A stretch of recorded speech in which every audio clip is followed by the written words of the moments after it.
Alrighty then, ladies and gentlemen, welcome back to the Esports Club Pro Series Summer Edition for Rainbow-Six-Siege, supported by Ubisoft, powered by Zotac Gaming, and our broadcast partner, Loco. I'm your host, Blackjack. Joining me is my co-host, the real CCV, as we are here, folks, for the grand finale. That is correct, the final match of the Summer Series.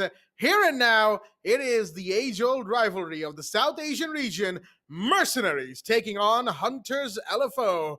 CCV, it's a nice day for a long Oh, fight, don't you think? another Sunday. I mean, we have 52 weeks in a year. And in Mm-hmm. 2021 and in 2022, the amount of Sundays that we have had where it has been mercenaries up against hunters, previously known as Union, fighting each other in a best of five is far too many. I mean, definitely, we are reaching in the double digits now just in the past couple of years. It has been a rivalry that's brewing every single time the grand finals. One of these teams is going to be there. Most of us know both of these teams have a strong likelihood of competing against each other, and today is no different than that. So it's going to be a best of five. The journey's immaculate for their sides. If you compare it to the spring edition, obviously it's been a bit different, but the spring edition and the summer edition of the Esports Club Pro Series have been extremely similar. I mean, not even extremely similar. They're all the same. It's just the teams and their performances that differ time and time again. So we started off at the start of July, literally the start of the month, with our first set of open qualifiers. We had plenty of teams from the entire region, from the entire South Asian region registering, plenty of players as well. We moved on forward, selected the top four. Second qualifiers moved on forward, top four again. And those top 8 teams of South Asia fought off against each other in a double elimination bracket. And we went down from the 8 best teams to now just the final two remaining. And it's always these two. But we've had many other storylines as well. Kira and kind of their redemption arc after Athar finally getting back into it. They still secured that third place position. Kira will be going home with $400. We also have the up and coming team Retrograde making waves in the region. They secured position number 4. They're going to go home with $300. And today, Hunters and MRCZ, they fight off against each other for the split of $1,800. The winners going home with 1,200, runners up 600 to their name. A lot of money on the line, but most importantly for these two teams, for these 10 players, it's all about the pride, it's all about the glory. And to add to all of that, there is also, of course, the SA Nationals points that will be, a big talking point from today, Mhm. because after Series 2, especially since it's these two teams back at the top once again, there is always that question, which team will get either to 18 or 20 points today, since they either get 10 or 8 points respectively for first and second position. As of course we all will remember, at the end of spring series, Hunters walked away with 10 points and MRCZ walked away with 8. Yeah. And if MRCZ are to win today, then they and Hunters will be, as you can see, joined for 18 points. Currently, of course, those two in second and third, because their numbers haven't been updated yet. Everybody else has gotten their updated points on the table. Kida Esports with 12 will be sent back down to third. Well, whether or not MercenarieZ can secure themselves 18 or 16 points, or whether Hunters go straight to 20 and become the first team to do so with 2 wins between spring and summer, we will have to see. There is a lot riding on Mhm. this match alone. And mind you, it is a BO5 with a bit of history behind it as well. As we will remember, in the spring edition, Hunters and MercenarieZ faced off, and it was an interesting match to say the least. A 3-0 to Hunters. MercenarieZ, they put up a good fight. 2 maps went to overtime as well, but they were Yeah. never quite able to finish off their plate despite taking multiple leads in that match. Today, with a much more resurgent MRCZ on our hands, and MercenarieZ just looked really good overall. I would even say better than they did in the spring edition. They will definitely Absolutely. look to at least take 2 maps today, here and now. And oh boy, it is going to be interesting. That's not my prediction, brother. I'm just going to stay away from predictions. Thank you very much. We did see Please do. CCV, Yeah. we did see CCV, do a little coin flip, as it were, on social media. That was an interesting one, as it were. Going with a 3-0 once again. Hey, I mean, Yep. let fate decide at the end of the day, right? I guess we can Yes. say that. So let's have a look at the journeys of the teams that have made it this far. The brackets of the summer edition. Oh boy, it has Mhm. been a long journey, and here we are Yeah. at the I end. mean, compare it to the spring edition, back then it was a side of Mercenaries who had that flawless run into the grand finals directly from the upper brackets. They defeated various other teams in the upper bracket finals as well. They had managed to defeat the likes of Hunters LFO. Hunters themselves had to go down into the lower finals, fight off against Kira. Then they managed to astound everyone by taking that surprising 3-0 grand finals victory.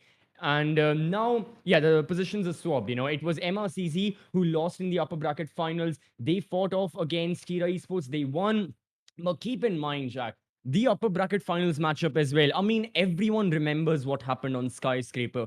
The sheer Mm. heartbreak for the side of Mercenaries. They were leading. They were down 2-4 after the first half. They managed to push it into overtime. They had that 7-6 lead, but the 4 versus 5 came in. Unfortunately, there was the big delay. MRCZ were trying to get their fifth back up, but I think there was electricity issues from what we'd heard. Whatever it Yeah. was, they had used up all of their technical pause, and unfortunately, time had run out for them. They had to continue 4 versus 5. Hunters end up taking an 8-7 win on Skyscraper, 7-5 on Clubhouse. Very, very close results. By no means whatsoever was it a curb stomp. Was it a stomp over victory for Hunters? Absolutely not. They were on the brink of defeat many times as well. And you never know. It could have been MRCZ again already in the grand finals. But even after losing, Mercenaries, like they always, never gave up. Fought off against Kira. Kira gave a pretty good fight as well. I mean, I already said this storyline about themselves. The Kira, they've been redeeming themselves. Athar came back in.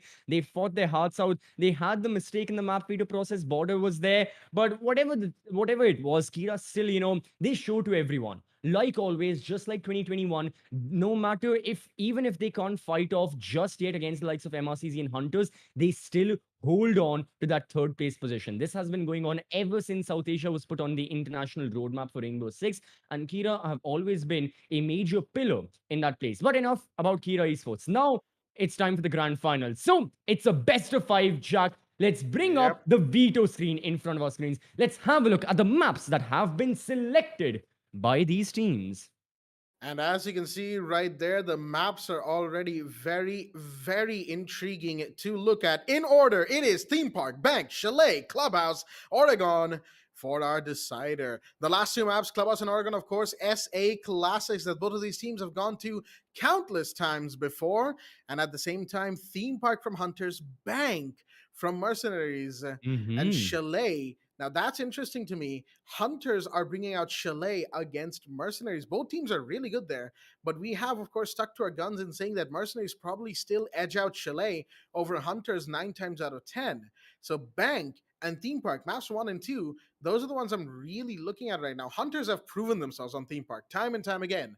However, Bank, I'm really, really excited to see what Mercenaries have in store for us on that map. A bit of wish fulfillment as well as, if you will recall back to the spring series, we never saw Bank in play at all.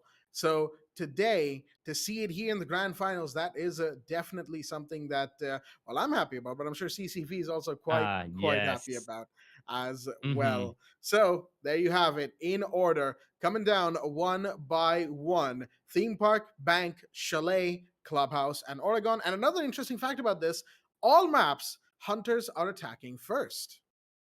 Yeah, that is indeed quite interesting. It's not just about the maps, it's about the momentum as well. I mean, we talked about just now how on the map of Skyscraper, it was very, very defensive favored. Both MRCZ and Hunters, they were getting a lot more of their rounds on defense.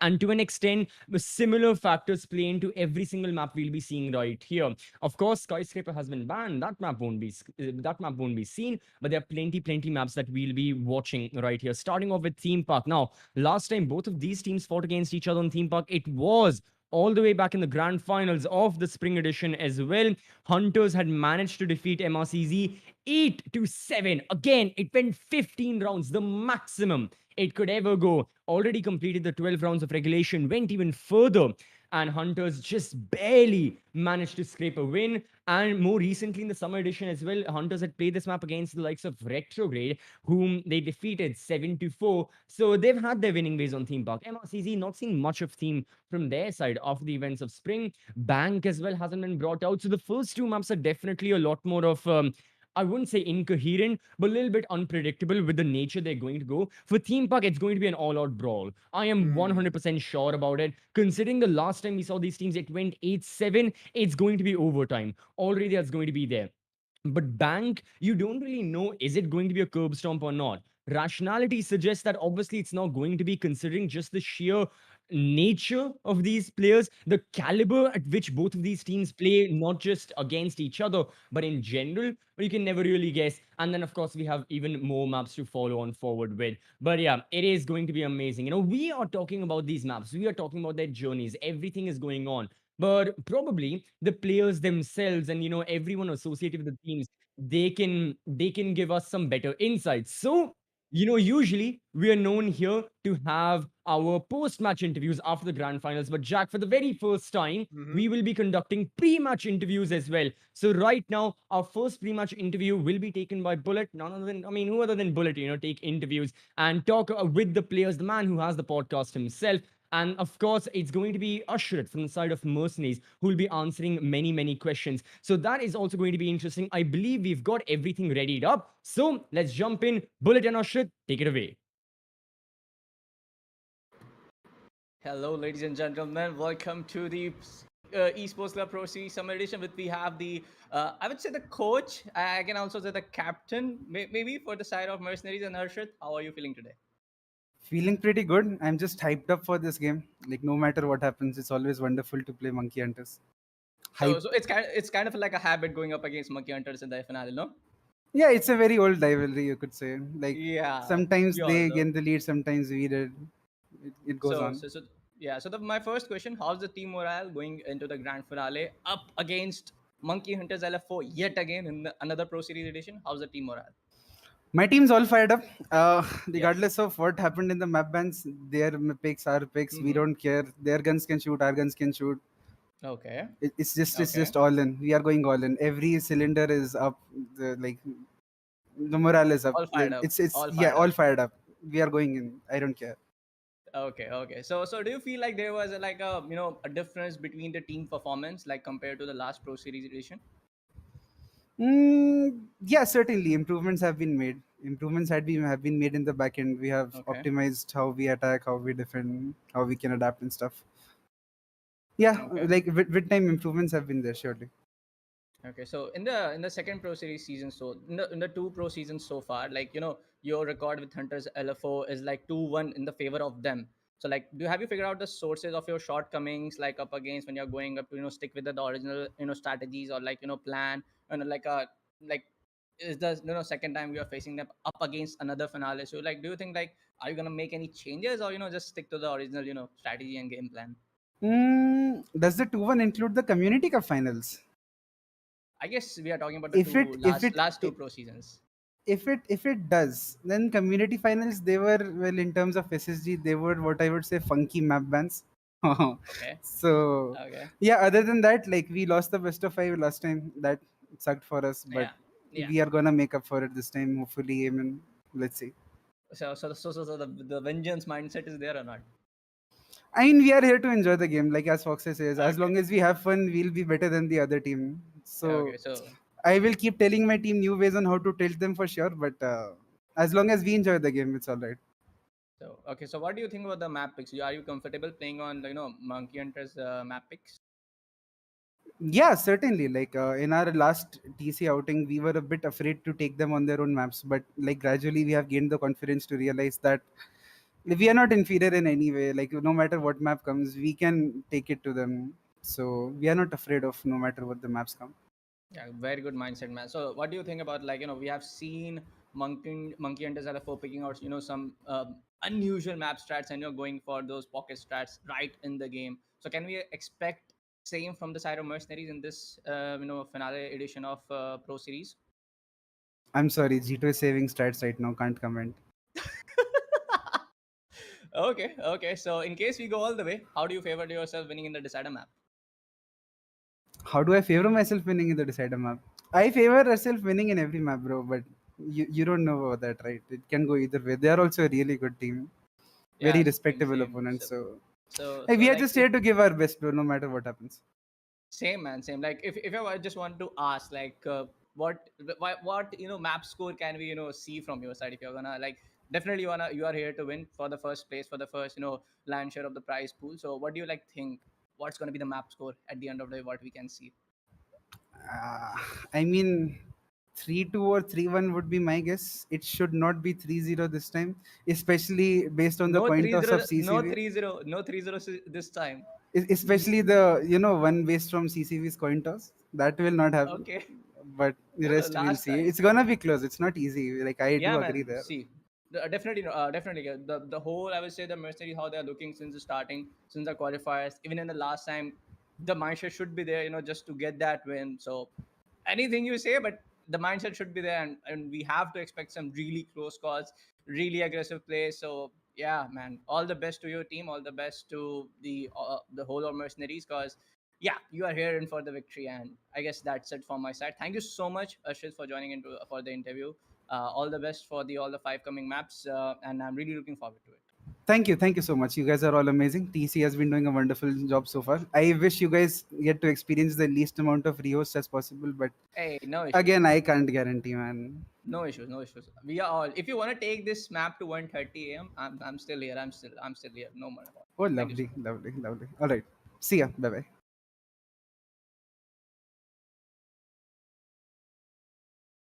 All Well, right, that was a little bit of confusion right there. Don't worry about that. But mhm, yeah, a little nice little interview with Ashrit from MRCZ's camp, and gotta say some interesting answers right there. Already stating out the gate that we should not be expecting a 3-0 directly. Challenging mhm, CCV's coin toss prediction right there. So we'll have to wait and see how this match that is, of course, ends up going. But mhm. I did like what the way Bullet pointed out that if even if this goes to 1 a.m. or something like that, if it takes that long, I mean, we're all here for it, right? It is Uh, the SA match at the Should end of the day. I do a coin toss to see if it goes to 1:30 or not? I mean, might as well. We're all here, right? No, no, no. It's Yeah. a sacred. This coin is sacred now. But Oh, okay. anyways, obviously from Ashrit, yeah, we got to hear some great pointers about their mentality getting improved, and in general, the full playstyle of MRCs is improved. And although in their previous outcome against the side of Hunters, we did not see that. Who knows in the grand finals? Grand finals always the best time for an upset, as we saw in the spring edition from the side of Hunters LFO, and now. From the side of Hunters LFO, it's going to be the pre-match interview as well. Sparko, everyone's favorite Sparko, Hmm. will be joining us very, very soon. So, Jack, you'll be taking the interview. And of course, Yep. Sparko has had some very memorable interviews in the past. We've all known the international ones here in South Asia as well, many, many a times. I mean, if there's anyone who is to be the face of South Asian Rainbow Six when it comes to players, Sparko has definitely identified himself to be one of those faces. So now I believe everything is ready. Jack and Sparko, take it away. Thank you very much for that introduction, CCV, and thank you for joining us, folks. We have Sparko from Hunters LFO here with us. Sparko, fine, early evening, I guess, for another match, another day against Mercenaries, isn't it? Yeah, hello everyone. Yeah, again we are facing mercenaries in a BO5. We are really excited to play against them in in the grand final. Hmm. Yes, indeed. I'm pretty sure the excitement is running high in that camp there for Hunter. So, what's the team morale going into this grand finals? Once again, spring series, summer series. You're back at the top. How does it feel? Uh, like in the final day, we always play with with the full confidence.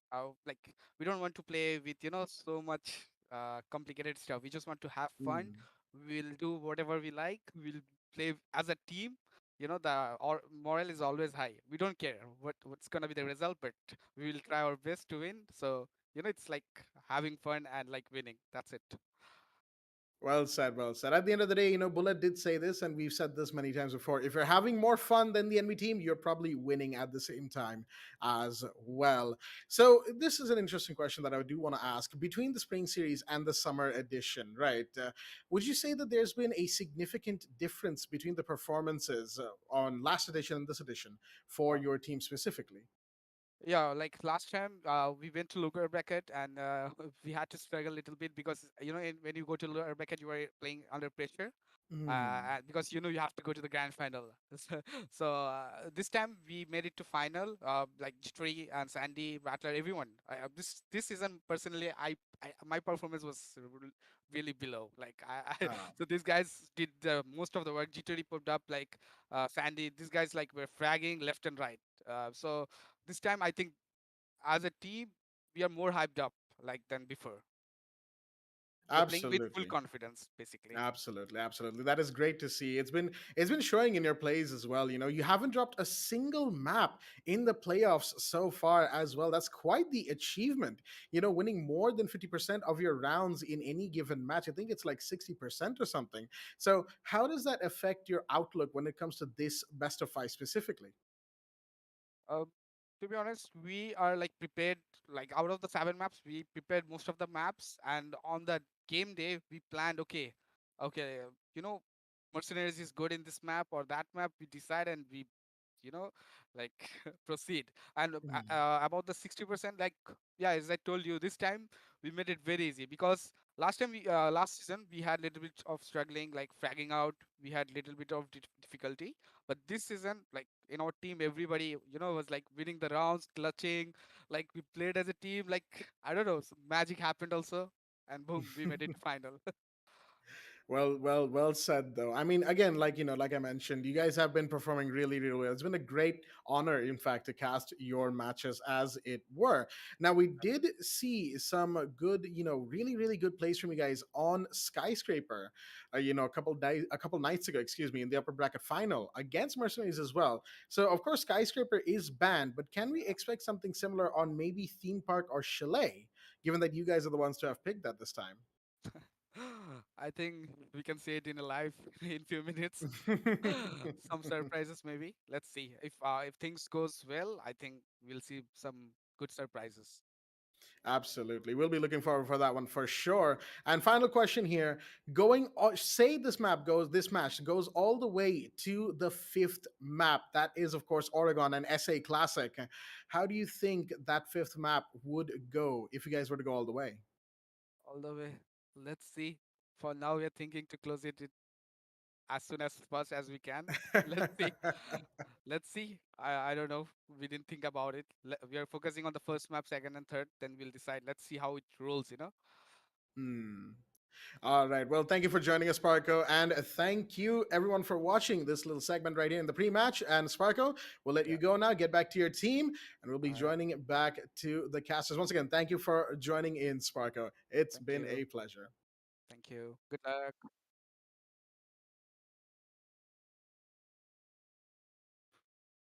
Man, every single time. It's the attitude, it's the mentality as well. Both we saw Ashrit, we saw Sparko. These guys are in a very calm and positive attitude, and I hope that the Hmm. entire team is. Of course, unfortunately, we couldn't get the entire team in just yet. Maybe later, who knows? But yeah, for the time being, they're all very, very calm. And that's the attitude we got to have. Or these players, most importantly, need to have for the grand finals. Because for all of us as casters, as viewers, as people who enjoy the match but aren't necessarily in the lobby, we are hyped up. Because who wouldn't be? It's the grand finals after all. It's the El Clasico of South Asian Hmm. Rainbow Six. But for these players, especially for MRCZ and Hunters, these 10 players, this is their daily bread and butter. They faced off against each other countless amount of times, and you just need to be relaxed. You know what your opposition is going to be. These are the two best and most well-known teams we have in the region. That's a statement, that's a fact. So you already know what you're up against. There are no surprises right here. Sure, new strategies, new metas, new comps, all of that, maybe different operator bans. Okay, it's the grand finals after all, saving strats, as Ashrat said. Some things will be brought out, but it's not going to be a complete overhaul of what we've seen. And that's why the players, they must ready themselves for whatever comes. Be in a calm flow state, as many people like to put it, and everything can be seen. So very, very soon, yeah, the first map theme park, it's going to be started. I'm really hyped up for it. But now let's get into the map, Jack. Let's talk about the nitty gritty before we jump in, Hmm. before we see the actual players. About the operator bans, I don't think there'll be much deviation from the side of Hunters. The 2 or 3 times we've seen these guys play against MRCZ, last time in Spring Edition, against Retrograde right here, they've gone for very simple Flores and Valkyrie ban on theme park. And of course, it makes sense. Flores, because you don't want as a defender to have so much of your utility destroyed. And Valk, I mean, she's very popular. She is very much in the meta, and her black eyes, the amount of value they can get, and just the sheer resourcefulness they have. I mean, it makes sense why your team would not like to have Valk on board. But those are done. Any predictions you have for which operators MRCZ may ban, given we haven't seen a lot of theme park from their side? I mean, for one, I think they'll go for a slightly safer defender ban and just get rid of Mira. Theme Park Mhm. Mira, we've seen time and time again that she is actually really strong on this map, and it goes without saying that with Hunters bringing out, Theme Park, they definitely have a couple of Mira strats in their pocket right there. Definitely fully willing to bring that out when it comes down to their defender rounds. Of course, they're attacking first, but when they go to that defense second half, things will be, it'll all depend on how the half goes. I'm thinking it's like a 3-3 half, right? So Mira becomes a big, big part of that Hunters roster should they decide to bring it out. But if she's banned, well, they'll have to play it elsewhere. And they can, of course, they can make lines aside, they can make rotates. There's so many things we've seen them do on Theme Park that they just have like a whole book of strats on Theme Park alone, I'm sure, and Yeah. they will be looking to bring out as many of the more potent ones as we can expect to see. Of course, there will be a little bit of saving as well, even in a situation like this. You want to keep your trump cards for the last, absolute overtime situations. That's when you bring out your best of the best. Or if you've already done that, then, well, like you said, CCV, it would be a full brawl between the two teams right at the end. As for attackers, I think Thatcher's definitely going to get banned at some point, right? I do 100%. not see him Yeah. getting played. If somehow they don't ban Thatcher, then probably either a Finca or maybe one of the hard breachers might actually see getting banned today. And 100%. I mean, Finca a little less likely on theme park, but definitely more potent to get banned on other maps, specifically like Bang, Chalet, there, where the frag grenades as well really come into a lot handy. But on theme park as well, with Cade being there, those electro claws, especially on Armory and Throne, they are going to be a very, very troublesome problem for these attackers to get rid of. And, executing on Armory and Throne is going to be quite different. But we know both of these teams, they effectively utilize all four of the bomb sites on this map. They don't even leave like drug lab and storage Yeah. away. They take it on their defense, and that's really, really good because theme park as well sometimes runs into the same problems a map like Clubhouse can. Is that all three of the bomb sites, all three of the primary bomb sites are really good, but without having the fourth bomb site there, on club it's stock, of course, it's stock and bar, and on theme it's lab and storage. It gets a lot more difficult rotating and keeping the attackers at bay and keeping the attackers on their toes with guessing exactly what the bomb site is going to be, exactly what kind of strategies you need to prepare, because theme park also, just like club, I'm drawing a lot of parallels here, but you need different kind of compositions. You can't have that a very versatile comp on every single bomb site, like kind of like on cafe, on cafe Dostoevsky, you can have a very, very versatile composition. You can bring it out on attack for every single bomb site. Bring a Yep. sledge, bring a Zofia, bring an Iana, a Nomad, then a Thatcher, Flores, or anyone else practically. A very, very supportive player is what I'm trying to say, and you're done. You won't need major changes. On Clubhouse, okay, yeah, the sledge can be there, but only if you're looking for a lot of vertical breaching for that basement defense. Many times we have seen teams bring out the the double hard breacher as well, triple hard breacher even at times, Thermite, Maverick, and Hibana. Very, very different. And for theme park, it's nothing different. You need multiple hard breaches. You need the Hibana. Thermite is brought out. At times, if teams want to go for, they'll go for the Maverick as well. But that is only in the case if the Cade is unbanned. If the Cade is on board, the Maverick makes it a whole lot easier to get the armory wall open, to breach in, go for the soft breach, push in, and then essentially, you've got an entry into the bomb site. But it's very time consuming, Jack. That's the main thing. It is really time consuming. So, as an attacker, are you willing to sacrifice so much time of your attack just getting one singular breach done, dealing with that electroclaw, or would you much rather go for something like vertical control, which frankly we need to see? These are Oh top yeah. tier teams. They should not be sacrificing on vertical control. Go for the roam clear, pick a sledge, pick a buck, and then execute an armory and throne, because that is going to be one of the strongest sites on defense for either one of these teams. Absolutely. I mean, we've talked about this before, right? When it comes to theme park and hunters, we've expected that bit of verticality on Armory Throne from them time and time again. And we might actually get to see that today. Again, it all depends on how far the map goes and how far each side is willing to take it when it comes Yeah. to theme park. And now, actually, you reminded me of a good ban for the defense. Kaid might actually see himself get banned as well. You know, if Yep. you want to deal with the meta, you might get rid of Valkyrie and Kaid and then move on from there. Mira, I mean, given that there's so many soft floors on second floor, you can actually take care of Mira without too much of an issue. And on excuse me, rather, on Armory Throne, I don't really think Mira's going to get played all that much. So there's definitely room to work against the Mira here for the team that's going to be attacking first. Hunters, it is in all maps attacking first, so to speak.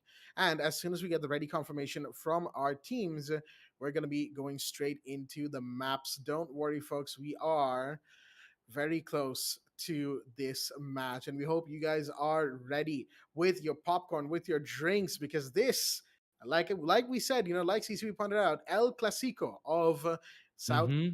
Siege.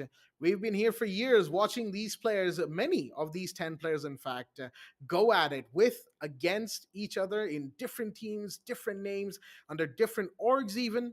And here we are once again at the end of the summer series as we have another Hunters Mercenaries match to feast our eyes upon, as it were, in front Yep. of us. And mind you, there's still a third edition of the Pro Series that still remains to be played. And both of these teams will Mm-hmm. be going at it with their absolute hardest on the third Pro Series as well. So, And there's. Yes, exactly. I was going to get to that. yeah, okay, The yeah, SA yeah, yeah. Nationals. Yes, sir. Mm-hmm. The SA Nationals, of course, the biggest competition for South Asia. And I'm pretty sure everyone expects Hunters and Mercenaries to be at the very top for that as well. Obviously, I mean, it's the Nationals. How can they not be at the very top, right? However, Mm-hmm. the Nationals also brings out the competitive spirit of so many other teams as well. And you never know when there could be a sudden underdog story. And I'm a big fan of underdog stories. If you give me one of those in South Asia, oh boy, I will eat it up 9 times out of 10. But let's just zoom back to this match once again. Theme Right. park, very interesting map selection from Hunters. I mean, it's kind of expected at the end of the day that they would go, but that map 3, Chalet from them, and map 2, Bank from Mercenaries. These two maps 2 and 3, my goodness, they are going to be very intriguing for both of us, for all of us, in fact. Yeah, I mean, Chalet, I mean, it's not going to be an early decider of sorts, but Chalet definitely carries a lot of weight to it because of how good both of these teams are. Because Chalet is genuinely a part of their repertoire. It's one Yeah. of their strongest maps, both for Hunters, both for MRCZ. Theme Park, you can make the argument that okay, from MRCZ we haven't really seen a lot of it. Are they going to be strong? For Bang, you can say we haven't at all, pretty much. But with all that being said and done, everything will be decided in the maps itself. We are done with theory crafting. The ready confirmation is here from the players. Ladies and gentlemen, the grand final summer Here it edition is. of the Pro Series. We will be starting off map number 1. It is Theme Park.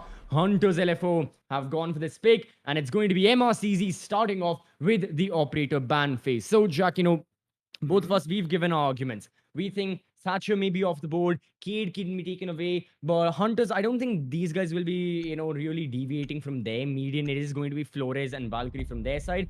A lot of it falls down to MRCZ, and very, very obviously, Thatcher is no more for this round. I mean, another prediction can be how many times will we see Thatcher in these 5 maps? I genuinely think only once, maybe only once. Maybe at that too. Yeah, I gotta agree with Exactly. you there.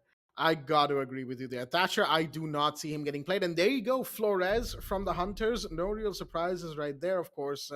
Those Rotero drones so potent and so widespread in their effect on any given map. The Flores will be taken care of nice and quickly by the Hunters, which will move us on to the first defender bans of this map. And boy, howdy, once again, it is going to be the Valkyrie, right?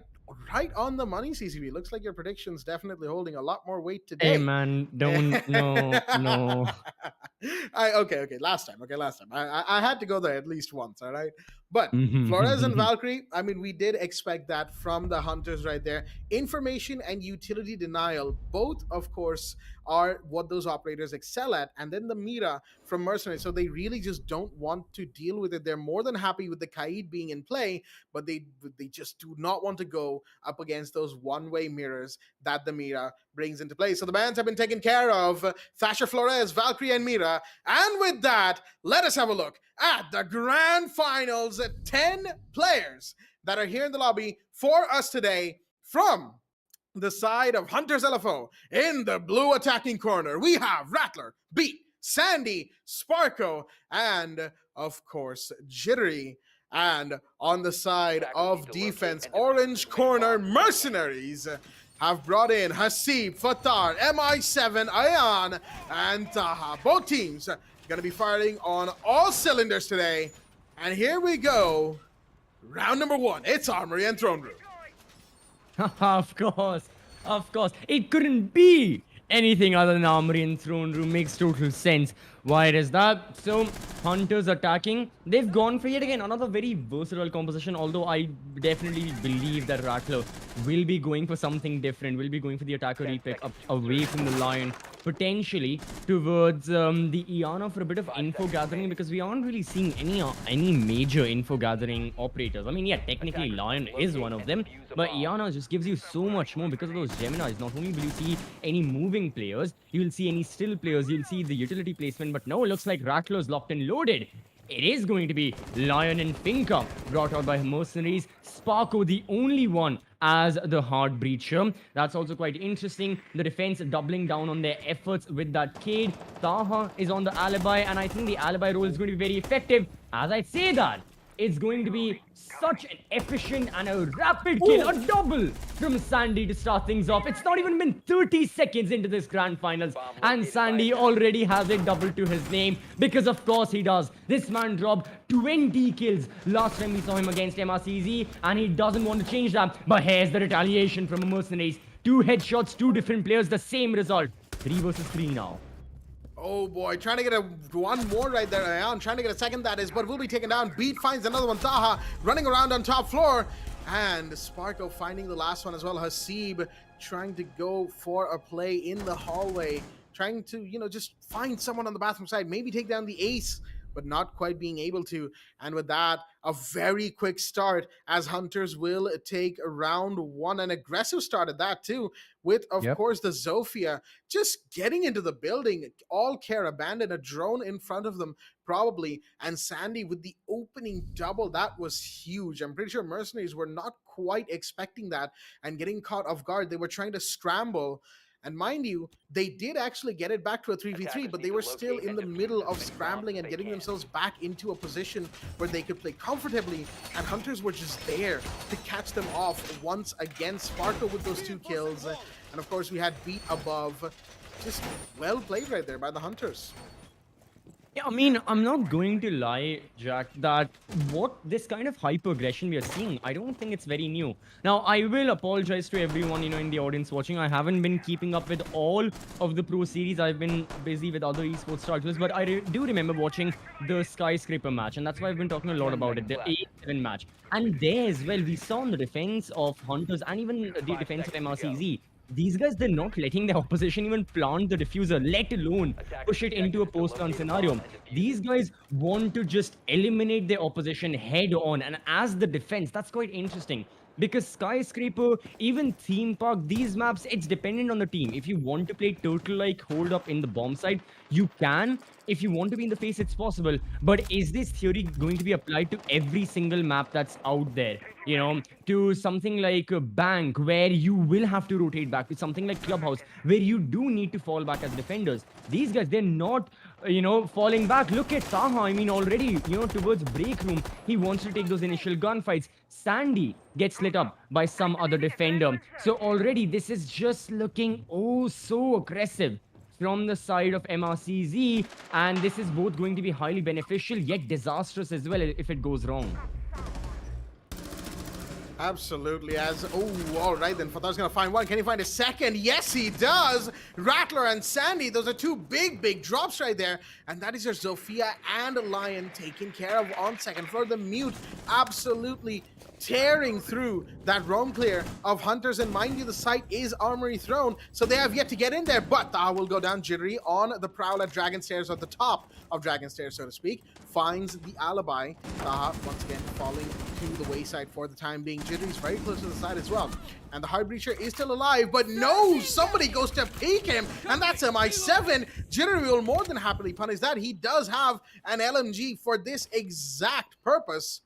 And suddenly it's a 3v3. MercenarieZ have lost two bodies. Mind you, they've lost their Kaid as well. So that's a C4 no longer available. Sparko trying to find one, and he will. Ion down. That's the roam clear done. And now we can expect to see the setup from Hunters as they get started to get into the site. Is that verticality I hear? Yes, it might just be a little bit of the top of the wall being broken open. The breach will go through, so will the grenades to take care of any underlying utility, as it were. Now with 55 seconds on the clock, here's the setup. How's the execute going to fare? Alright, so Hunters LFO, they've managed to get the round and swing it back into their favor. They were down 3 versus 5. Now currently it's a 3 versus 2. Make that a 2v2. No! Haseb inside of the bomb site, all alone. MP5 with him. 2 impact nades to support himself as well. But Hunters, they've got another resource. It's time. Plenty of time. 30 seconds to launch and execute together. Sparko and Beat. The second frag grenade comes out. I mean, doesn't make Hasib flinch in the slightest. He's still in the same position. He's still holding the drop. Meanwhile, Sparko enters from the breach. The holographic does it spot the ace. The drop down comes in. Hasib isolating a couple of the gunfights. Very low on HP. And it's going to be easy elimination with the L85 for Beat. And seems like it's going to be a pause called in from the members of Hunters LFO, an audio bug. Okay, hopefully it's just a pause. But in the meanwhile, yeah, from MRCZ, Blackjack, we've seen them being really aggressive. I know I just said this, but this time it costed them. It bit them in the back. I mean, Fatar, he managed to find a beautiful double kill at the start. 5 versus 3. But then MRCZ got a little bit complacent. They started overpeaking the angles. They lost their man count pretty rapidly. And Hunters, it wasn't even like they were focused on retaliating and, giving back in the firefight and fighting away these defenders. No. Hunters were simply looking to get the armory breach done. They just wanted to execute on the bomb side. MRCZ still came in their way, and unfortunately for them, they lost. This needs to be a learning point for MercenarieZ, that if you get the opener, or in this case, multiple kills in the opening without any repercussions, without any trades, just stay back, hold your ground. Absolutely. I mean, that's something that MRCC will have to look into going into the next few rounds. Here's the thing, right? Like you said, Hunters weren't even trying to retaliate there. They were just trying to reposition so that they could get rid of any utilities. And if they found a couple of roamers along the way, well, all the better for it, right? We saw the alibi, Taha, above get taken down by Jittery, right? He wasn't on the Dragon Stair side. And while Taha, of course, he's out there for the reason of, wasting time and maybe taking a couple of bodies, that was already done thanks to the mute, thanks to Fatar around that cafe corridor. So given that role is fulfilled, all Taha has to do is simply wait, right? And one of those Hunters attackers is just going to end up in his crosshairs regardless. However, he tried to go for a kill, getting whatever audio he could, tried to get Jittery, but well, that LMG of course does not care who you are, where you are, what gun you have. That LMG just knows one thing, and it is here to kill. And in the meanwhile, the Kaid inside of the site, that one I definitely feel like was MRCC getting ahead of themselves, because Jittery's just opening up a line of sight. Again, he's trying to cut off any rotates that they can make inside of Armory proper. And the Kaid decides, okay, I know it's Jittery. I know that there's somebody that is the Finka pre-firing away. That's a line of sight that's being opened. He's gonna stop any second now. I'm gonna peek it. I'm gonna get him. But the problem is, Jittery had the advantage that he was already more than ready with his finger on the trigger on that exact area. And the Kaid, well, he fell victim to that. And again, after that, it was just a matter of Hunters finding these defenders as they tried to go for more and more aggressive plays. So while back on Skyscraper, the map that we keep going back to, while it worked for MercenarieZ on Skyscraper, this is a different Hunters we're seeing on Theme Park. Much more relaxed, much more, built around the coordination that they have shown us Yep. here before. As we go back into round number 3, the site has changed, I believe. It should be bunk and daycare on second floor. At least that's what it was in the pick phase from Mercenaries. And yes, it is indeed that site. So they've changed it up. They've changed up. They're bringing in the smoke. They're bringing in the Goyo now. But the question is, are they going to reel themselves in a little bit? Because they definitely need to if they want to win this round. Oh, Oh, yeah. All right. So, yeah. what was the pre-match interview? There was as few rehosts as possible. But anyways, I mean, again, it's not in our control. It's just electricity and whatnot. So, rehost means that the third round, for the time being, is going to be invalid. The lobby will be set up again, and then we'll proceed forward. But since the rehost was called in the preparation phase, it's going to be the same bomb site, same operators, the attackers and the defenders. That all of that is logged in for their side. But yeah, I gotta agree with you, Jack, that Hunters LFO right now, they're looking a lot more undeterred with their plan. They're like, if we have a plan in mind, no matter what happens, we will continue with our theory. Even if we see, I mean, very, very easy kills to get, we won't risk our lives until it's literally a free kill, until it's literally, I don't know, an AFK player or something along the lines of that. But yeah, keeping that in mind, so far it's worked for Hunters, and this is going to be costing MRCZ a tad bit, losing out two of your initial rounds on defense, on theme park. They better make sure on attack they make up for it, or at the very least, they try and salvage this half. I know already I'm putting a bit of pressure on the side of Mercenaries, but they need to win these final 4 rounds. I don't see them winning all 4 of them. Rationally, to me, this feels like a 3-3 half, in all honesty, and then we move on forward. But MRCZ have got to take the win. They've got to make sure that, there are no such problems from this point forward. And as unfortunate as this, tech pause is, this rehost, sorry, and we wait for mi7 and hopefully no permanent or no long lasting electricity or power cuts for him. It will still give just that extra little bit of time for these teams to discuss through what has just happened. After pause is going to be another, so they can go over the initial 2 rounds. They can already get a feel for what has happened and how they can prevent such, I wouldn't call it misunderstandings, but such accidents to take place in the future, when it's going to be, the side of MRCZ peaking all of these angles and it not really going their way. But so far, yeah, we have seen that everyone is here. I mean, no matter what you call about this strategy, one thing is for sure, Jack. Everyone is in this best of 3 with hunger, with vengeance. Everyone wants to go for every single kill that's out there. Sandy started off with a double. Then Sparko got 2 kills in the first round as well. Fatar had gotten 2. Yeah, it doesn't matter who the player is. It doesn't matter what their past performances have been. We heard in the pre-match presentation, sorry, the pre-match interview as well, right, from Sparko, that he wasn't really having the best of days. Even Jittery a couple of times, and even Hasib to an extent. All of these guys, they've highlighted that they haven't been up to the mark in their own standards. But that's the thing, when it's like top level players like these, their standards are mile high.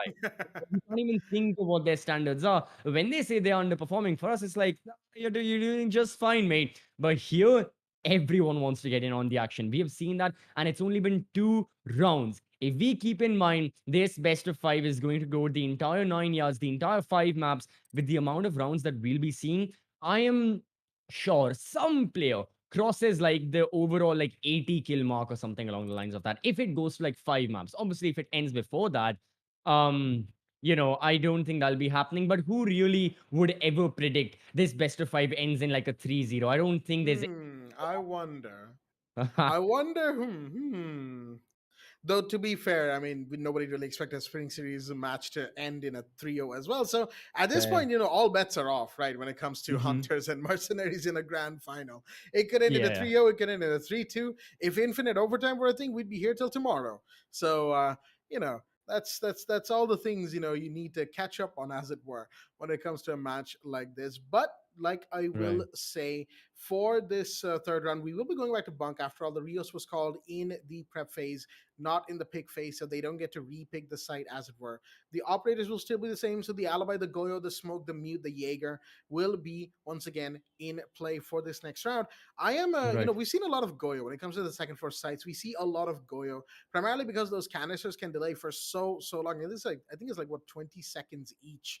So that's like, I think it's 20 seconds anyway. I'm not I entirely forgot sure the of the exact time. numbers. Yeah, same. But regardless of how it is, when you have a Goyo canister that's just blown up in front of you, at least from my personal experience, I could go up, get some tea, make some, buttered toast, as it were, come back, catch some sleep, and then the fire would still be there.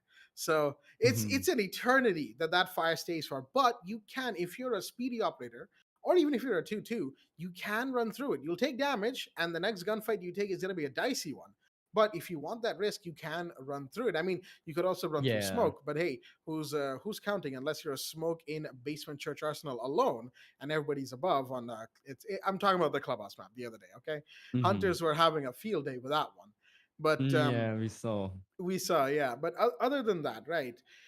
These are just the sort of things that you kind of expect and you don't expect at the same time from these two teams. I mean, who would expect, you to run through the smoke while they're taking sight?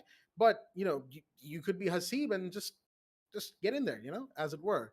Or at the same time, you could be Sparkle just kind of chilling in some 90 corridor of some map and everybody starts to peek you.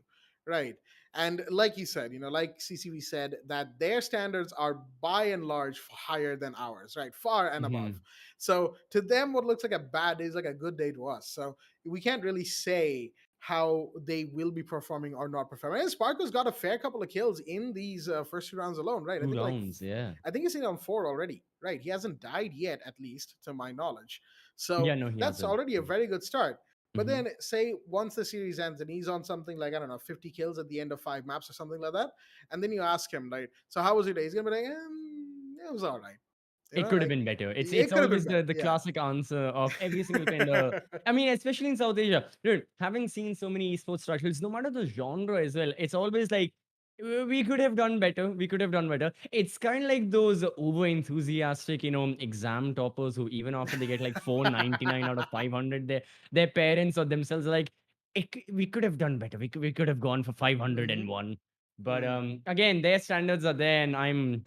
Uh, Yeah. Okay. Yeah. Let's not talk about that. I'm pretty sure I'll give my exams after flipping coins as well. I So that's that. been there, done that. It is not a pleasant experience. I can tell you right now, as it Mhm. were.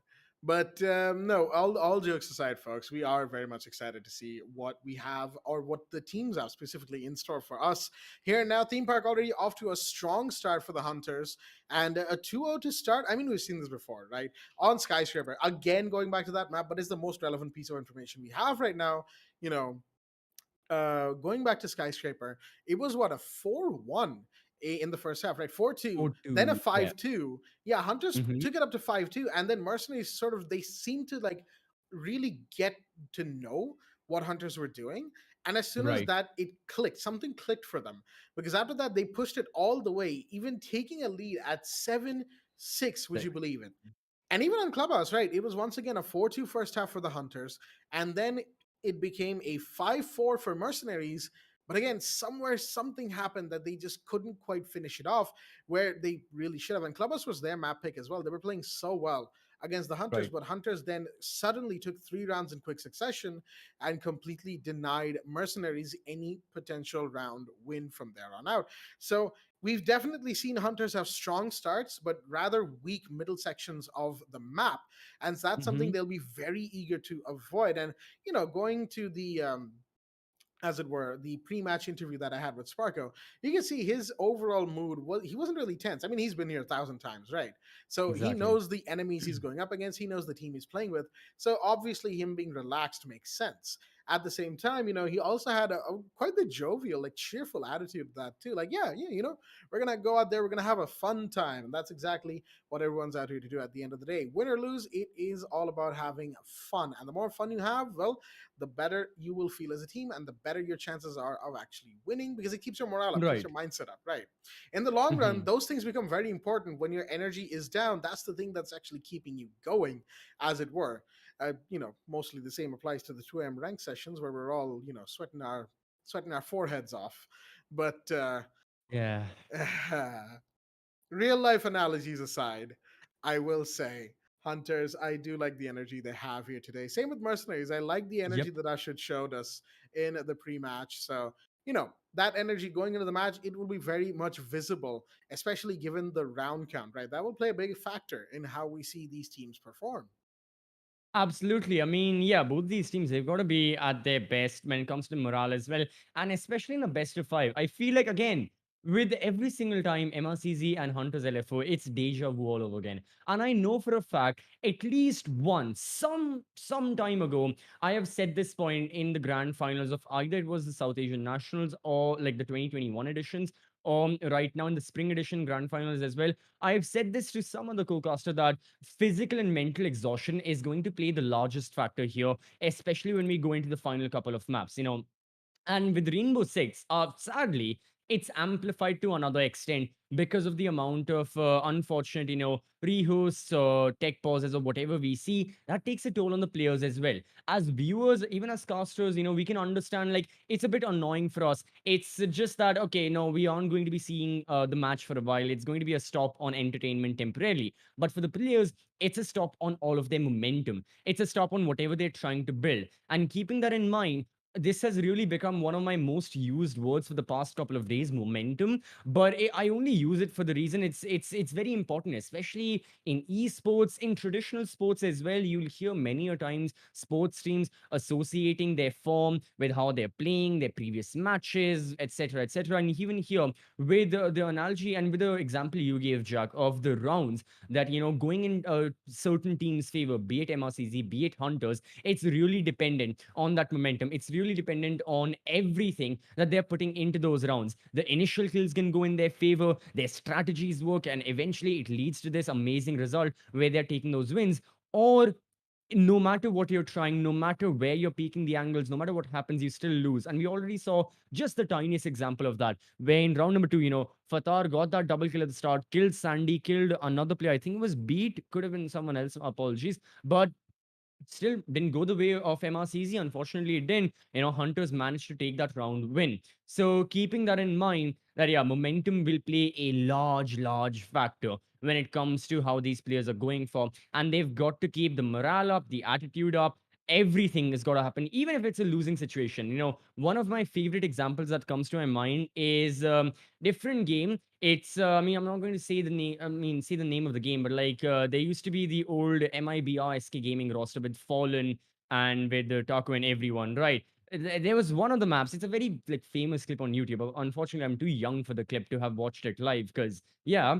But I think everyone in SK was really losing badly. It was like I don't know what the half end was, like 12-3, 11-4, like bad loss. And then Fallen at the halftime like pause break that they have, he's like, okay, guys, good half. I think we can convert this into a win. And everyone started laughing in the comments. It was obviously a LAN event and all. So we could hear their call, their communications.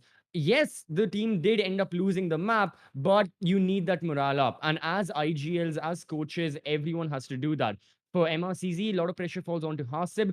For Hunters, Jittery has got to do that because yeah, Jittery has been IGLing for a while now for their side. So even he has that pressure.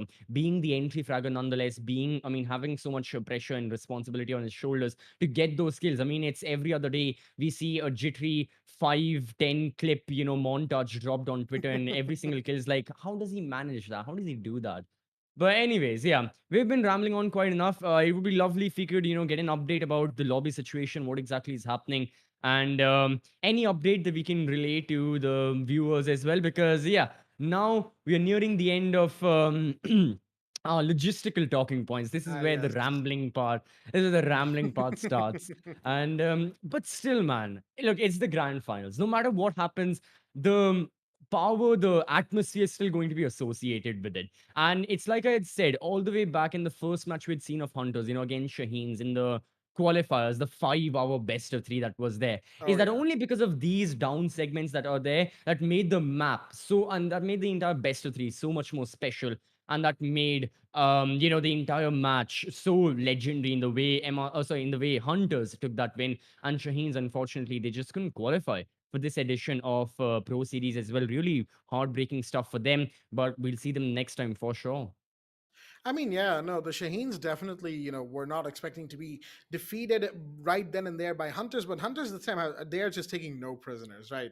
They just sort of Hmm. had that mindset throughout the playoffs as well, winning a majority of their rounds in any given map. They are yet to drop one in the top 8 as well. Is today going to be the day? Well, there is a good chance of that, mind you.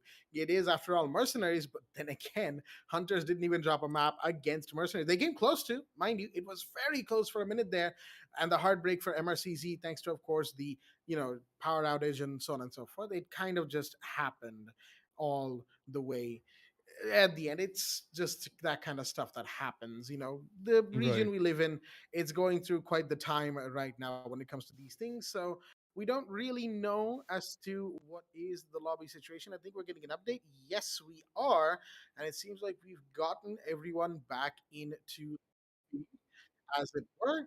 Ashrit seems to be joining. Mercenaries is playing 5 as Oh, well right about now. So it looks like a little switch had to happen once again. Unavoidable power cut situations in the yep. region that most MRCC players come from. So Ashrit will be joining the lobby. Hunters have their playing 5 ready. Once we get the R confirmations, we're going straight into the match.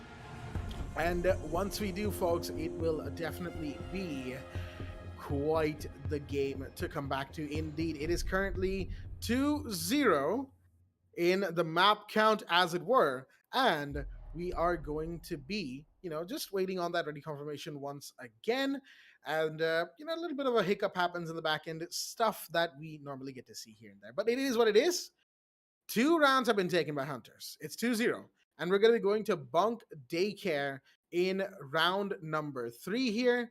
And once we do, we are going to have quite the interesting pick. I think the Jaeger and the Jaeger and the Goyo will be in play once again. The Alibi will be as Yep. well. After all, Rios was called in the prep phase. So without further ado, let's go straight back into the match, folks. 2-0.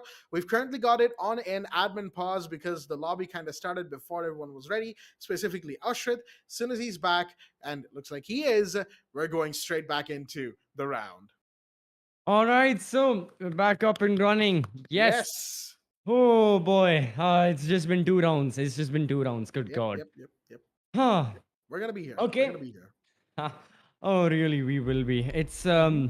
It doesn't matter what time the stream starts for Pro Series. 4:30, 8:30, always ends near 12. That's the golden rule we live by. Why change it for the grand finals? We're going to keep true to our traditions. But now, all right, everything is said and done. All the players are here. Unfortunately for MI7, seems like he's having a bit of power issues.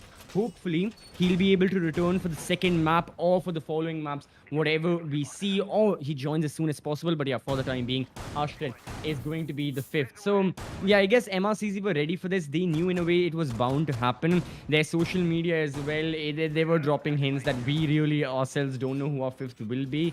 So yeah, it is.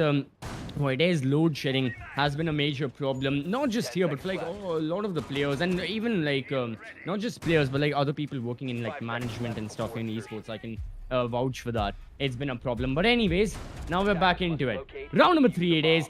As we had said when the rehost was taken, same bomb site, same lineups from these attackers and the defenders. No changes can be taking place. So this time it is going to be Ashrit on that. Goyo Ayan has taken up the Jaeger responsibilities. That is quite interesting. But still, Ayan has always been one of those fraggers as well. And of course, you've got Taha always on that alibi. Taha and Jitri, these guys, and yeah, they're not going to leave that operator alone. So for Hunters LFO, what is there? I mean, okay. Their composition as well looking quite interesting. Jitri has brought out the Capitao, Rattle on the Amaru, Osa for beat. So, I mean, Hunters LFO, it's one thing to take gunfights. This is going to be reaching a whole new level with how they want to enter and how they want to tackle the defenders and what their entire defense is looking like. Because for the time being, MRCZ have extended, but only towards the second floor. No lone roamer as well, no lurker, nothing along the lines of that on the first floor. So it's going to be easy roam clearing from Hunters, but then dealing from that point forward is going to get a whole lot more difficult as Ashred, he's got attackers next to him, takes a gunfight, a little bit of HP chipped off of him, and he backs off. Not taking that full tilt risk in a big swing right there. That is, of course, the smart play, the expected play, as it were. I'm quite interested to see how Sandy will approach the round, given that he's playing the Nook, right? Supposed to be all sneaky like, but Rattler's the one, on the first floor, might be joined by Sandy in just a second here. But other than that, they're just going to wait. They're trying to find any lurkers. They're trying to see if they can play some vertical right now from down below. Sandy approaching Dragon. Should have heard the shot that was fired and the footsteps on top of Dragon right now, but just runs out of his ability. B taking damage on the other side. Wait, there is somebody on first floor. And oh, Sandy sees that other corner of his eye, gets that kill as well.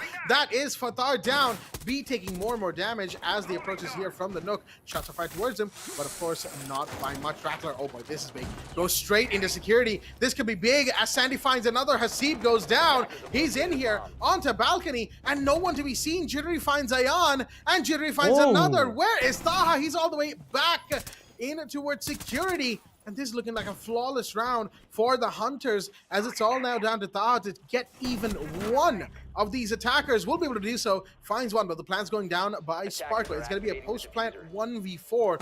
Taha in what is a near insurmountable situation right now.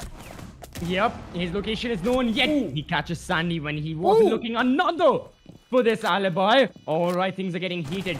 Time is there. HP on attackers not there, but Taha as well is now in the same predicament. Is now in the same boat, and one of them has got to drown. Jittery takes the gunfight, the LMG. Oh, it's going to sink. Taha needs to make a move. Less than 10 seconds remain for him to disable the diffuser, but it's not going to be happening. Hunters LFO got very dicey towards the end, but they still managed to scramble away whatever defense Mercenaries had to offer. Brilliant early round. I mean, 4 kills going in their favor without any sort of casualties, without anything along the lines. Really good. And Taha did manage to, counter a bit of the overpeaking that Hunters LFO had, but really after that, it was a done and dusted thing. Hunters LFO, I mean, it was almost feeling to a point that they could have given it away, but no, they had trust in themselves. Beat got the final, and that now is the 3rd round in consecution for these attackers on Theme Park.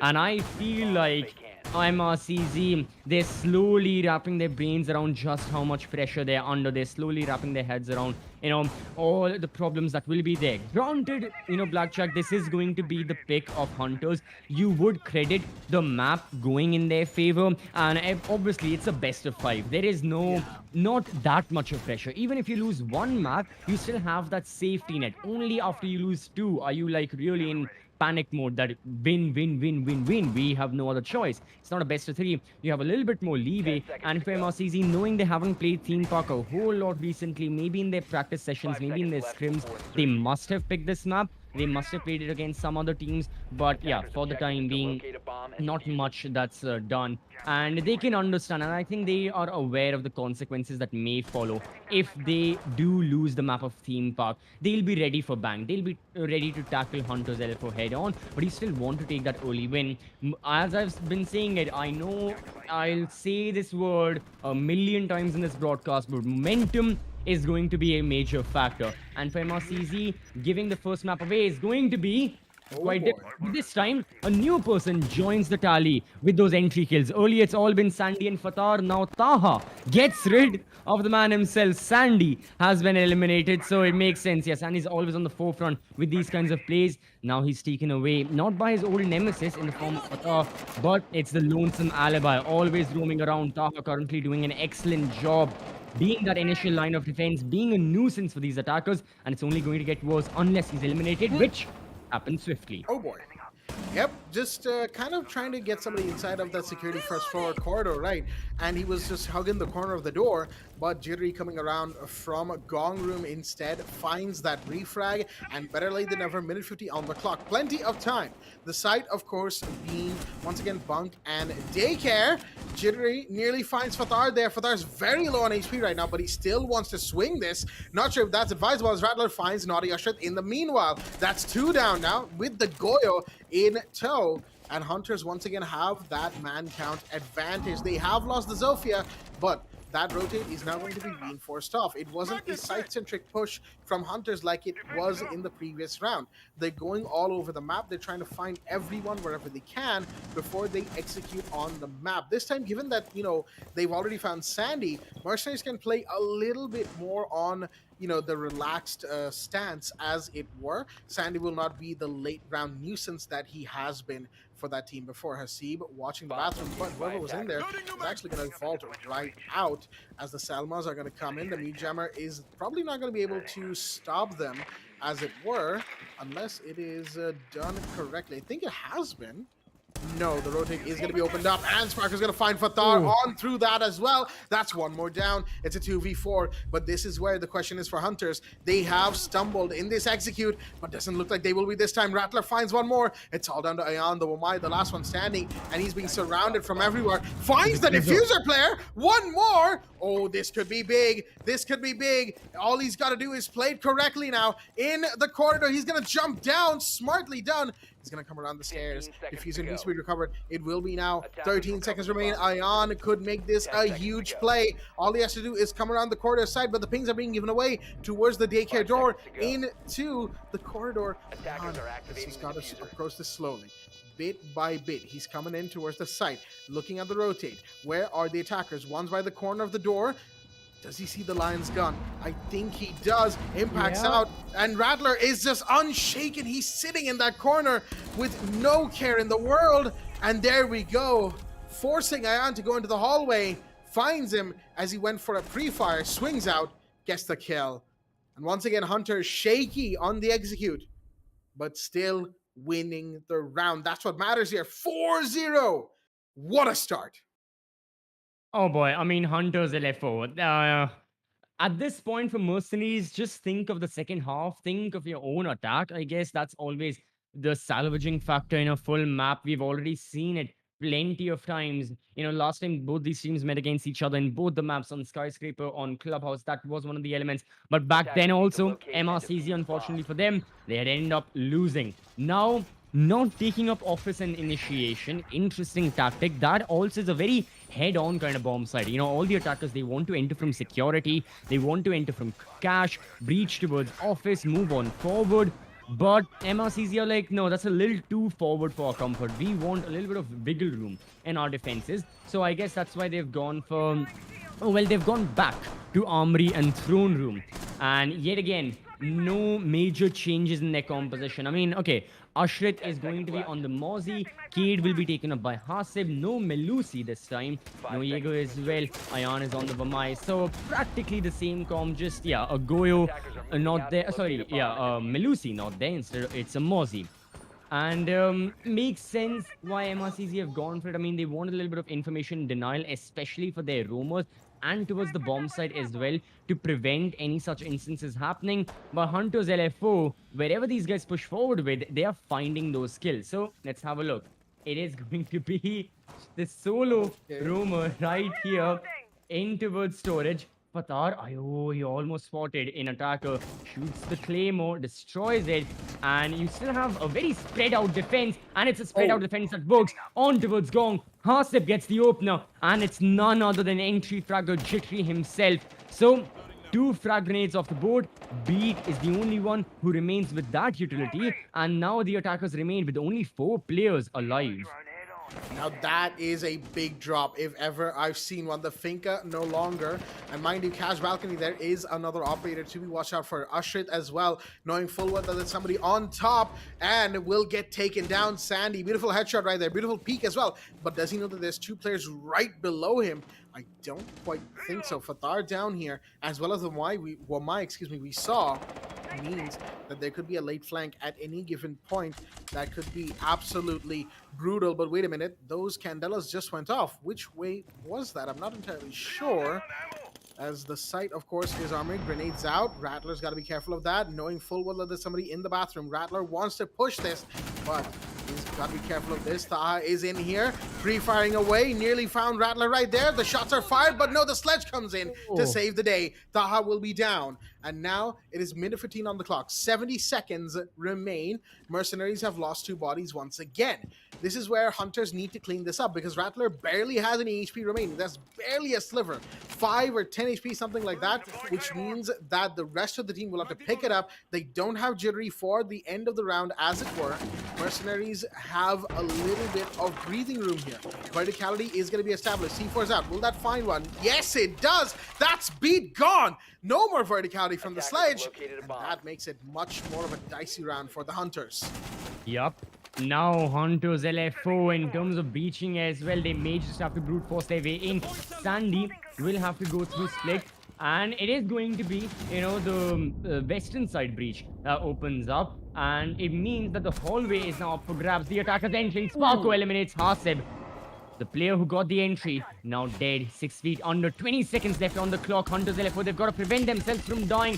MRCZ and the defense is holding, but for how much longer? The defenders, they're flashed, they're dazed. They can't see anything. And it's all down to Fatar. He swings wide. Beautiful kill through the pillars. The mute is still alive, but not for longer.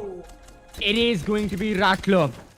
Blinding lights and bullets that shoot through the bodies. Whew. Round number 5 for Hunters LFO. Mercenaries. Oh no. This is, I mean, every single round, Jack, I believe the words we are using to associate MRCZ as well, they're not getting any better. It was earlier, you know, MRCZ, just a little bit off. Then it came into MRCZ, really not getting any traction. Now it's MRCZ. Oof. Very soon it's going to be MRCZ. No. What's happening? But it's about to reach MRCZ. What's happening? If they don't get a single round, it's not about momentum. It's the fact that they will have no buffer period whatsoever. As in, once the side swap happens, and if we take the hypothetical that Hunters LFO, they get round number 6, it's a 6-0. MRCZ can lose 0 rounds. 0 rounds on the attack out of 6 to push it into overtime. And that is so difficult, not to mention you will have to do it against Hunters LFO in the grand finals. Again, given the circumstances, given the context, it's a near impossible job. So MRCZ need this 1 round win just to have that single round of buffer period. And even if they lose 1 round on their attack, it's not the end of the world. It's still going to be devastating. It's still going to be a lethal blow. I mean, already MRCZ are in such a sticky situation, but they'll have something. But unfortunately, given how these past rounds are going, Hunters LFO somehow, every single time in those late rounds, 1v1, 1v2, they're able to close it out. Yeah, I mean, even if their mid-round is a little bit lacking at the time being, it somehow just does not affect them, right? They just go into the site, they just go in there, and they are fully capable, regardless of how many players remain on that roster. Every single one of them is fully capable of taking down whatever number of defenders remain. Now, mind you, they got to be careful in the early to mid rounds. They have lost a couple of bodies early, and we have seen that affect their overall, you know, push, their overall playstyle. However, not to such a degree that it would not be, you know, possible for them to win the round at all. They still have, and that's the big talking point right here. Right, that they are still winning rounds regardless of what MRCZ have brought out against them. What are the early picks? What are those first attackers to go down or first defenders to go down? It really is just a case of Hunters adjusting super quickly and managing to stay afloat, more so than just afloat, cruising even in this match. As we have, once again, Beat watching for anybody rotating in and out of initiation. As that second floor clearance becomes very, very clear. We did see, you know, a C4 be effective, and there are 2 C4s in play, this time from the Mute and from the Kaid. So that's very important stuff for the Hunters to take care of. B's going to drop down. There we go. And there is somebody on second floor. That's all the way towards Arcade Corridor. So he's going to be careful on the entry right now. That's actually insecurity. That's a Seeb. No, that's Taha. Excuse me. Wow. What did I say? Seeb?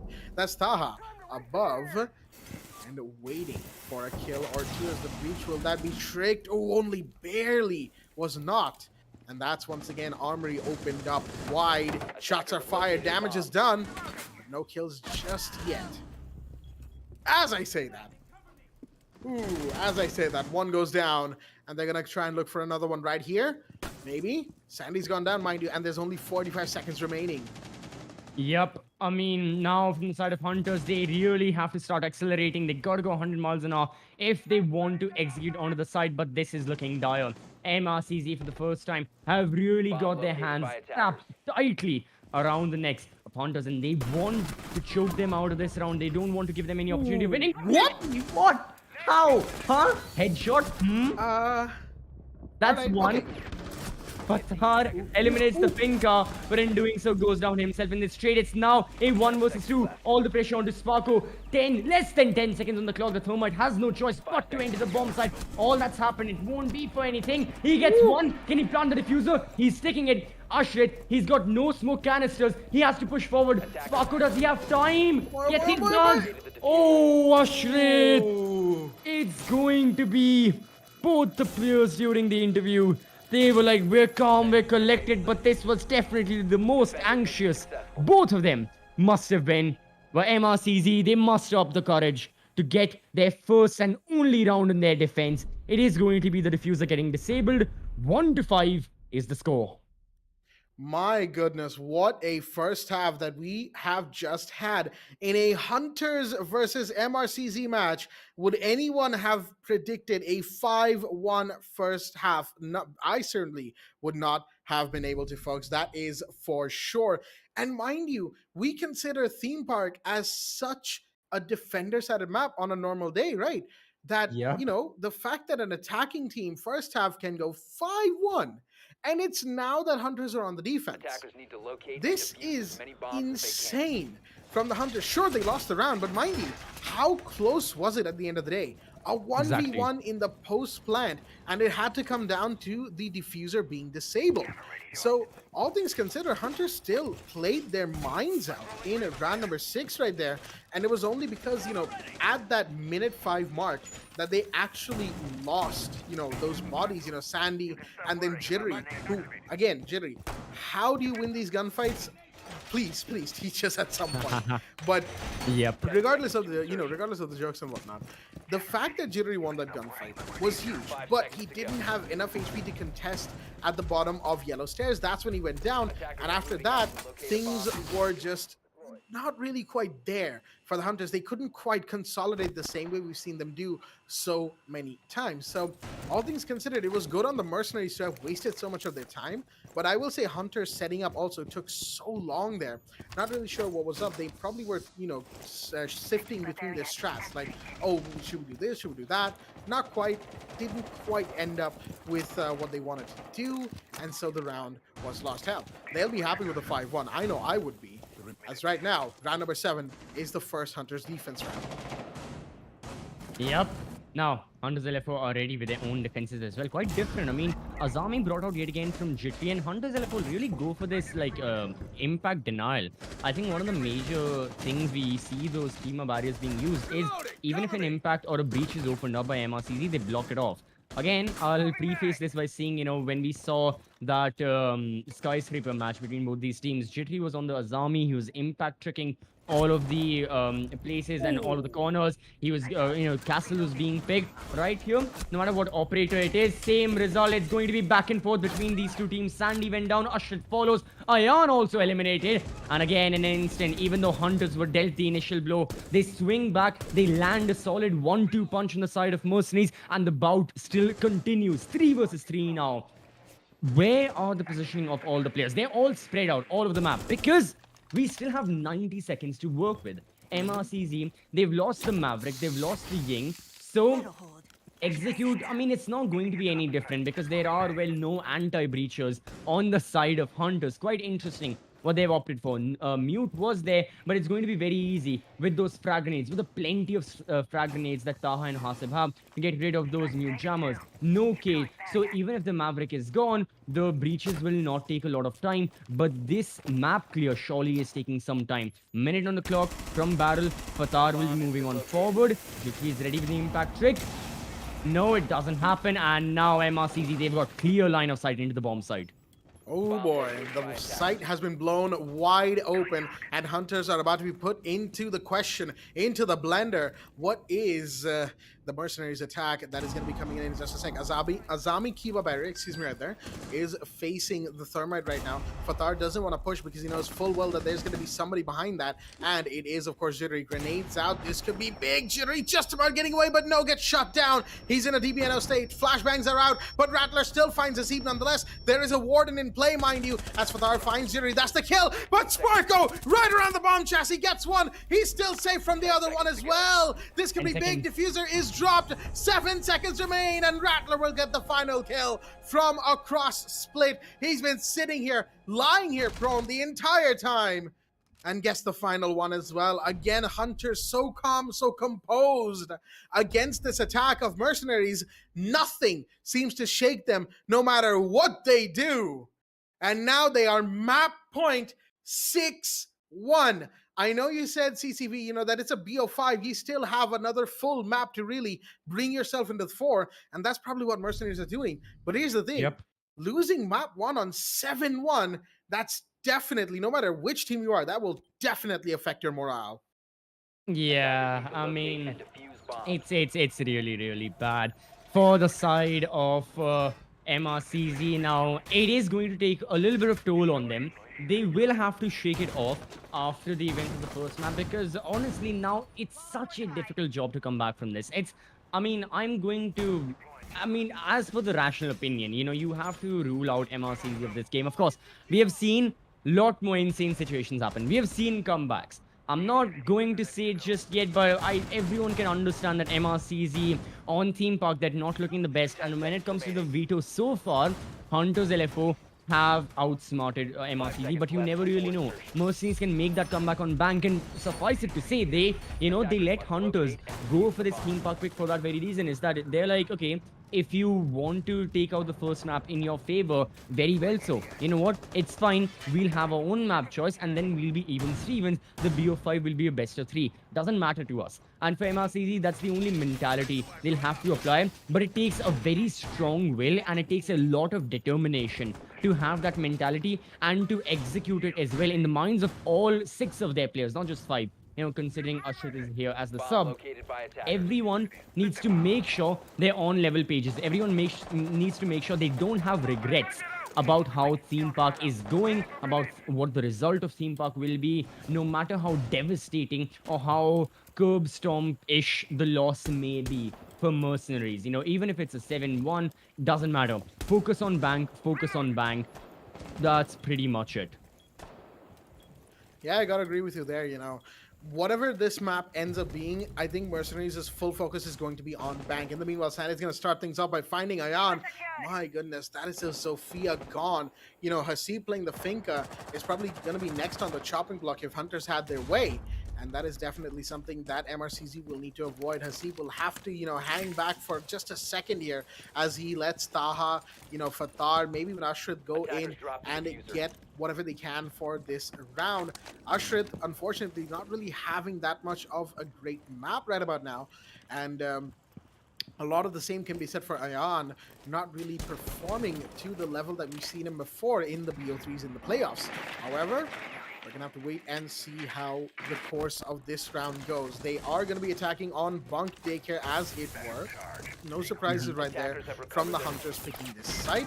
As the gas canisters of the smoke are coming in, Fatar. Okay, I'm not exactly sure where that recharge was placed, but oh, it's got to be careful. There's somebody in Arcade Corridor right on top of the stairs. And there's a Kiva barrier.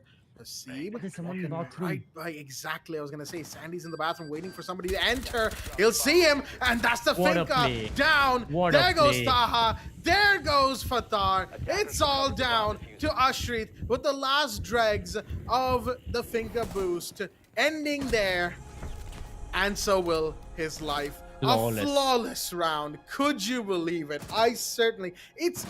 I am near speechless right now. 7 Mhm. 1 in the first round. Hunters with a dominating start to this best of five. Already 7-1. I mean, this is just the first map right here in Hunters LFO. They're ready for it. What a performance we have seen from their side. For MRCZ, yeah, we've been already seeing, what needs to be said. We've already been seeing that they must have been prepared for this and they must have known inherently that this map wasn't going to be theirs. But such a loss, I don't think was anticipated by anyone. Anyone at all, not even the Hunters players. I'm pretty sure in their most optimistic of dreams, they must have been like, man, it would be amazing if we could 7-0 these guys, finish the best of five. But it may just be a reality. It may, I mean, for at least for map number one, it's almost a reality. 7-1 will be the final score. And Hunters, they had complete control of this map. I mean, look at the previous round. The previous round is a poster boy example of just how good Hunters were on defense, on attack. The situational awareness was present. And no matter whatever MRCZ were trying, somehow they were just diving deeper and deeper into the trap that was laid out from Hunters. You know what? Let's have a look at the highlights. Let's start all the way back from round number one and go round by round, seeing how Hunters took their wins. But I gotta say, on attack, even though it was a near flawless half 5-1, most of those rounds, majority of those rounds could have gone the way of MRCZ had it not been for a single kill here or there, the kills disparity that happened. I mean, the numerous amount of times we saw a 1 versus 2, a 1 versus 1, heavy time pressure, the diffuser getting planted, all of them just meant the fact that it could have gone either way. But Hunters, they had the final rounds. You've already highlighted this, Jack. You've talked about it plenty. No matter how shaky their mid rounds are, Hunters always close it out. Their end games are as strong as I don't know, Magnus Carlsen, I guess. They always know how to finish a game off properly and how to finish rounds off properly as well. Absolutely. I mean, it's no secret at this point that hunters are just absolutely kings of the end of the round, as it were, in South Asia, and they have just completely shut down MRCZ on all fronts wherever possible. They've had a couple of shaky moments, mind you, with round three that we just saw, and now round four with Ayan, with this potential comeback, even dropping the diffuser outside the site at 20 seconds remaining. My goodness, that could have been such a such a big moment for them, but they just weren't able to get anything to go their way. Even on round five, it's a 2v2 and everything still falls apart.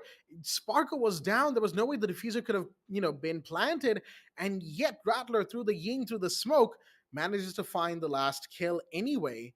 It was only round six where hunters just didn't have any time to execute no matter what, and even then, I mean, shots like that, just they are a statement at this point, right? From players like Jittery, from players like Rattler and Sparko and Sandy and Beat, every single one of them is just so proficiently good at the game that they play.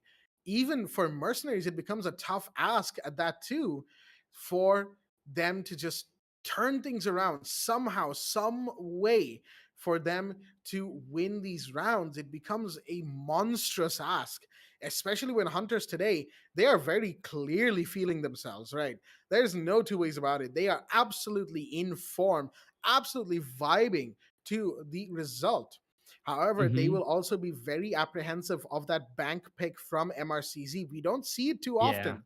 So MRCZ definitely have something in store for us on bank as we go to the map summary, and just look at the disparity between the two. My goodness. Oh my god. Sparko. Okay, 10-3. Okay, That went by okay. unnoticed. It definitely did 100% cost as well. All right. Yeah, enough is enough. Now, Sparko, if MRC, oh sorry, if Hunters LFO do win and Sparko comes here for that post-match presentation, whoever is taking the interview, Sparko needs to answer.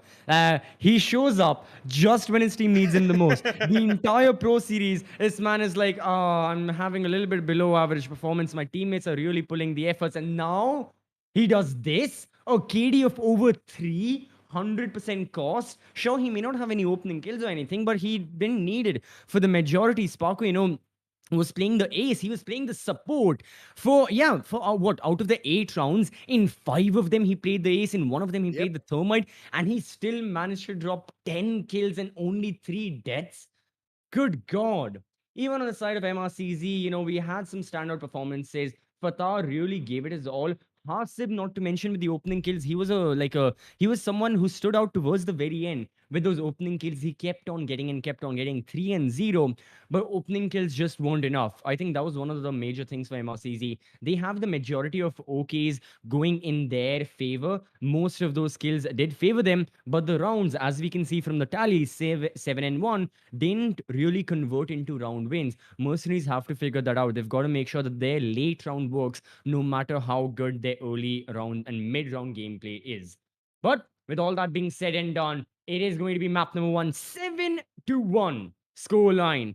Just 2 days ago, these teams, when the first map they played, went 8-7. Today, Skyscraper's not there. Clubhouse will be very, very later.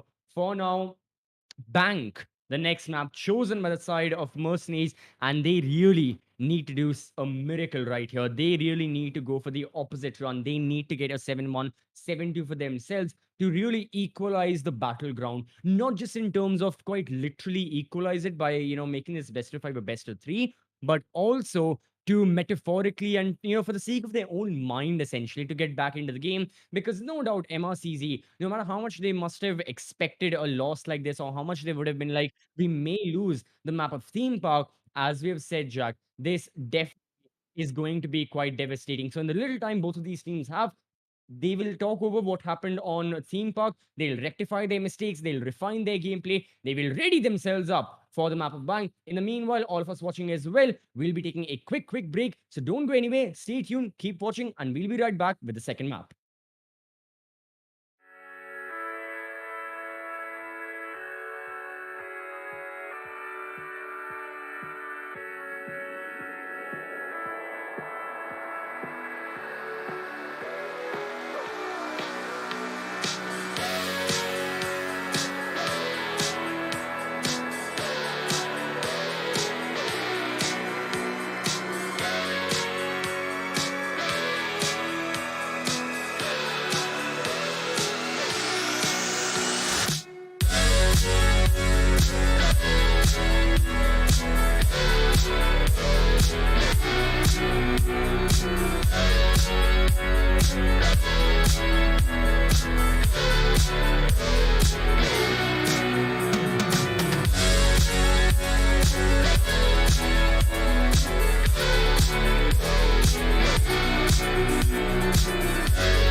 Welcome back, everyone, to the Esports Club Rainbow-Six-Siege Pro Series Summer Edition, supported by Ubisoft, powered by Zotac Gaming, and of course, our broadcast partner, Loco. I'm CCV, joined alongside Baba Gusa as well, looking dapper as always, his Kazuma Kiryu cosplay. I feel like now I should be wearing an eye patch to support my whole attire, or I can be Nishikiyama, you never really know. But what we do know is that this best of 5 grand finale between Hunters and MRCZ has only just started. The first map, I mean, I wouldn't call it an upset with the win. Hunters chose that map, they ended up winning, but it was the nature in which they won, Baba. 1-7 was the final score. MRCZ only getting a single round on board, then getting eviscerated off the map. Heading on over to Bang, do you think there is some salvation there for MercenarieZ? Salvation will happen, CCV, unless and until MercenarieZ decides to win on their own map pick. Although Hunters did prove themselves that they are good at whatever decisions that they've made on their map pick itself. Theme Park, that's the map that Hunters chose, and eventually they did get to win it out 7-1. Now the main question is, can MercenarieZ do the same on map bank as well? Seeing that 7-1 was very much unexpected on map number 1 Theme Park. And now talking about bank itself, this is where a lot of interesting and curious things might happen on MercenarieZ end, because at this point we have no idea what kind of strategies does MRCZ has. But when it comes to the match, which will in fact be ready and proceeding in towards the match itself, we'll be able to see whether if MercenarieZ can hold their ground on map number 2, or will Hunters do it just the same thing like they did on map number 1. So at this point, I have no idea, CCV. I have no idea what's going to happen. Truly, I mean, Bang, out of all the maps that we'll be seeing in this best of 5, even if we go to the side of Oregon, Bang by far is going to be the most unpredictable. So without any further ado, let the chaos ascend into this grand finale. Hunters LFO on attack, MRCZ starting out on defense. We commence this map with the operator ban phase. And even with the operator ban phase, you never really know exactly what kind of bans they'll be going for, It's always a shot in the dark, but yeah, some common themes will be followed. Mira most likely will be gone. Valk as well will be taking a departure, kind of like what we saw in Theme Park as well. It's the attacker bans that will be more interesting. Bank is rather very, very open map, but still, it doesn't mean that we'll be seeing any different bans prior to what we saw on this map, what we saw on Theme Park. Thatcher yet again off the board. I'd said this statistic is that out of the 5 maps, if we do see all the 5 maps, there is probably only a single map where Thatcher will be unbanned. I don't know which one it is, but his chance of getting played now. Jackal off the board by Hunters makes sense. As I just said, Bank is a relatively larger map, both in terms of its verticality and in terms of its square meter, like meter per square area. It's really, really big. The defenders just have so much free reign roaming. It's not as close quarters. It's not as congested as the tiny, thin hallways of a theme park. That's why Jackal has gone off the board. And the second Spaniard departs. Mira as well. No more. Looks like it's a standard ban from Hunters' end. On the previous map, MercenarieZ, when they were on map Theme Park, they also had the same bans. Thatcher and Mira both on attack as well as on defense. The only difference is the bans that has been made on MercenarieZ' end, because they've opted out to take out both Jackal and Azami. Azami, we all know the main reason why she gets banned most of the time. It's mainly because of her kunai barriers that can help out make tons of angles, a lot of unexpected angles that the attackers will be forced to use their utilities to remove them one by one. And let's not forget, Azami has all 5 of those Kiba barriers. It will keep it has its own certain cooldowns, but when you have all kunai knives present and still being available to use to make your own lines of sight and good amount of protective cover, then I think it would be best to take out that specific operator as best as it can. But for now, here comes the moment of truth. Whether if MercenarieZ can win map number 2 at their own map pick, let us find out on the first round.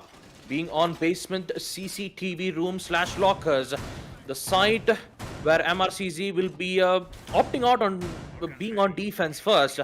And Hunters LFO looking very strong on the first half. Can they repeat the same thing they did on map Theme Park? I mean, for Hunters, they will have to, but MRCZ, a little bit of redemption for their side. MI7 is back. Ashrit, for the time being, yet again, subbed out. He had to jump back in for 6 of those rounds on Theme Park because, yeah, I think it was because of load shedding that MI7 wasn't able to be there. But now he's here. Hopefully, no more issues occur for MRCZ. They've got their proper 5-man roster. And the first bomb site security in lockers, yeah, I mean, it's all standard what the defense is going for. Echo selected. It's always a gamble between Echo and Maestro. You know, if you want to have a hard anchor in the bomb site supporting your smoke, it's always one of those two operators. It seems like Mercenaries, more specifically MI7, have made their choice. As for the attackers, versatile of a lineup, 2 hard breachers, Rattler as the Ying. So they want to force that entry in towards security CCTV room. They want to force that entry. They want to plant the diffuser and then move on forward into a post plant. And I think MRCZ are going to let them. Yeah, Mercenaries, you know, what we were talking about earlier on the map of Theme Park is that on Theme Park, these teams, they've been hyper aggressive. The defense as well, peeking all these angles. Here, it's a lot more passive. I mean, you've got Fatard with Ayan towards the first floor, but these guys, they've given up second floor control. They don't want to swing by just yet. Only now will they be taking these angles. And I really believe MRCZ will be prioritizing their safety over these kills. They would much rather fall back. But no, it's going to be Ayan swinging wide from Staffroom, taking down the Maverick as the first kill of this map. That's a necessary first pick from Mercenaries. And now Hunters, they need to do something about this. Losing Jittery means that they have no other choice to take out those hatches, especially the electrified ones. They can at least know for the fact that open area hatch has been opened up, so they could use that particular angle. But the way how Mercenaries has been playing though, they're playing according to time. Ayan is still holding his ground from the staff room, which means there will be a lot of problems. Oh, shot! A headshot from the Vector to take out Sandy, and an immediate trade will come back at the hands of Beat, putting Hunters LFO at a very tough spot. 3-5. They've lost 2 members, and now they're losing time as well. Yeah, yet again, MRCZ, they're looking better. Their defense, now everyone has rotated back into the bomb site. And it's the attackers who need to make some sort of move. But obviously, you can't just drop down from the hatches. That is literally forcing yourself into a death sentence. The defense is spread out. Look at the amount of angles they're covering. Rattler just went for a slight peek. And he was met with a full magazine being sprayed down towards that location. So, Taha also sits with the shotgun as the Jaeger in towards security. That's quite interesting. Ying Candelas now brought out from these attackers. They want to find the entry. They've flashed a couple of the players, but it's still Mercenaries with these kills. Beat has rotated all the way over from Garage, but he will be encountering an angry Echo very, very soon. MI7 can swing that angle whenever he wants to. Sparko inside the bomb site. No good avail to him. It's all down to the sledge, and it is going to be the Echo to eliminate him after all. Mercenaries, excellent defense. It stood the test of time. No matter what Hunters threw at them, they held on forward and they kept getting those kills. Near flawless round for them. Yep, 1-0. Mercenaries will be happy about this. This is their map pick after all. And they're just making sure that whatever strategies that they have at their disposal would bring an end towards Hunters' attack phase in the first half. But what will be Hunters' response in round number 2? Still have the same operators just like they've picked on round number 1, except some certain changes from the operators itself. This time we see Jittery bring in the Finca instead of the Maverick, which means that the Adrenal Surge that Hunters have, plus a total of 3 LMGs, which is currently present at the hands of Rattler and Sandy, will be even much more powerful. And now, here comes the moment of truth for Mercenaries. Although they've succeeded at round number 1, basement, a beautiful hold, and such an amazing play from Ayan's end. But can they do the same thing again on round number 2? A lot of tension though, especially in this grand finals. Every single play makes a difference. Every rotations, every utilities which is placed at the right time can change the course of history, especially in the summer series. And I still have to understand the way how Mercenaries is opting out, bringing in the Echo. Two yokai drones, which will help them not only just to gain information, but also has the higher chances to deny plant when the attackers don't have much. So you could see that MRCZ is playing according to time, just like they did on round number 1, and they want to do so in round number 2 as well. unless and until if they lose control on stock, this is where problems starts to happen from MRCZ, and I believe they're making their best efforts to hold their ground as best as they can. Absolutely. Mercenaries are going to try their best to keep these attackers at bay. They're spread out. They're looking all over the map. Plenty of information for them as well. Thanks to those yokai drones. Not to mention them face checking all these corridors, holding these angles. Just mean that, you know, whenever they do see an attacker pop by, they can shoot him, they can kill him. It's going to be a lot more easier. So we're just waiting for the initial couple of frags to take place. Yet again, on attack, the pressure resides on Hunters LFO, and this is a big shake-up to what we saw on the map of Theme Park, where these attackers, they were finding all these early kills. Here, it's so much more different. They want to open up stock, they want to push forward. Just a small line of sight will be opened up, but Taha can play behind it safe and sound. Meanwhile, MI7 also gets tagged. Hunters are definitely applying the pressure. They definitely move on forward, still looking for that avenue. Taha inside of stock. Oh, he's there. He wants to take a gunfight, doesn't want to shoot down the X-Kairos just yet. His location is given away, and this will be Jittery's revenge. He died as the first casualty in the previous round by the hands of Ayan.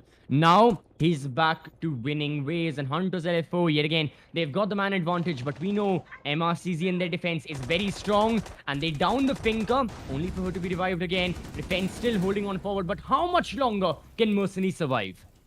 The surge ability is such a powerful ability for the attackers to get themselves back up. So Jittery, although he did get to revive by himself, he will still get picked out from Fathar. But look at that, gunfights already happening towards the site itself as Rattler with the bearing 9 to take out Ayan.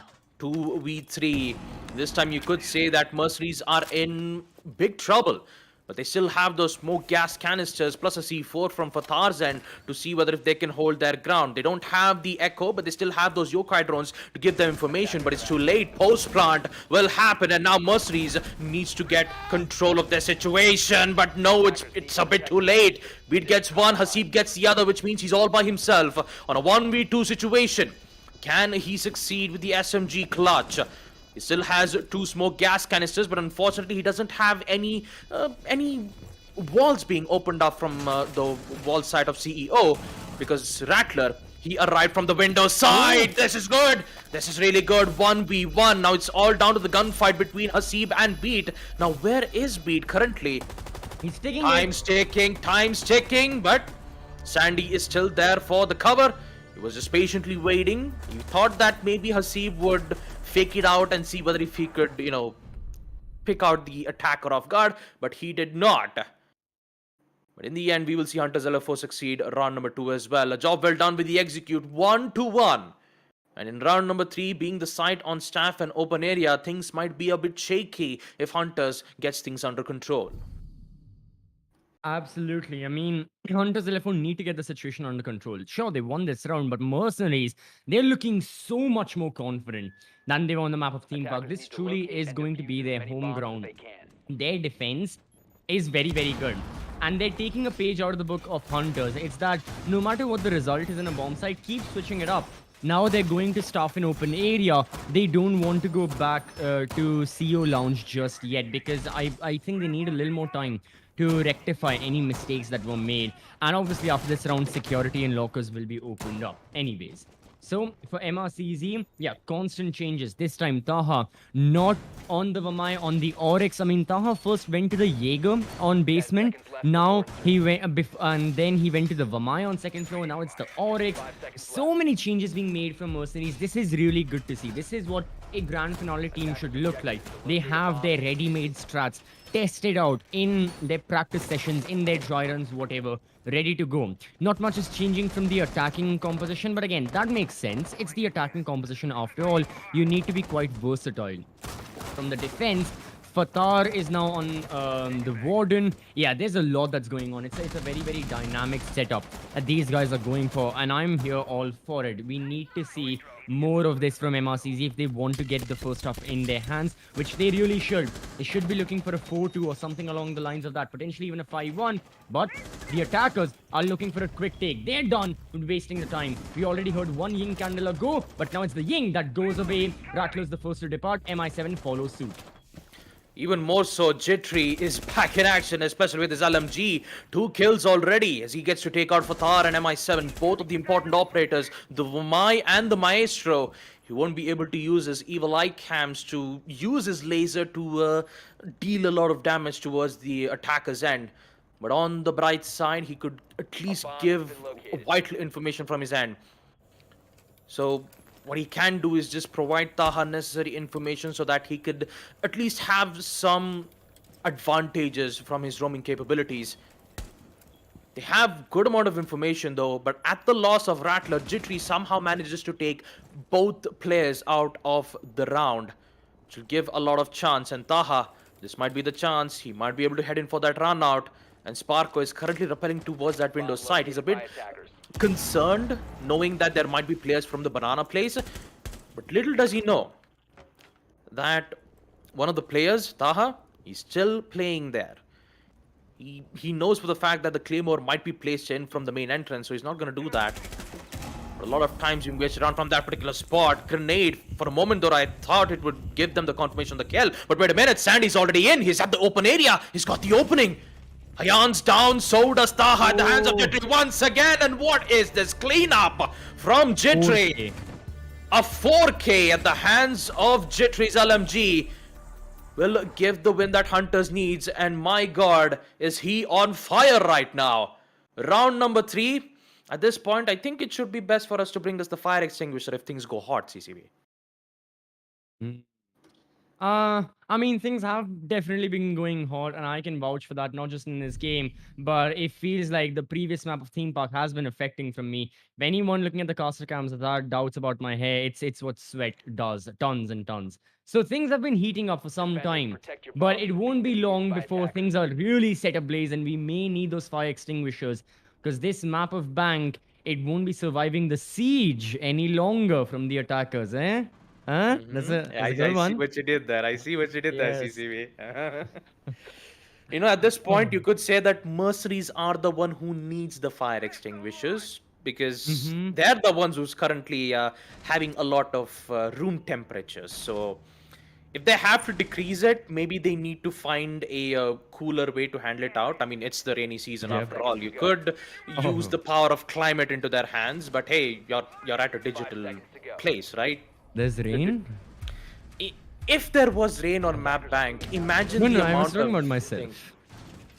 I mean, currently on my end, yeah, it was drizzling a bit.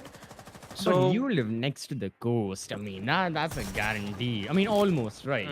Yeah, It's- almost. It's dry, so that's that. But anyways, okay, enough about geography. Let's get back to Siege. Let's get back to the match at hand. Round number 4, Hunters. The previous round, that must have been a huge, shot of confidence from their side. You know, they must have felt on top of the world, given what they did. And right now, though, MRCZ, they want to start right from the get-go. I mean, look at Beats HP, no Finca. This sledge will have to survive at like 10 or 5 HP for a whole lot longer. And what dealt all that damage? Was it a pre-placed C4 from Fatar? Feels like it. Someplace you still have Taha roaming in confidence and has Beats spotted the Mozzie. I don't think he has. Taha, he's got a golden opportunity, and yeah, that's exactly what happens. Wall bang, or maybe it was through the drone hole. It means that the sledge is now put in a down but not out state. Rattler departs yet again for the second round in a row as the opening casualty, this time at the hands of Ayan. And Hunters once more are under a boatload of pressure. 2 of their players are gone, and MRCZ are ready with this defense. Yeah, looks like mercenaries are fighting back, but Jittery is still alive though. Sandy as well.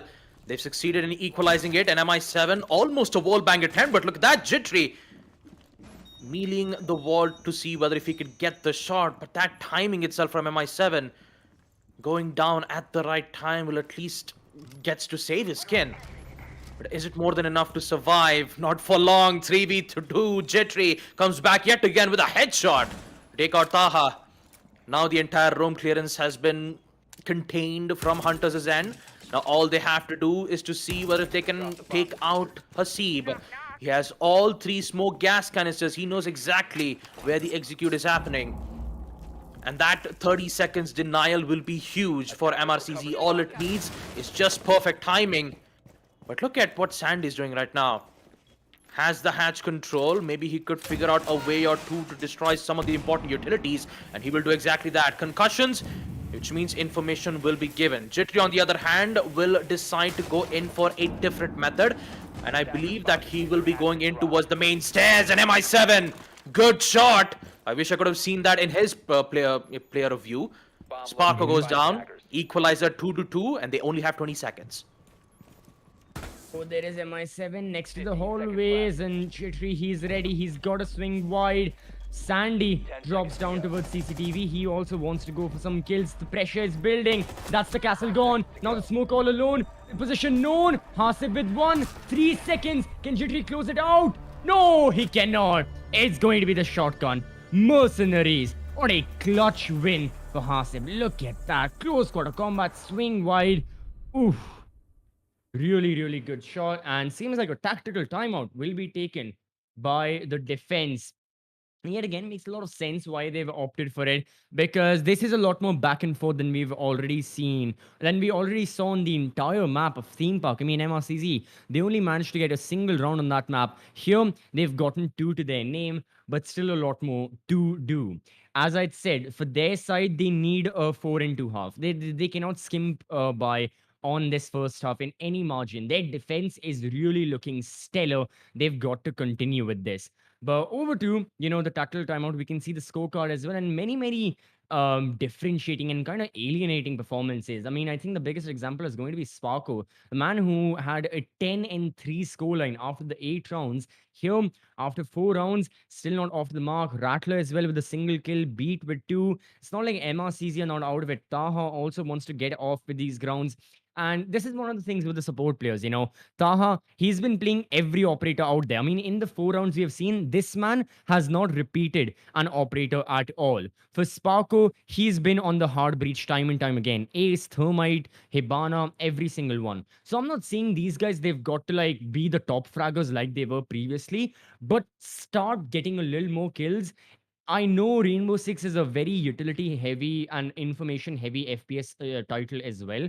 It's not as dependent on kills and frags as any other 5v5 shooter, but it still means that if you can get those said kills, it makes your life so much more easier, and it makes your team's journey so much more easier getting in those rounds, because it alleviates some of the pressure that's onto the shoulders of someone like Hasib, Ayan, Jittery, Sandy, etc. So yeah, the advice would be for Sparko Taha, not to frag out their minds, but to do a little bit more. But obviously, it's not like they're not aware of this. I'm very sure very soon we'll be seeing both of these guys start off getting more kills, as we'll be seeing both of these teams start off with round number 5 in just a couple of seconds.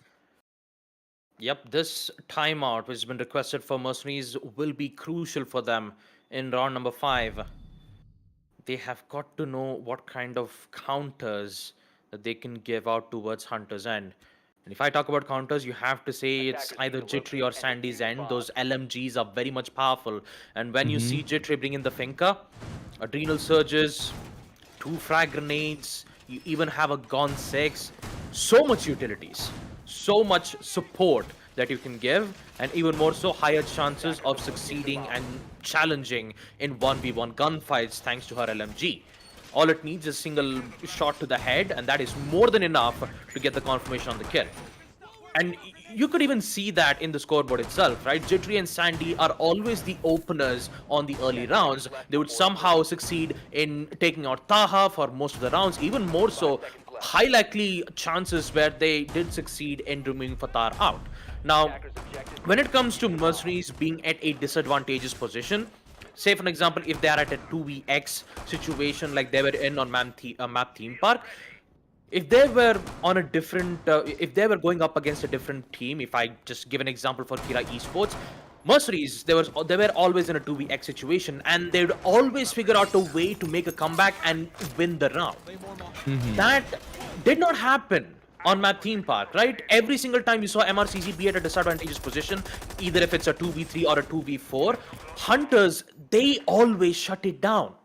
They ensure that none of those opportunities that Mercenaries have will ensure success rates on map Theme Park to succeed that 2v4 or a 2v3 clutches. And now, talking about the previous round, It's not the same thing. It's still equalized. It's a 2v2. And Hasib winning this clutch was very much important because they get to equalize it 2-2. Now, on round number 5, the biggest concern for Mercenaries is that can they get to take out Jittery? Either from Taha's end or from Ayan, removing Jittery should be their main important thing because he deals a lot of damage, he has a lot of utilities, and even more so, Taha, he'll be the one being at the danger zone. Absolutely, you've got to make sure Chitri is departed, but it's going to be Sandy off the board. Initial kill, beautiful find from MI7. Gets rid of that. Zofia LMGs are gone, but still towards top. The breach is done. Omai's got to be careful. Soon there'll be attackers crawling in from square as well, looking to hunt him down. Impact trick this time will be quite successful. So those Hibana Excaros, they found the initial purpose. But Rattler, he's only got 10 more of them remaining. You've got to be careful with that. You have to make sure the kill happens in your favor. It's a very precarious spot where Vamai is playing from. He cannot risk his life. He needs to waste the time. A minute on the clock. Another player departs. It's another top fragger. And once again, it's MI7 to get the job done.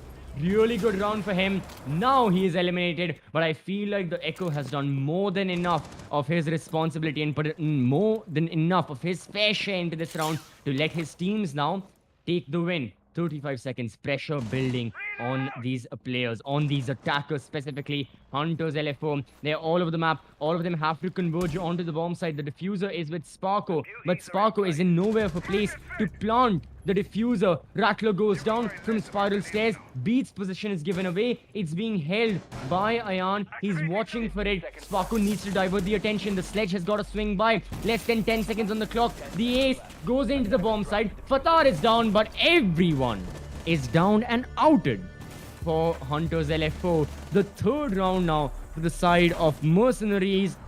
And yet again, they'll be taking the lead on the map of Bank. Been doing an excellent job so far, I have to say, especially in the early kills department. I mean, if we have a look at, if we have a look at the second map, out of the 5 rounds that we have seen, in 4 of them, MRCZ have gotten those opening kills. And this time, yet again, they were able to convert it to a win. So they are looking really, really good and doing a commendable job on this map. Yeah, it was all thanks to MI7 who just got that 2 important kills. Jittery and Sandy, both of them. One who was rappelling from the window side and the other was at nearby towards stock window, I'm guessing. But all in all, MI7 doing a lot of job, especially on the mid rounds. Clearly shows that MRCZ can have the entire site on lockdown on round number 5. Even with the defensive side having Valkyrie in hand, it's interesting that you don't see Valkyrie being brought out on a map like Bank. That's what it's making me even much more curious. Why is MercenarieZ making a decision to bring in the Maestro a lot more than the Valkyrie? Of course, it does brings me the invitational memories where we saw Dark Zero make their out of nowhere plays from the Maestro, right? And that exactly happened from this same site, open area and staff room. So thinking about that situation, and MercenarieZ being in a situation like 2-3, ending the first half with a huge advantage is exactly what they're trying to do. And they would like to put all stops on Hunters LFO's attack push. And in order to do that, they need to understand the way how Hunters have been proceeding with their attack phase, right? It was always Jittery and Sandy. They did succeed in removing them out on round number 5. But on round number 6, they have finally understood what MercenarieZ were doing. And now with the help of that, they will make a decision to opt out a different strategy in which that could put MercenarieZ off guard, especially in this early round. I mean, it could catch MRCZ off guard, but it's still holding forward. They're not, moving away or deviating from what their original plans are. Hasib, yet again, it's MercenarieZ get the opener, and this mute, he falls back safe and sound into the bomb site. One SS player taking out another, and this is just looking, lethal from MRCZ. Every single kill is going their way. Taha once more. And yeah, I mean, look at this. Yeah, look at this defense. They are eliminating every single attacker they encounter and falling back every single time. Look at that. They've given up second floor presence. But what remaining presence can the attackers really take? I mean, Diffuser's not with them. It's all down to Jittery and Sandy. No resurrections available. No one can come back into this round.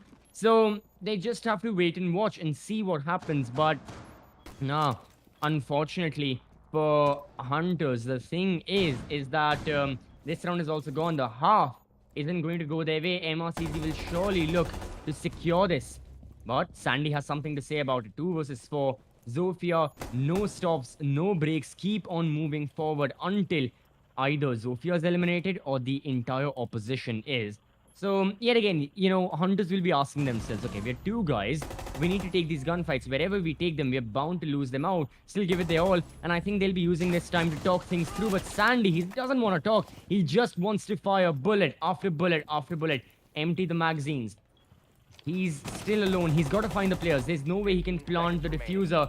He's looking for those kills. He swings wide Oh from boy. staff room. He downs Hasib. It's doable. no. 8 seconds. Oh Just barely a win for Mercenaries. That could have gone horribly wrong, but it is going to be MI7 to secure the round of 4 and 2 half. That was a close one from MI7. If Sandy would have succeeded, imagine the pain that MRCZ had to go through. And definitely they will ask for a pause. They have to. Can you imagine? This was a 1v5. Sandy almost removed every single player out of MercenarieZ's hand. Although the early peaks were looking good, they had control on the entire second floor place. But once you know that the attacker is nearby the site, once you know that they are near towards open area or staff room, this is where problem starts to arrive at the defensive's end. And talk about the site itself, open area and staff room, it is not likely in the defender's favor. It's more likely at the hands of the attacker's end. They always have the advantage, and that's the reason why you see Mercenaries be a bit spread out towards second floor, maybe in towards the first floor stairs. Even more so, there were a lot of, you could say that there are players from Ion or MI7 holding from the blue stairs as well to provide that crossfire angle. Because if the attackers do have their main choke points towards tellers, or even more so have control on the entirety of open area, then things would not look too well from their hands. Even more so, control of stock room would be even much more dangerous for mercenaries to defend on a site like open area and staff room, because they can establish vertical lines of sight. And with that being denied, Mercenaries has done a fantastic job at holding out their ground, removing players out of the equation, and in the mid round, you got to see them be at a 2v5 situation. None of the players were gone. None of the players were deleted. None of the players from Mercenaries were out or technically, checking out the drones to give support for the team. Everyone was working out very well. But when it comes to a site like open area and staff room, that's the main thing.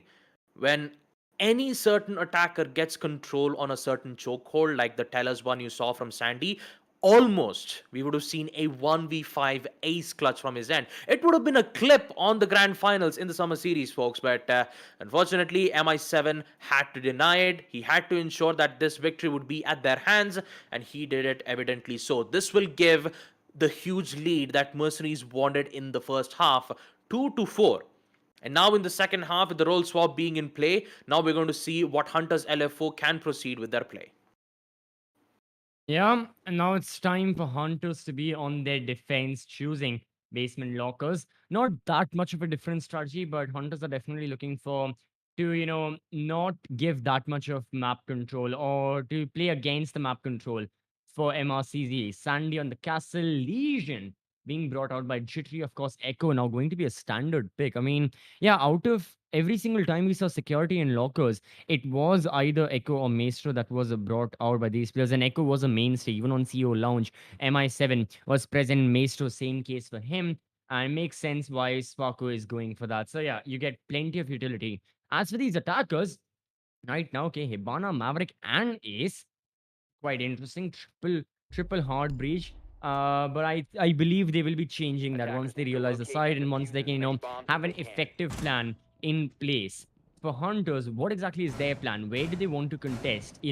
No defender, no defending operator right here screams a lone operator or like a lone roamer or even a lurker. There's no Jaeger, there's no alibi, no Mozzie even to an extent. So everyone seems like they can fit into the bomb site, but someone will have to take up those responsibilities of, delaying the attacker's time. If all you do is stay bunched up into the bomb side, yeah, you're safe and sound and on bank, that's one of the theories, but you are letting the attackers get so much more time on board. You're letting the attackers, figure out so much of their strategies, execute properly, and then move on forward. That those gunfights that you have not taken early on will be meaningless. So you need a little bit of investment in your manpower over the map, not necessarily for the kills, but as I always say, just to waste the time and waste the resources of these attackers. Destroy a couple of their drones, then move on forward. Waste a little bit of time, destroy some of their gadgets, then go for it. But right now, yeah, mute jammers all over the map. So that's really good. MRCZ, they want to push forward, but they will face plenty of defenders. Then yeah, Hunters LFO, they are spread out all over the map. The attackers, they are just looking to get that entry, but it's going to be so much more tougher than it was on Theme Park. Theme Park is congested, Bank is really, really open. So finding these defenders, killing them before they can escape is going to be a major hassle. For Hunters LFO, their main concern has to be to hold their ground from the open area. And the amount of information that they have regarding this place is also huge. For now, they're just rolling it out. MRCZ, they've already placed a lot of info, but wait a minute, where did that nade come from? He has to take out Sandy, and that is an important frag. Did that happen on open area? Yes, I believe so. That might have happened towards the open area itself. But a 4v5 and MercenarieZ being in the one on a huge lead, ending the first half on a 4-2, brings a lot of dangers towards Hunters' defensive end. But you still have Jitray, the T5 SMG, taking out Taha, an immediate refrag, which means that the Finka will be gone at the cost of his HP being decreased towards to a total of 20 HP. So if he needs to make a play, and he needs to ensure that he has to hit perfect headshots, or else he will lose a lot of gunfights. In a minute left, MercenarieZ, although they've succeeded in removing Sandy out of the equation, they still need to focus on opening up the site. They still need to focus on removing players one by one. Even more so, they have to take out Rattler so that the attackers won't have any problem in planting the diffuser in the site itself. A lot of time being wasted around, but on the other hand, we see MRCZ making a bit of a progress, opening up the hatches, and now they're making towards the side. Alright, execute is on the defenders. They gotta ready up those smoke canisters. Rattler, be aware, throw them out, prevent the diffuser from being planted from the side of these attackers. Already, that's one gone. MI7 departs. JT with his second, and MercenarieZ, they want to move on forward. They're looking for these kills. The smoke is gone. The diffuser can be planted. That's another. Ion follows through, gets rid of the mute. Both the SAS members now off the board. It's all down to Sparko now with the Yokai. He concusses one, shoots another, but he's gone down. MercenarieZ will be taking their 5th round in total. Their attacking win. This is now their 4th round in consecution that they have managed to win. These guys are looking very, very confident on this map of Bang. It is a lot more likely MercenarieZ want to close this map out in similar fashion Hunters did on Theme Park. Back then it was a 7-1. MRCZ want to make this a 7-2, at max a 7-3. And given how the start, mid, and late round is going for them, Hunters do not seem like a major obstacle for this attack. Need to locate and defuse as many bombs as they can. And what a turnaround on map number 2. MercenarieZ 5-2. And I wish I could have got to see Ayan's perspective though in the previous round, round number 7. He got himself a triple kill with the Hibana. Not only succeeded in taking out Sparko, but the rest of the players inside of team Hunters LFO. A good job a job well done from Ayan to be succeeding in the attack's execution, especially on a site like basement lockers and CCTV room. But now, here they are, back again on second floor CEO/office. CEO office slash executive lounge. Yeah, both of them are a different room, of course. But talk about the first half. Hunters LFO had no problems dealing with second floor CEO office in round number 2. But eventually, we did get to see MercenarieZ fling back, winning round number 5. So you could say that MercenarieZ are currently having control on their own map pick. Even more so, map bank clearly looks like it's theirs. And the amount of bans that we've seen in the veto itself, we saw Hunters banning, we saw MercenarieZ banning Border. We saw Hunters banning important maps that was very much influential on MRCZ's end. And with both of them being out, yeah, that was Cafe Dostoyevsky, which was banned from the hands of Hunters LFO. They pretty much sure know that they cannot contest on a map like that. And they decided, you know what, it's map bank. We could do it. We know some strategies behind it. And turns out it's not working out too well for the past 5 to 6 rounds. But Jittery though, early frag, Taha's been eliminated. And that will give a bit of hopes and dreams towards Hunters LFO to succeed on this defensive maneuvers.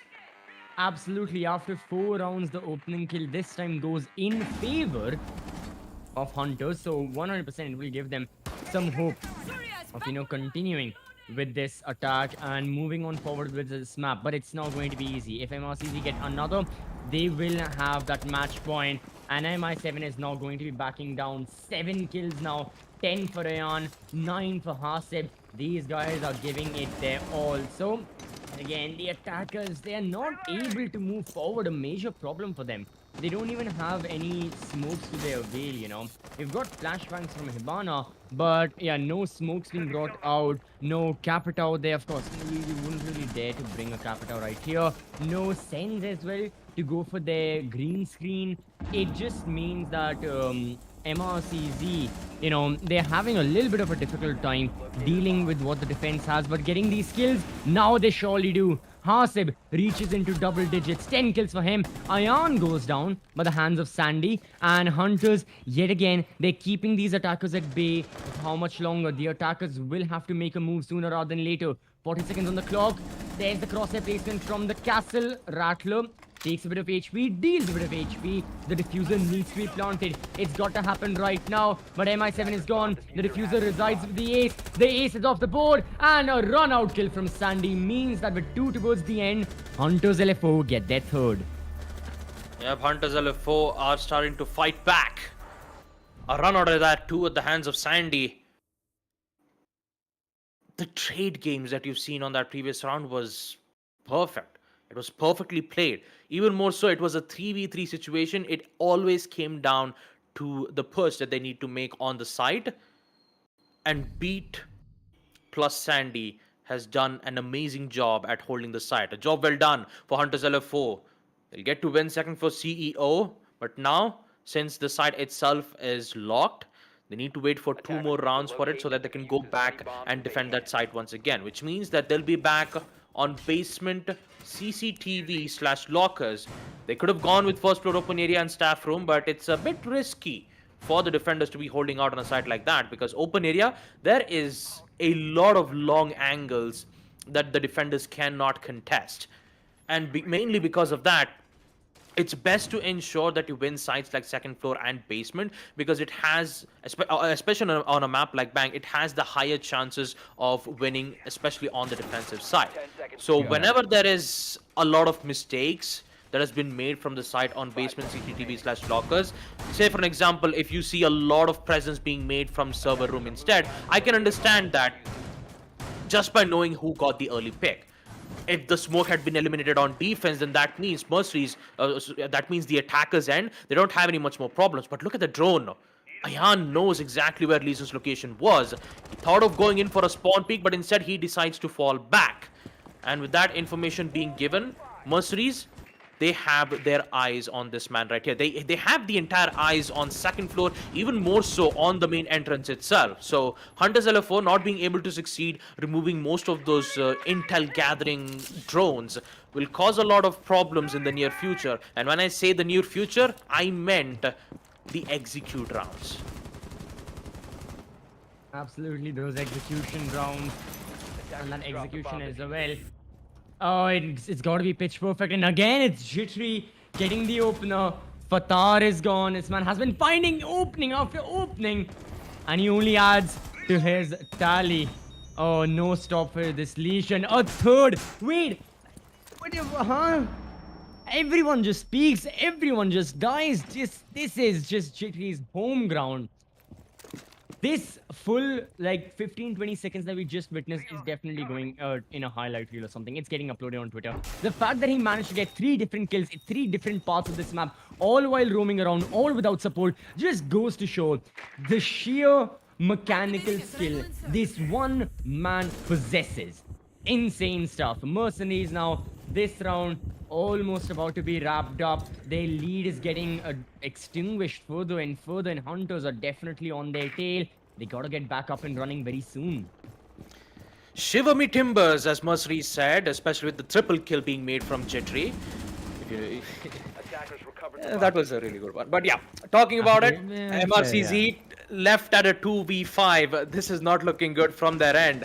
And I'm pretty much sure that they are being pressured a lot, even more so. Back again, it's Sandy from mid-stairs who gets to take out Hasib. Taha is the only player left. He needs to find an opening, in which he does. He gets to take out Sandy from below the hatch. And now he needs to find the other 4 players on the side of Hunters LFO. A good amount of information is being given from the Yokai drones.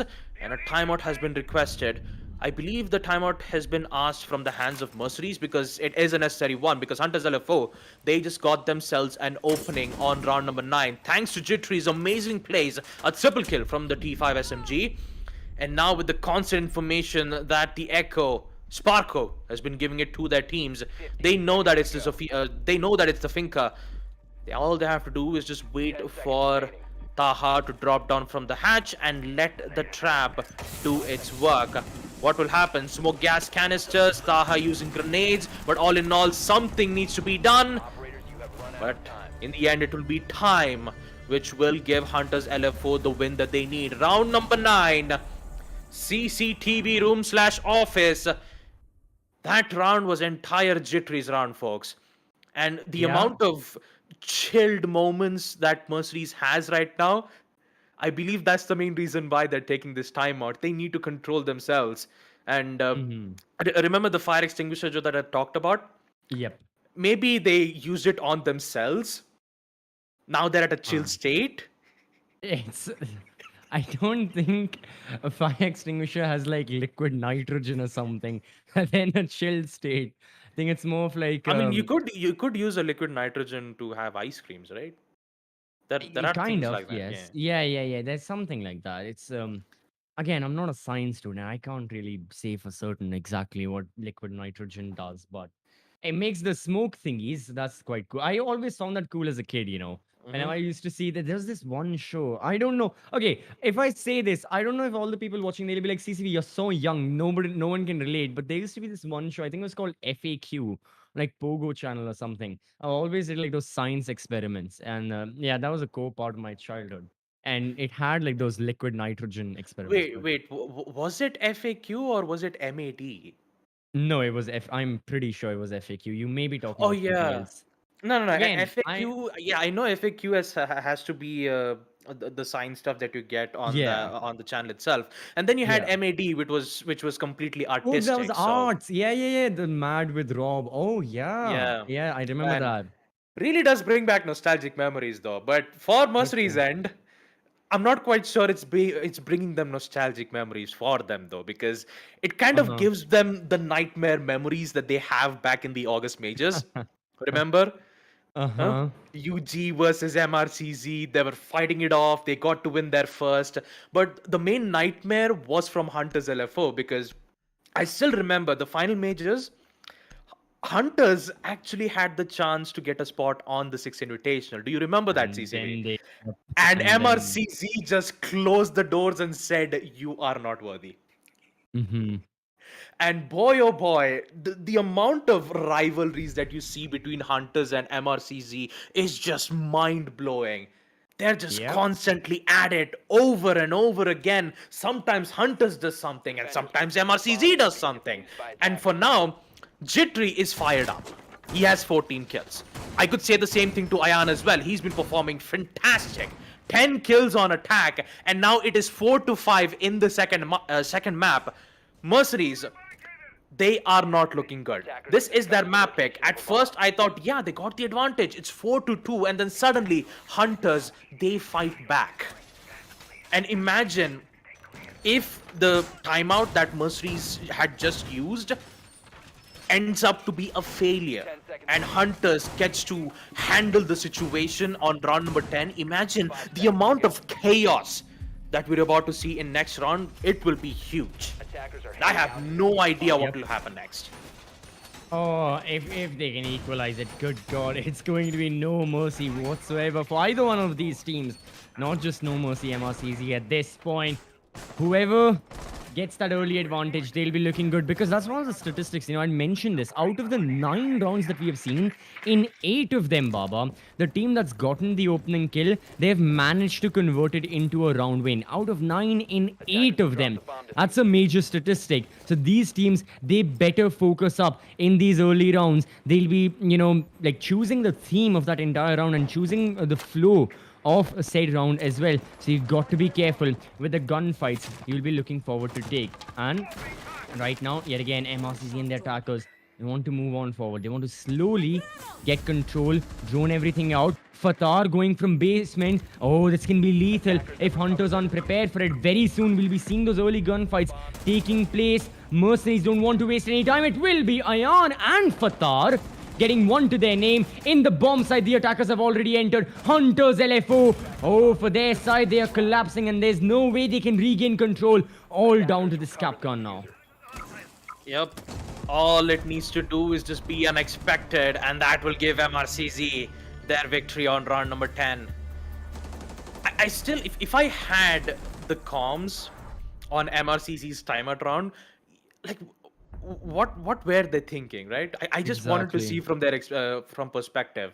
MRCZ are talking about the entire strats, and next thing you know, either MI7 or Ayan just says, you know what, the site is on first floor open area. How about we just rush? And rush they did. And Yep. somehow Mercies puts themselves on match point 6 to 4. All MRCZ needs is to win one more round. Hunters, they have their 2 tactical timeouts. They could use it. They could maybe try to understand what went wrong, right? Yep. And they haven't used it just yet. And every single time we see MRCZ use a timeout, they've eventually won one round. More than so, they've won 2 rounds in the first half while they took their timeout. So there is high likely a chance that MRCZ can end off map number 2 on a 7 to 4 scoreline with the timeouts that they've asked. But for Hunters LFO, they could use their own too, but they've opted not to use it. Jittery will It's be a back. disconnection. Oh, Yeah, back, it is a disconnection nonetheless. I wasn't. It was a pause time which was requested from Hunter's end, but I was talking about Mercenaries' tactical timeout, right? Yeah, Both yeah, of the yeah. tactical timeouts that you've seen was successful, and now they cannot use the third time, which means that although they are in match point, they've secured it at least. All Mercenaries have to do is to just win round number 11, and in order to do that, they have to win sites on basement lockers and CCTV room and second floor CEO/executive lounge. Those 2 sites, Hunters have succeeded in defending those important plays, and they also has a chance to put themselves on overtime. 6 to 6, it can happen unless and until MRCZ choose to break the curse. We might see map number 2 be at the hands of MRCZ. 100%, for the side of MRCZ, if they can secure one of these rounds, map is theirs. Right there for taking for Hunters. Overtime, still a possibility. Not the strongest one, but it's there nonetheless. It's kind of like a 30-70 split. Mercenaries almost have this map, just need to close it out. Now, heading on over to Executive Lounge and CEO, we've only seen this bomb site brought out on the defense of Hunters once.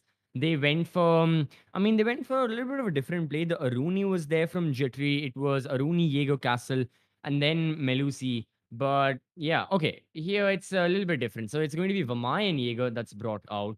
And then as for the side of MRCZ, we'll see once the attacker repick is done. For the time being, however, yeah, point being, we've only seen this site once. If MRCZ are able to shake up their strategies, 100% they can take the win here, but they'll have a better chance on basement CCTV and lockers, where they've already defeated Attackers need to Hunters locate and LFO defuse as many previously on bombs their as they attack, can. where they've already taken that win.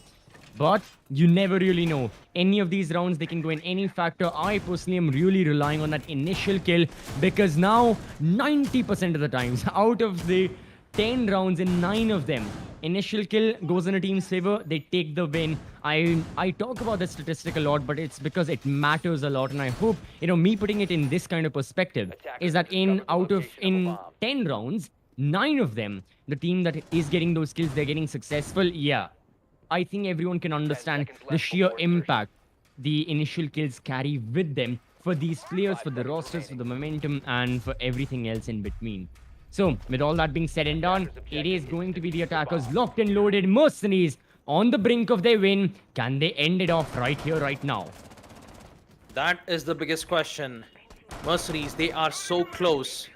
All it needs is just one simple site win, and they are good to go. Hunters LFO, they've already succeeded in defending both the second floor as well as the basement sites, which means that things will be even much more tougher from MRCG's end, unless and until they make an unexpected play, just like they did in the previous round, on round number 10. Huge rush. Hunters LFO were not prepared. But this time, they are. They've already placed their position. They even Rattler is already prepping out his window open from the castle barricade, so that he can get a good amount of repositionings as best as possible. But here's always the most important part: who will get the early peak? Will it be Hunters or will it be Mercenaries? Will we see Jittery get the opening pick, or would we see Ayan fling back doing the same thing? Drone works are the most important things that the attackers need to worry about. And if they lose a lot of information in mid or late rounds, then things will not look too good from the information gain, which means they have to, in which things will end up being on the late game, where you have to execute with just blind peaks. You won't have a lot of time left at your hands, and that is not what you want to do. But wait a minute, it's not Jittery who gets the opening pick, it is Parko. Taha is out, no more of Candelas, which means that they will be safe, but for how long? Early kill goes in favor of the defense. They have to keep the distance on from Sandy, and he's successful.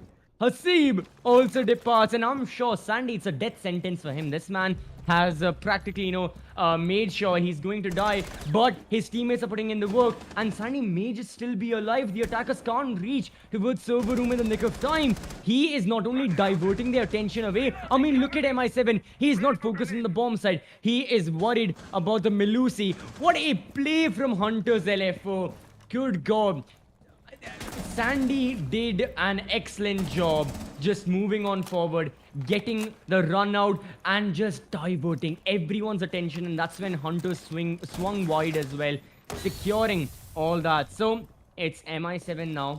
Smoke grenade gone. But can you really attempt to execute? Okay, he finds another. Diffuser's not with him. Hunters have to make sure this round goes in their favor. 18 more seconds. They just have to wait it out. MI7 will have to move on forward. He will have to push. That's the problem. He checks the corner. F2. Nah, it's going to be beat. Close quarter combat. Headshot with a shotgun. 5th round for Hunters now. 5th round at the hands of Hunters LFO and Mercenaries. Imagine if they asked for a pause time on round number 12. Do you think a pause timer would happen from MRCC's end? No, they cannot, because they've already expended both of their tactical timeouts, which means that the amount of counters that they did on both first half and second half, they've succeeded it now. But here comes the biggest problem. They are back on basement lockers and CCTV room. This site, MRCZ had won on round number 7, and Hunters LFO did bring it back up on round number 9 with an unexpected 3K from the hands of Jittery. Now, Jittery was playing as the Legion. We all remember that. We saw the Legion get all 3 kills in the second half out of nowhere. 1 peek from stock, gone. 1 peek from the stairways, gone. Next thing you know, they were left at a 5v2. and MRCZ were stuck at a very difficult spot. Now, this can be a different scenario. This can be a different scenario because we're seeing the same operator picks from both the sides, except MercenarieZ though, because MI7 has opted to brought out Montaigne, and bringing in the Montaigne means that there is an extra protection from the attacker's end, which means that they'll be free to plant out with the Montaigne being a shield to protect his teammates. Surge is already being used. That is interesting. Are we going to see a rush from the attacker's end? I think so. Because Surge is... I mean, when I saw the Surge, I thought maybe they were going in for a rush. But no, they have an immediate control from server room instead. This can be a possibility. Interesting. Very interesting. Can it succeed, though? That's the biggest question. Can it succeed? I mean, Hunters are unaware of this. Fatar gets tagged. Rattler with the smoke canisters. Be ready. You'll have a lot to toss. Here is MI7, and MI7 has the diffuser. Shouldn't be the Monty who has the diffuser himself. Pass it on to someone else. Yeah, he now drops it. He'll be ready. He moves in. Hunters, they better focus. Echo Yokai. Frag grenade thrown. This is so risky from MercenarieZ. They're taking a major gamble here, going for this kind of strategy. Swako's there. Fatar looking for the diffuser plant. Where's the Yokai? Where's the Yokai? Yokai brought out, and again, it tags MI7 significantly. Here's the smoke canister. HP reinstated for many of these attackers. But MercenarieZ, oh no, can they continue with this execute? We'll have to wait and watch. Still, 90 seconds on the clock. No one has died as of now. Look at the counters from Hunters. Yokai drones, smoke gas canisters, even more so the adrenal surges from Finka. And here comes Jittery back again. They have to force themselves on a post plant, and they cannot. They cannot. Ion has expended every single surge. And this is even much more deadlier at the hands of MercenarieZ. Their attempt for an aggressive plant on the A side has come to a hold, and they have to make a decision. Rattler still has the smoke. He still succeeds. Fatar goes down, and also the confirmation. This is huge. 5v3. 3 players left. What is going on from Hunters' end? The counters are so strong. They still have the C4 from Beat. Grenades being tossed around, but yet they can't. They actually have the confirmation. Beat goes down, which means the C4 has been expanded out. But you forgot about Sandy. He's still on open area. Monty's gone. The shield has been gone. That's it. That's exactly what they need. But let's not forget, Hasib is still there, but Jittery, Rattler, they've just stopped the push. And we all know what it means, folks. And I'm just gonna take my deep breath. So, ladies and gentlemen, are you ready to rumble? Overtime is in play in round number 13. Courtesy to Blackjack. And what a way for Hunters LFO to come back in the second half. No way, MRCZ, no. What? Oh no. Okay. So, they, I can't fault MRCZ for trying that, but it's not. You can't do this in the grand finals, man. Just get the opening kill, move on forward. Oh, they risked it, and if this means MRCZ loses, they will never forgive themselves. I don't think they'll have it in them to forgive themselves for that round number 12. But oh, that's something. Okay, so all right, let's get back into it. Attack for Hunters. When we saw Hunters LFO attacking, it didn't work out the best of. They only managed to win 2 rounds, 1 on CEO, 1 on staff room. Whenever MRCZ took these guys to basement CCTV lockers, they lost. And here, MRCZ still have the chance of, keeping their hopes in this map alive. It's not over just yet. Just because it's in overtime means that both the teams, they have an equal chance of winning. So, with that being said and done, security and lockers are going to be brought out once more. The Hunters, can they change something in an attack now? Osa has been brought out, but Hasib eliminates the Osa right from the get-go. It is going to be the defenders yet again with this insurmountable advantage. MercenarieZ, they need to come back. They had match point and they lost it. Was it a good idea for MercenarieZ to attack like that? They even committed to it. And now they have forced themselves on a 6-6 overtime. Hunters LFO still has the chance, but that will be denied at the hands of Asib. Taking out Rattler, no more of those bulletproof shields to provide a lot of protection from the attacker's end. And that will be much more of a relief from MRCZ's end. But let's not forget, Sandy is alive, so does Jittery. He's playing as the Flores, the explosive drone which will succeed in removing those deployable shield from the Brewsters.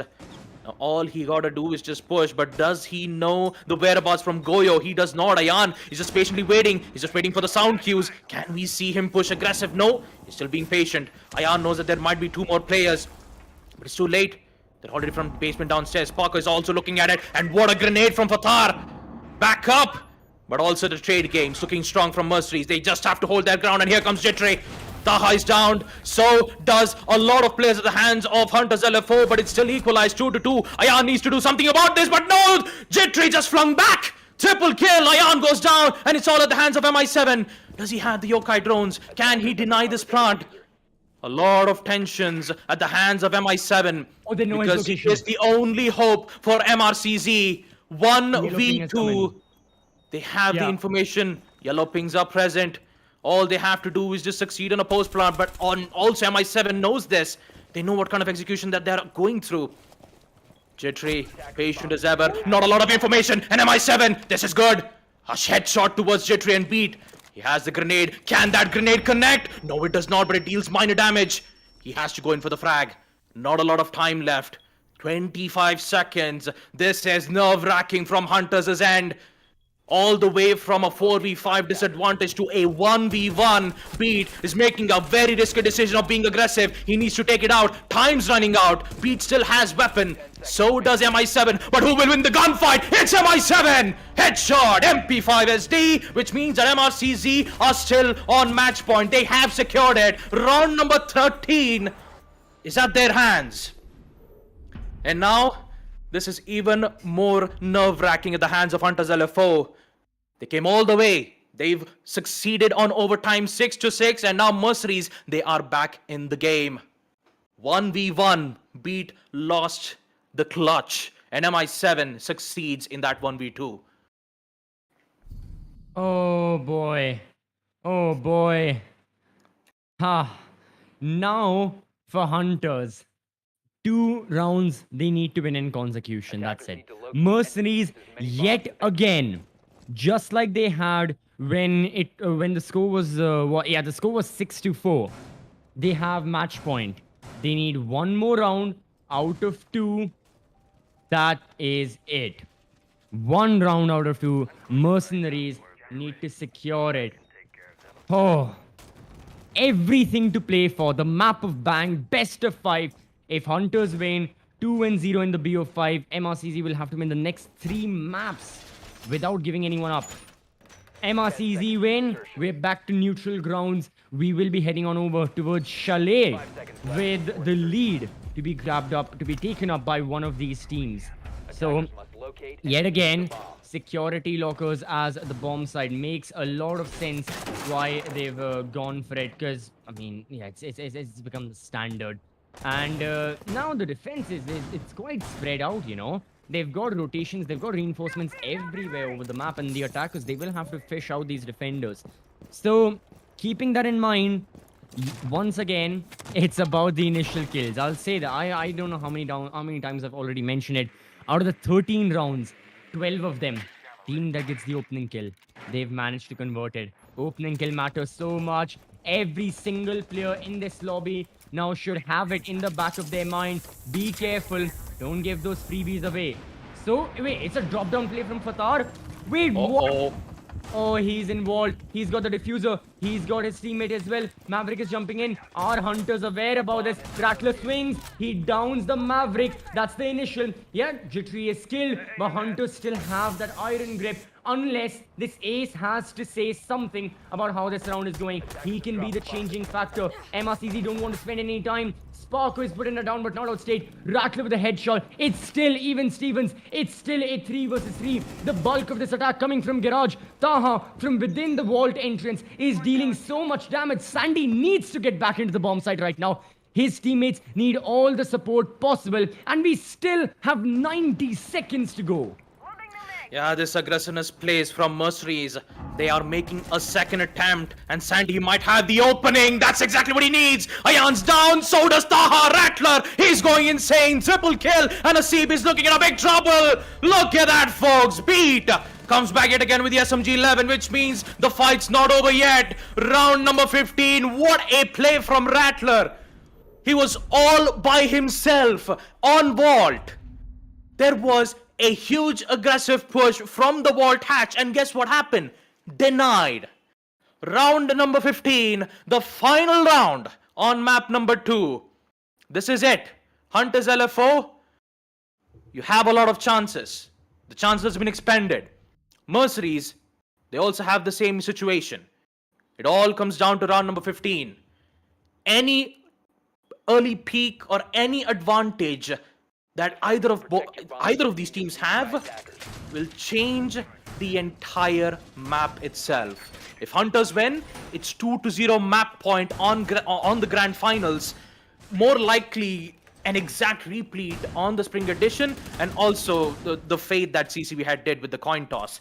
But man, oh man, what is going to happen next? I am shaking right now, CCB. I don't even know what's going to happen next. I am literally shaking.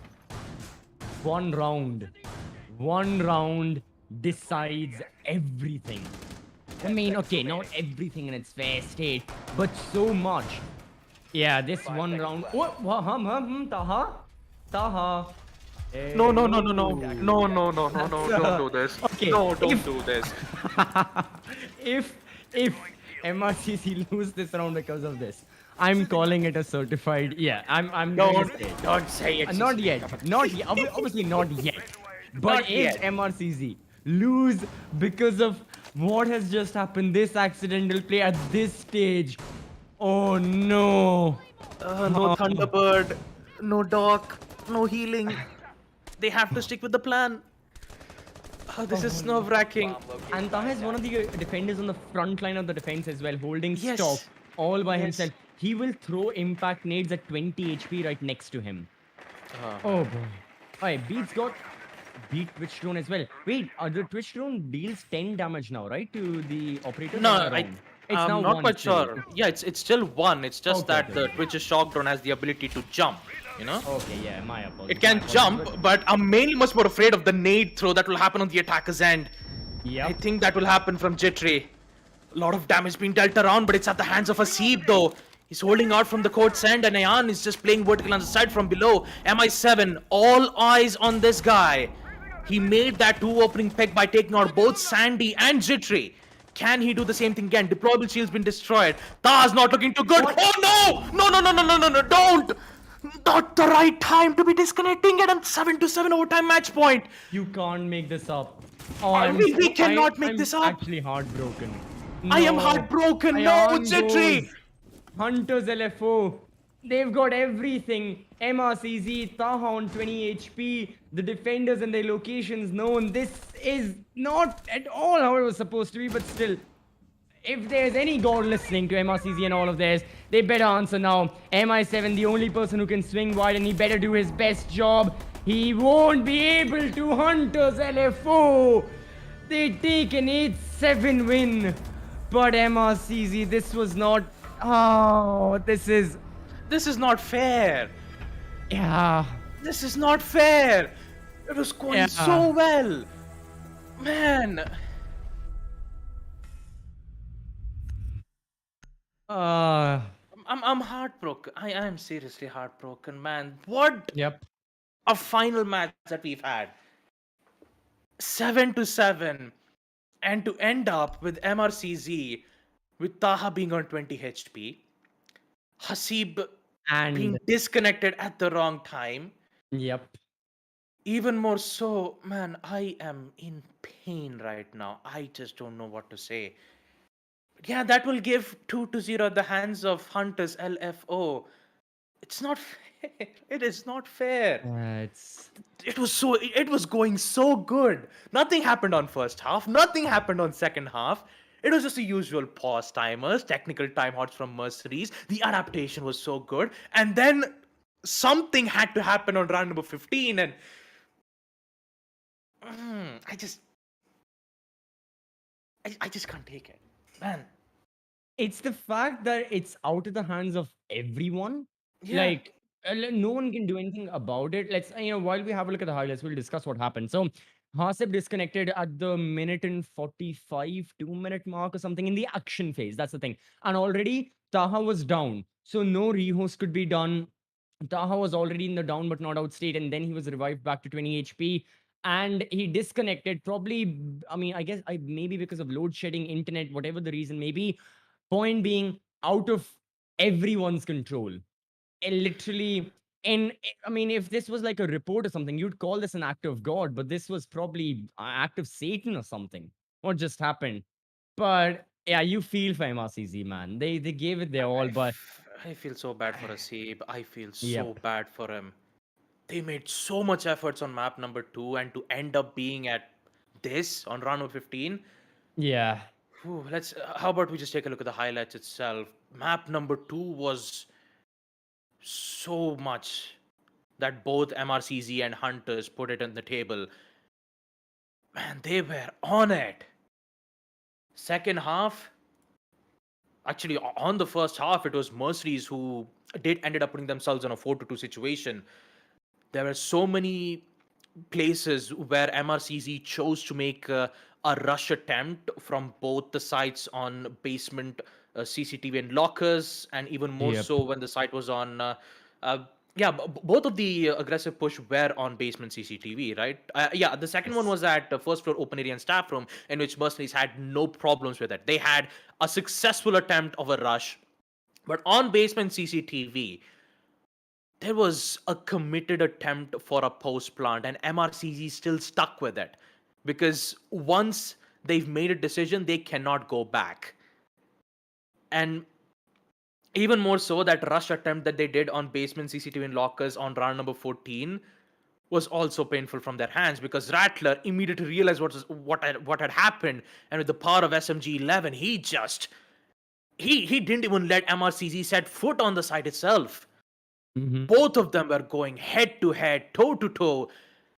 And in the end, to have a disadvantage situation like that, man, I just, I'm speechless. I don't even know what to say, CCV. I don't know. Uh, yeah, I don't know what to say there as well.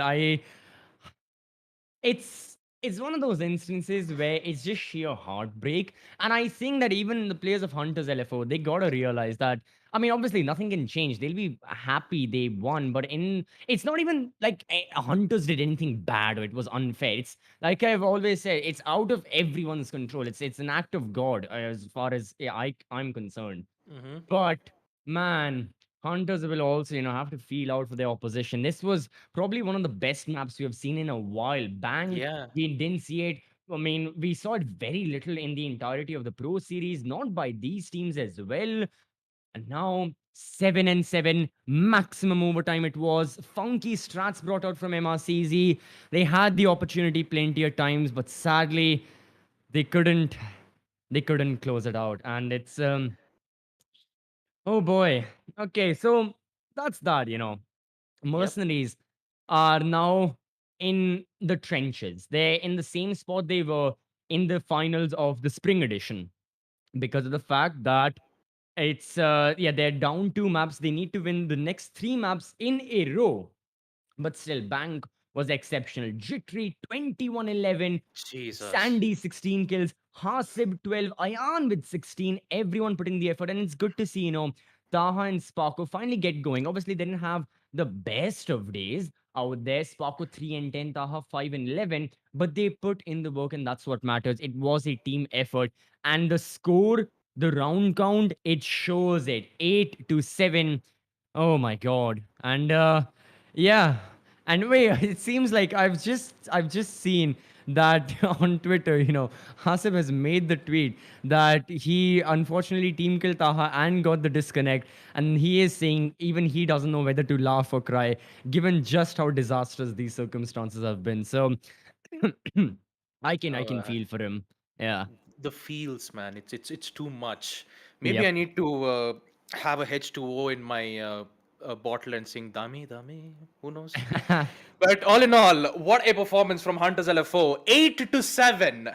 What a performance from Jittery. Triple kills and also Sandy. What an explosive performance from them. But let's not forget about Mercenaries too, folks. They've also given their best. Second match, their own map pick bank was supposed to be theirs, and Hunters LFO will succeed to snatch it out 8-7, which means map number 3 will be Hunters LFO's map pick, and it is Chalet. This is concerning for MercenarieZ, and they came all the way to be in the grand finals. And turns out they're at the similar situation that they're in, just like they did in the spring edition too. But there's still a chance. Mercenaries can come back in map number 3, and I seriously hope that we might be able to see an amazing performance being delivered from MercenarieZ. But for now, folks, we will take a short little break and be right back after this. Don't go anywhere.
All right, ladies and gentlemen, welcome back to the Esports Club presents Pro Series Summer Edition for Rainbow-Six-Siege, supported by Ubisoft, powered by Zotac Gaming, and our broadcast partner Loco here with me as myself, Baba Gusta, with my co-caster Bullet. I mean, it's on the right side, so here you go. Yeah. My co-caster Bullet, as we are here for the third map of the Grand Finals. It's MRCZ versus Hunters LFO. Hunters LFO have secured two maps, both on their own map pick as also on the opposition team's map pick, Bank and Theme Park, which means that Team Hunters LFO are on map point, and if they win map Chalet, then that would be pretty much it.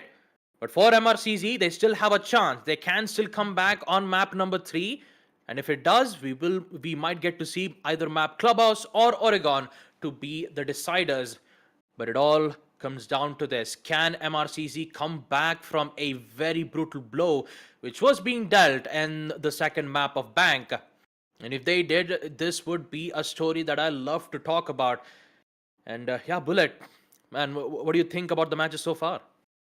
Map 1, it was Hunters LFO, man. Map 1, I have to give them the credit. Nonetheless, it was Hunters LFO and all of the plays. We saw how good were they on the attacking side in terms of the theme park. But talking about the second map, of course, Mercenary gave a good fight, but in the end, you cannot deny the fact that, man, 4v5 in a grand finale, not really the case that you want to be, not really the place, not really the shoes that you want to be in. And I have to feel for the Hasib, man. I have been in a situation like this, man, and I'm literally speechless. I just give my regards to, like, all everyone from the side of Mercenaries. I just want to say this one thing. If Hunters LFO wanted to just win this on the map of Bank, it could have been a no OT. They were looking very strong on the map. Both of them were paying back, neutralizing each and other strats, and one down to them. Then it was some other players coming from South. Jitri, Ayan. Jitri went 21. That was insane. Also from the side of Mercenaries, Hasib, Ayan, 12, 16. They were looking very, very strong. In the end, yes, it was 8-7 into the favor of Hunters LFO. For now, we'll be going into the third map. This is going to be, I would say, a map point for the side of Hunters LFO. And our third map will be Chalet. Talking about this Chalet, I would say overall complex map when it comes to the side of attackers. But nonetheless, both other teams are the masters of SC region, and both of them have themselves also masters the map of Chalet. And it comes down to the very, very minute mistakes. Comes down to very, very, I would say, some mistakes here and there that's going to favor the each side. But for now, taking a look at the operator ban, is going to be Mercenaries banning Hibana for the first place. Yep, a hard breacher that too. Mercenaries, they're just ensuring that a hard breacher like Hibana wouldn't be available for Hunters to proceed with their attack. And here's the most coincidental thing I just ever witnessed. Yeah, Spring Edition, last time I remembered, the Grand Finals, the third map was Chalet. Chalet, yeah. And now, in the Summer Edition, we are back at the same thing. Map Chalet being map number 3, Hunters LFO are 2-0. Will history repeat itself?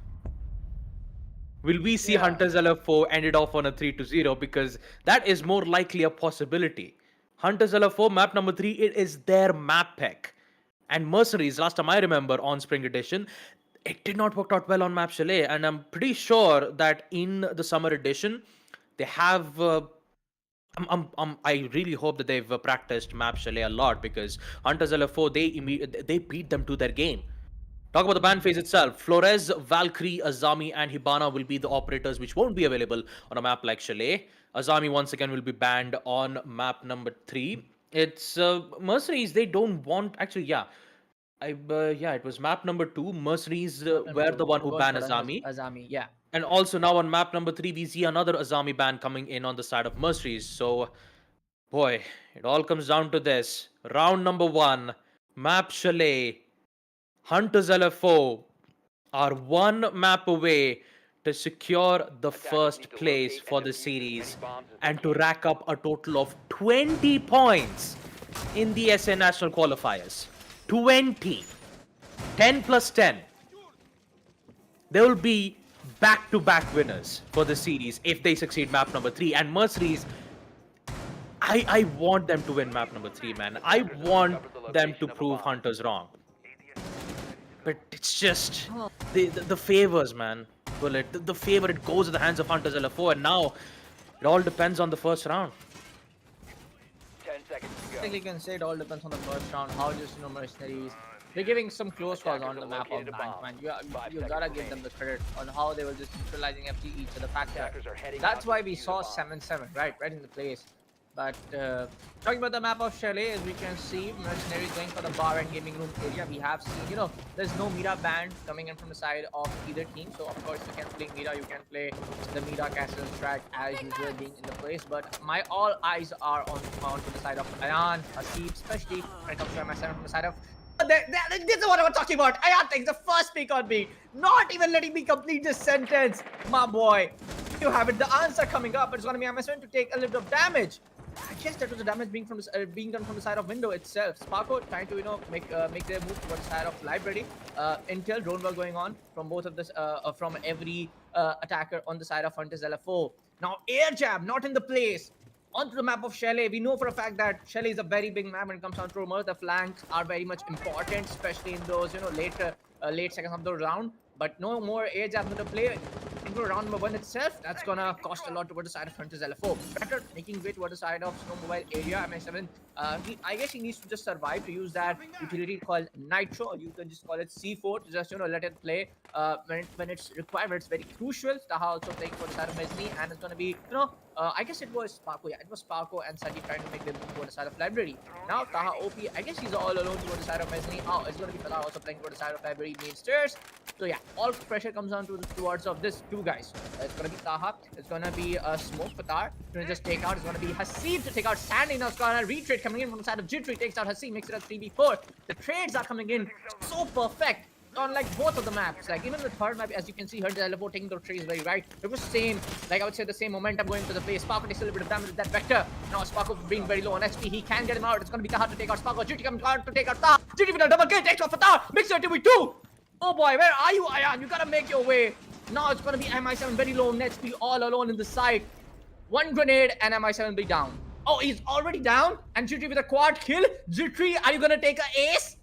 Boy, are you going for the ace? It seems like it. But in a 1v2 scenario, it's gonna be really hard for the side of Ayan. He's very low on HP. No intel right now. There's gonna be one guy playing very commonly, very basic thing. One guy playing on the hatch, one guy going for the plant.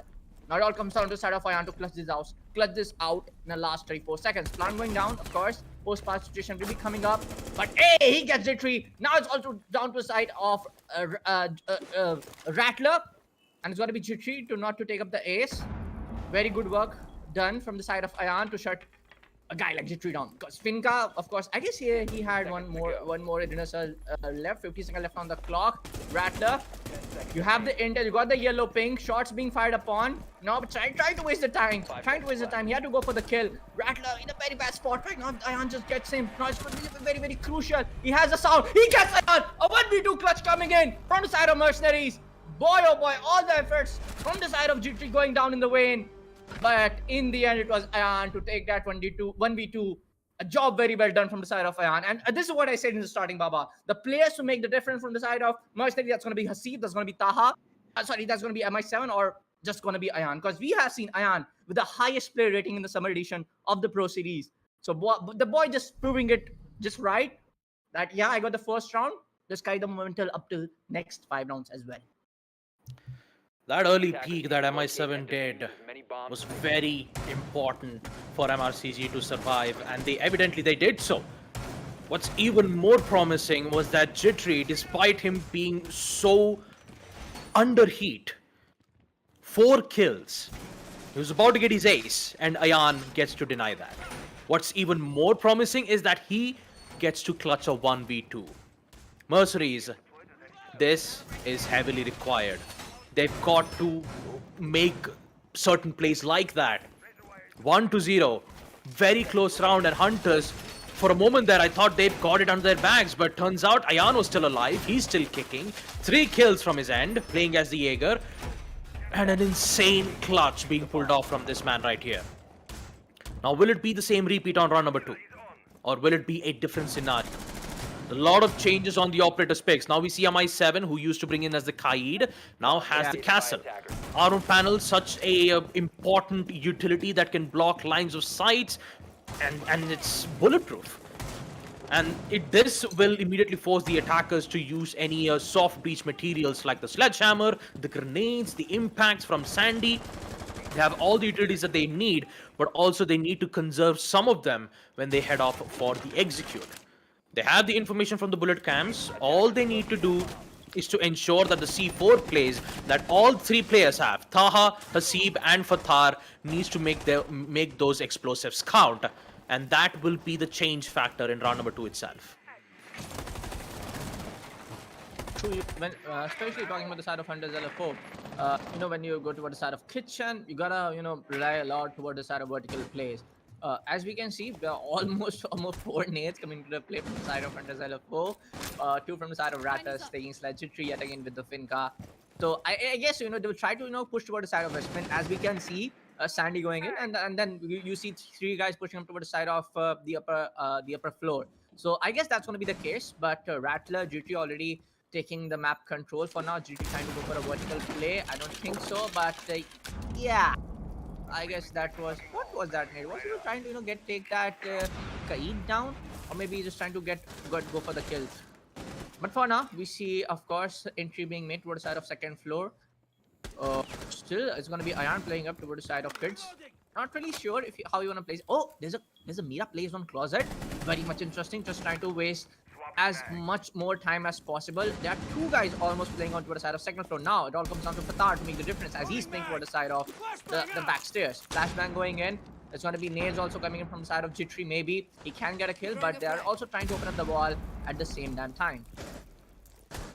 Breach has to be opened up, but the main problem is they have no idea where that Electroclaw is, and this is concerning. Look at that. Electroclaw placed at the middle of that reinforcement wall is going to put Hunters LFO in a bit of a pickle.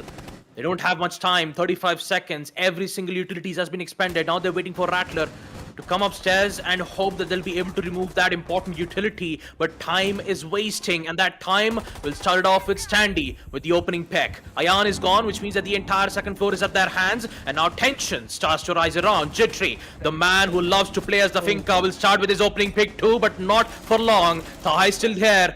But let's not forget about Sandy. He's making his own plays too, and Fathar, he gets picked out. It's Sandy's turn to shine, and there you go. The cleanup from Beat, and Hunters LFO will secure round number 2 just like that. 2-1. Actually, I'm sorry, not 2-1. 1-1 will be the score line ending off round number 2, which means in round number 3, this is where the magic happens. And if I have to talk about the history between Map Chalet, the only team who has mastered this map is none other than Hunters LFO and MercenarieZ. Kira, Retrogate, they've somehow managed to master the site with the teams being on different. But if you see a map like Chalet, it is 50-50. It's always has been 50-50. Hunters LFO, they know map Chalet, they've mastered it, and they've even proved that they are better than MercenarieZ on the Spring Edition. Now for MercenarieZ, it's their time to prove them wrong. And they've succeeded in doing so on round number 1. Who knows, maybe on round number 3, we might see them fling back.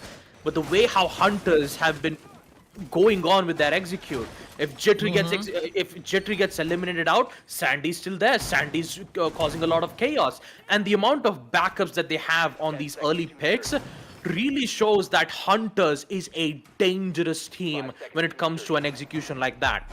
Rattler, Beat, and Sparko, their main job is to ensure that Jittery and Sandy have their lines of sight being opened up. Although they had a lot of problems with the Electroclaws, which was placed on the first floor kitchen, they still somehow managed to deal with it. And because of that, Beat decides to bring in the EMP. Now this is good. Now it will be easier for them to open up the walls without dealing with those Electroclaws being in a very safe spot. And now on round number 3, this is where we're able to determine whether if Hunters LFO can hold out their ground by winning their attack rounds once again, or will MRCZ stay true to their name by winning their defensive round in round number 3. Yeah, more like feels like, when you gotta take this. This also happened on the last 2 maps. Whenever Ayan was going down from the side of MercenarieZ, Hunters LFO, especially like MI7, I would say. No, MI7 was alive in the last round, like especially like 2 of the guys. Oh, there I was talking about. Ayan, Sandy gets up Ayan, and when Ayan is going down, it's more of like the MercenarieZ are able to, just not able to win those gunfights, and have seen on map number 1. This also happened on the last Pro Series. I feel like Ayan, like I said, Ayan can be the game changer on every round. And then it comes down to more of the responsibility thing onto the side of Ayan to just stay alive as much as possible. Haseeb gets the pick on Sandy. That's going to be manpower equalized. Now coming back to the conversation, what I was trying to make is that Ayan needs to be alive for the maximum time. Nate going down from the side of Jitri. Now it's going to be the ADS. Just burn it out. Still, another one. Beat also get the call. Trying to, just go towards the side of Taha, push towards the side of Bathroom. Taha gets a little bit of damage done from the hands of Grenade. Beat trying to go in for a wall bang. Maybe just try to get up. Yeah, he gets Taha. Mixed up 4v2. It's going to be another one coming in from the side of MI7. He gets one more. Now it's going to be Haseeb to take out Chitri. Make that 2v2. Beat answered bad. Takes out Fatar. The retread's happening so on point from the side of Hunters LFO. Mercenaries are also not able to cope up with it. Haseeb very low on HP. Now, no C4 being on the place from the side of Haseeb. Now it feels like it's already a 1v2 because, boy, both of them are already on 1 HP. You can't just even take a single bullet. Now 55 seconds left on the clock. Now successfully just trying to open up the common wall breach. Beat will try to go in. Oh, going for a long flank. Now this is good. This is good. Trying to go for the mid stairs, I guess. Yeah, he's going for it. And I guess they know the intel, the location of the side of Haseeb. He's playing in towards the side of West Main area. Good drone work being done from the side of Hunters LFO, even in this closing seconds of the round. Beat will try his maximum to just get Haseeb. Yellow ping done. Sparko maybe will push up towards the side of, yeah, there you go. Beat gets, Haseeb gets the location. Beat gets down with a very low HP now being into the wrong spot. 1v2. Sparko gets the damage done from the side of Evil Eye. That's going to be really hard for the side of Sparko to turn things down. Makes it a 1v2. Not really sure. 10 seconds left on the clock. Both of different will try to get this up, but it's going to be in the end Haseeb. Now I was talking about Haseeb is very low on HP. There you have it. Haseeb takes both of the kills. A very good round coming in from the side of Mercenaries. And Baba, what do you have to say about this? Oof. What do I have to say? Yeah. 5 HP, Haseeb's does the job. 5 HP. Early pick, he gets one. And when I saw Haseeb being at a very disadvantageous state, I was like, you know what? I really don't think Haseeb can survive even more. And turns out, he eventually did. 3 kills, Jinx. second floor, entire control, immediately at the hands of Mercenaries. What's even more powerful from Haseeb's end was that he even got the final kill off taking out Sparko. Now that's saying something. Yeah. And I still have to say on round number 3, I kind of understand the idea that both Beat and Sparko decides to, move at a very split spot. But it could have been better if Sparko was trying to make a lot of distractions in a way that Beat would have slid in undetected from the stairs. Maybe he would have got the opening pick with that distractions being made from Sparko. We didn't get to see Sparko make that distraction because Haseeb already knew that. He knew the main reason why that Hunters LFO were taking their sweet time for the past 30 seconds was mainly because one of them will be split pushing. And because of that prediction that Haseeb did, he knew exactly what he wanted to do. He wanted to watch the flank. And I just cannot believe he just succeeded in watching that flank. He was 5 HP. Beat had the advantage and somehow he fails to win that important 1v1 gunfight. That was very important, and Haseeb winning that 1v1 clearly gave them the win that they needed in round number 3 itself. It's plays like these that Mercenaries can have a chance to win map number 3 on a map like Chalet. But also you need to be careful on this round as well because MI7, he's been tagged a lot, but he will survive nonetheless. But he needs to be careful to not make any unnecessary peeks from the window once again, because if you make one single mistake, that's exactly what Hunter requires. That's exactly what Hunters needs to have a lot of chance to succeed in this execute. True, have to agree. Even I feel like, Haseeb was very clueless about before the drone work came in. Like the drone came in, like he's gonna push him from the side of trophy stairs, or he's gonna come up from the side of West Mid. So I feel like Sparko could have done the distraction. For now, it's gonna be start playing towards side of library stairs, trying to make sure nobody's coming for the vertical play because it's very important for the room, for objective like bar and gaming room area. He doesn't know. Sparko had it. GT also gets MI7. Oh boy, this was bad. This was pretty bad. I guess he didn't have the call that somebody's now repelling. Now it all comes down to Haseeb in the second floor. Sparko gets one more. Mercenaries, no.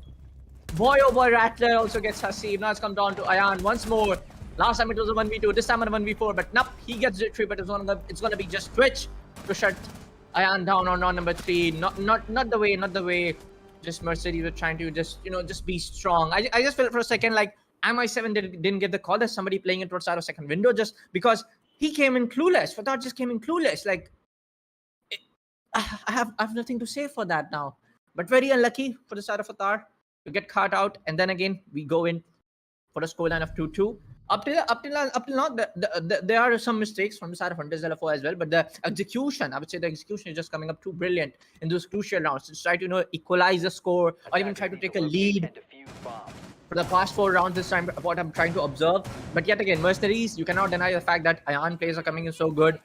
Even I would say Hasib, who took the last 2 crucial kills onto the side of Sandy and Sparko with that very low HP. So it feels like, yeah, both of the team are trying to keep each other at their toes very finely, very beautifully. For now, it's going to be the second floor objective area. On the second floor, it's more of a rely upon you have to push into the side of library or try to get the main wall open. But that's going to be hard. You can also see a push coming in from side of Trophy, try to build up pressure toward the side of Solarium. But what's important is that you have to get at least one of the guys with the nades, with the vertical play. That one guy to get out is more of likely gonna be Fatar or maybe like the guy who's gonna play the objective role more. For now, I only see one guy playing onto the objective. That's gonna be Fatar. Hasib playing into the side of Piano. Let's say a shallow roam coming in from the side of Hasib. But more likely, my focus is yet up again on the side of Ayan and Taha. Because Ayan, for the last 2 rounds, I don't see much work coming in from Radan. Because we all know for a fact that he's the highest rated player. And then the cost percentage, everything is super fine. So it more like feel like, yeah, Ayan, you have to do the job. You have to get the kills right. You have to create chances on your own and get the bodies down. This is the amount of tension that you can feel from Mercenaries' end. You can feel that too. 2-2 and Hunters LFO. The flawless win that they made on previous round, it's even making Mercenaries feel a lot of pressure from their end. If Jitri or Sandy gets the opening peak, then Mercenaries will immediately fall apart if they make those mistakes. And look at that Rattler already in towards mezzanine. He wants to open up lines of sight, but it's Ayan. First peak and it's Jitri. A good important frag out. And with him being eliminated, Hunters LFO might be a bit weak on handling out those aggressive plays being made from Mercenaries' end. But let's not forget, Sandy's also alive. There's a lot of claymores which has been placed right towards the window side, but we don't have any information regarding this beat. We'll get to find out Ayan with the distraction being made from the stairs that Rattler had did. And now, it's at the standpoint. They've got control on second floor. They can open up lines of sight with the help of the Sledge's hammer. Now they only have to do is just find an opening, and with the help of the attack drones finding out exactly where the player's location is, Beat might be able to find that opening all by himself. But if he gets picked out, then you could say that Mercenaries might have this round under control. The tension, the pressure that Mercenaries is feeling right now, they don't have any information, but the attacker does. And with that immediate shot and that headshot from Taha, this is huge, this is necessary. They had to take out Sandy, and here comes Fatar once again, succeeding taking out Sparko. 2v3 and Beat making his best share of efforts to hold his ground. They want to control the man count, but it's too late. It's all in the hands of Rattler. 1v3. Not a lot of utilities that the attackers can hold his ground. And for Mercenaries, all they have to do is just wait for the attackers for that trap to happen. Pre-fast being made, and it will be Hasib in the end. Claim the life of Rattler. There you go. Mercenaries, they are not backing out just yet. Round number 5 will be theirs. Back and forth wins on both when it comes to round wins and also when it comes to the trade games. Boy oh boy, will this be a tough competition on round number 6. Will we see Hunters make a 3-3, or will we see Hunters put themselves on a 4-2, in which they were in a similar situation before on map number 2? But at this point, Mercenaries are desperate to get this win and ensure that they can proceed into the next map. Attackers need to locate and defuse as many bombs as they Yeah, can. man. And talking about the last round, I feel like Ayan, he didn't have the intel toward the side of Beat, who was watching the crossfire. He got him. But more credits go toward the side of Taha, and I guess it was MI7 in the end to just waste the time of attackers as much as possible, because everyone was just focusing more up towards the side of Bar and gaming room area rather than pushing up the objective. So even I got confused for a second that like is the bar and gaming room the objective, because we see a lot of plays going in from that side only. But yeah, in the end, you got to give credit to the side of Mercenary. He's able to do it at 3-2.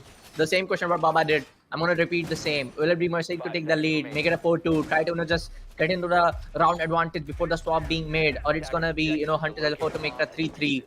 Now looking at how the plays are happening from the both teams, one thing for sure, yes, Hunters LFO are the type of the team, when somebody's trying to get the edge or get on the edge when they are on the opponent, they're just trying to make things equalize, whether it's on the man count or it's on toward the side of round scores. Special, credit goes towards the side of Beat.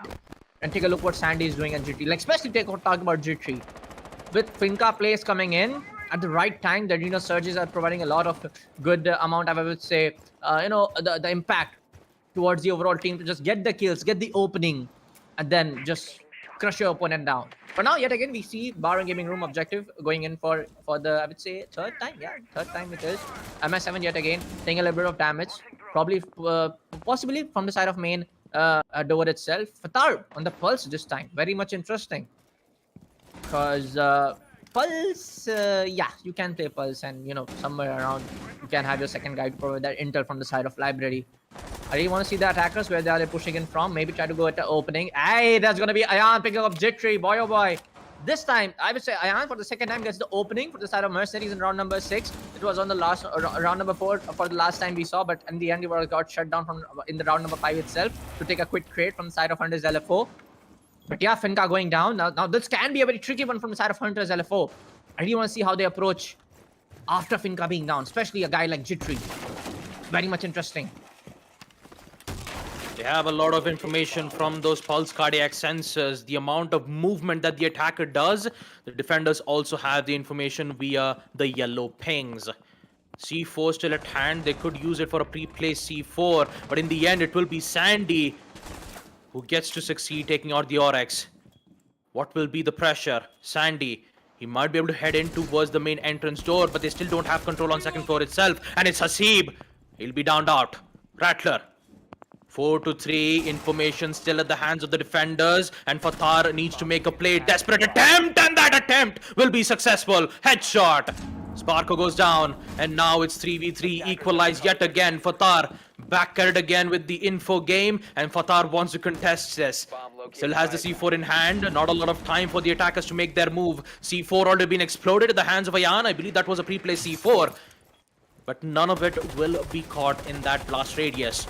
Grenades being thrown around to see whether they can get an opening pick or not, but in the end it will, though, at the hands of Beat, successfully using the help of that grenade to force the player out of that rotate. Openings are present, but not a lot of time. MI7 sees the concussion. Grenade from Rattler. Ayan goes down. Rattler has the diffuser. They even have the information regarding MI7's whereabouts. Even with Sandy losing that gunfight, there is still a chance. C4, MI7. Will he see him succeed? There might be a perfect timing, but no! So close! And yet so far, as Beat arrives at the right time before he types the button on the phone, Beat will save not only his teammate, but also the victory on round number 6. 3-3, equalizer in the first half. And now it is Hunter's turn to be on defense. Round number 7. Second floor, bedroom / office. Hunters LFO. It's back and forth in the first half. Can it be the same on the second half? And talk about the plays that Ayan did. Succeeding in shutting down Jittery in most of the rounds are so crucial. Yes, of course, on round number 1 and round number 2, they didn't make a lot of progress. But with Ayan shutting down Jittery like that for the past round number 4, round number 5, even more so on round number 6, clearly shows that they've got control on one player. But what about the other player? What about Sandy? What about Rattler? Yeah.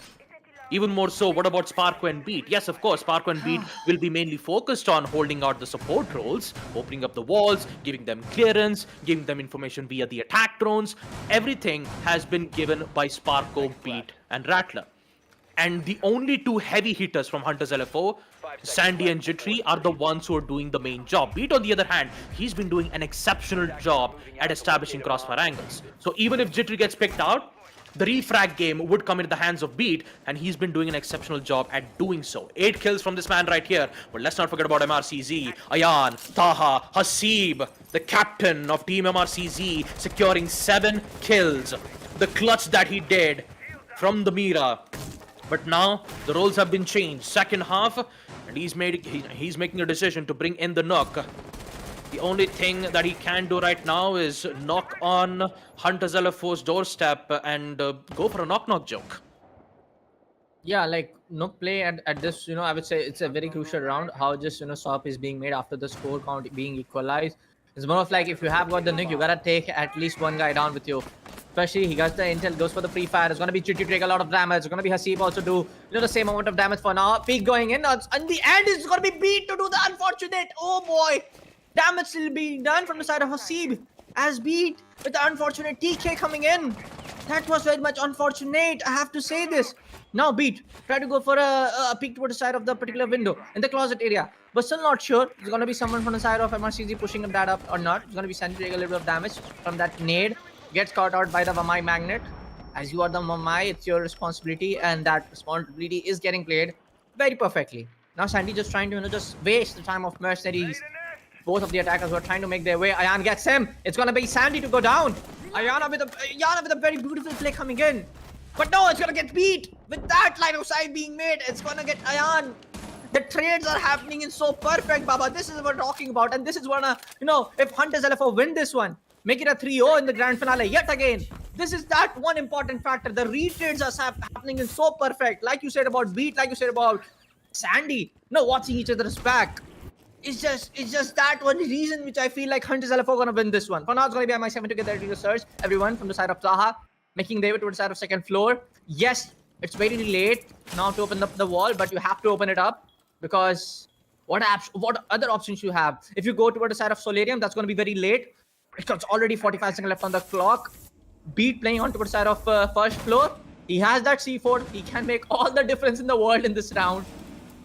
Oh boy, Mercenaries not looking so strong with the utilities being in play from the side of Hunters LFO. And if they get Beat, somehow, maybe there's one chance. Attackers have recovered their diffuser. A chance is exactly what MRCZ needs. Maybe a crucial kill, either from Rattler's end, but there's a smoke gas canisters and even a C4. Will that C4 connect at the right time? Yes, it does! Triple kill for Beat. He succeeded in denying the plant. And what's even more worse, the Mercenaries have to go in for yet another plant. This is deadly. Rattler, he just rushes in, and that will cause his downfall. But let's not forget about Beat. He's right from below. He decides and deceives his opponents right from below. And Hunters LFO will get away with a win on round number 7. What a crucial round. What a play from Beat. So low on HP, he was waiting for the exact right moment to place that C4 by being all the way towards first floor kitchen, and look at the magic. He gets to take out one. Gas canisters were still present. Rattler was forced to push back. He did get picked out in the end, but guess what MRCZ had to do? They had to plant in on the same default plant in which the line of sights were opened. I guess, Just got himself his own opening. Yeah, I just feel like there was 1.5 seconds left. He could have gone towards the other side just in case. But the Beat had shotgun. And it could have just taken 2 shots to kill down the Finca. And like I said, man, Beat had the chance to make all the difference in the world for this particular round, and he made it. Sorry to cut your Baba, but he made it, man. And a very well effort from the side of Hunters LFO, because in the end, when Finca got the second last kill, it was I think ho jata, but it was just Beat with the shotgun, man. And very well played from side of Hunters LFO to just play that mind game, play that strat, because when you had the C4, nobody's watching in the Solarium side, and you just went in to just do that C4. Very well played from side of Hunters LFO. You gotta give up to him. Yes, indeed. They had a lot of denials from Hunters LFO's end. Smoke gas canisters, C4s. While if you take a look at MercenarieZ's end, they didn't have any attack drones. Even more so, they didn't have necessary utilities, flashbangs, no smoke grenades. This was very concerning for Mercenaries, knowing that they didn't had enough utilities to proceed with the counters. What's even more worse is that they didn't had control on first floor, and they only had 20 seconds left. They didn't had any other choice but to push in second floor. But maybe this time on round number 8, we might see some changes. Attack drones indicating the exact location of the castle beat. The man of the MVP of that round in round number 7. He's currently the one playing as the castle. Our panels already being placed at a very safe spot, and Taha is at a very influential spot. Office still holding an angle. He's trying to see whether if he can get an opening pick or not. Maybe with the distraction by opening up the windows might force the players from Hunters LFO to push in towards the piano's end. But looking at the attacker's information, they know that there are 2 players from Mezzanine. There's a lot of protection being made in towards the library site. Even more so, the entire stage is on complete lockdown, which means that Mercenaries will have to take a lot of time to see on how do they get to succeed on that mezzanine control, and I believe brute force will be their solution to that problem. Jittery currently the one being on the very disadvantageous end because he's the one holding in towards mezzanine, and here comes the adrenal surge. Will we see Ayan gets to take out Jittery like he's been doing in the first half, or will it be a different case scenario? 1 minute left. Here comes both the Ace as well as the Twitch to see whether if they can remove those important utilities so that they can open up lines of sight. But here comes the first frag. It's Hasib back again with the LMG. Important frag. Sandy's out, but Jittery's still alive. Headshot of that too to hold his ground into the library site. And back again, we're just seeing the trade games, and that trade games is favoring in the hands of Hunters LFO. Sparko. Ayan is down, which means Jittery is free to hold the entire second floor. But let's not forget, Fatar is still alive, but also the crossfire angles. Beat is still here. MI7, he is not looking too good, and neither are the... Wait a minute, attackers actually came back. It's Taha on the second floor. What just happened? 2 kills. This is what happens when the defenders didn't had any information regarding Iana's whereabouts, and all they had to do is to just apply pressure towards the stairs of blue, and that gave Taha the opening that they need. What a play from Taha. 4-4 equalized round number 9. This is a back and forth chaos apocalypse, but sometimes when it comes to a back and forth round, round 15, if it does happens on overtime, it's gonna happen. Trust it me will on this, happen. Baba. It will happen. It will happen, but on round number 15, it has to come to an end, right? Someone has to be declared the win, either on MercenarieZ end or on Hunters LFO's end. I'm just praying, man. Trust me on this one. As a guy who enjoys Siege so much, I'm just playing. No unfortunate, no act of God right there. How the CCB described the last one, please. Because how these 2 teams are just fighting it off. Just one more going into other favor. The rounds happening and the equalizer coming in right at the point.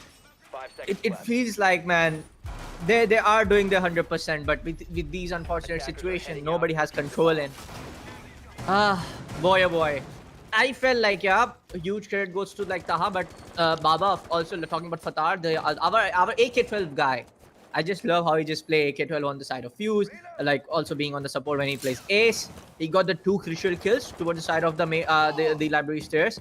On the last time we saw someone was playing Vida from the side of Hunters LFO, he just got him, and that provided a little bit of entry. Now Rattler trying to make up a line of sight. He knows that somebody pushing him from the side of that particular library window.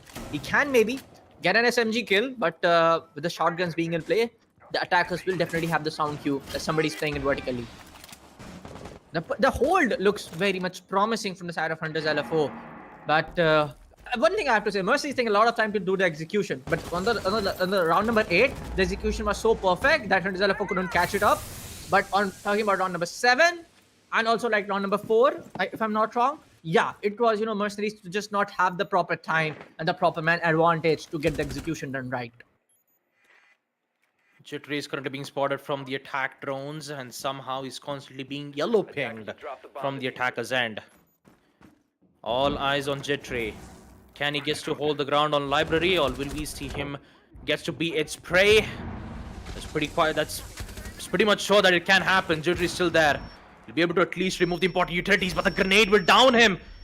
He can no longer protect Sandy from mezzanine stairs, which means he has to fall down from the hatch. The revival will come in from Rattle nonetheless, but information is being given from the attacker drones. They know that Jittery is right from below. And now they're free to push into his library.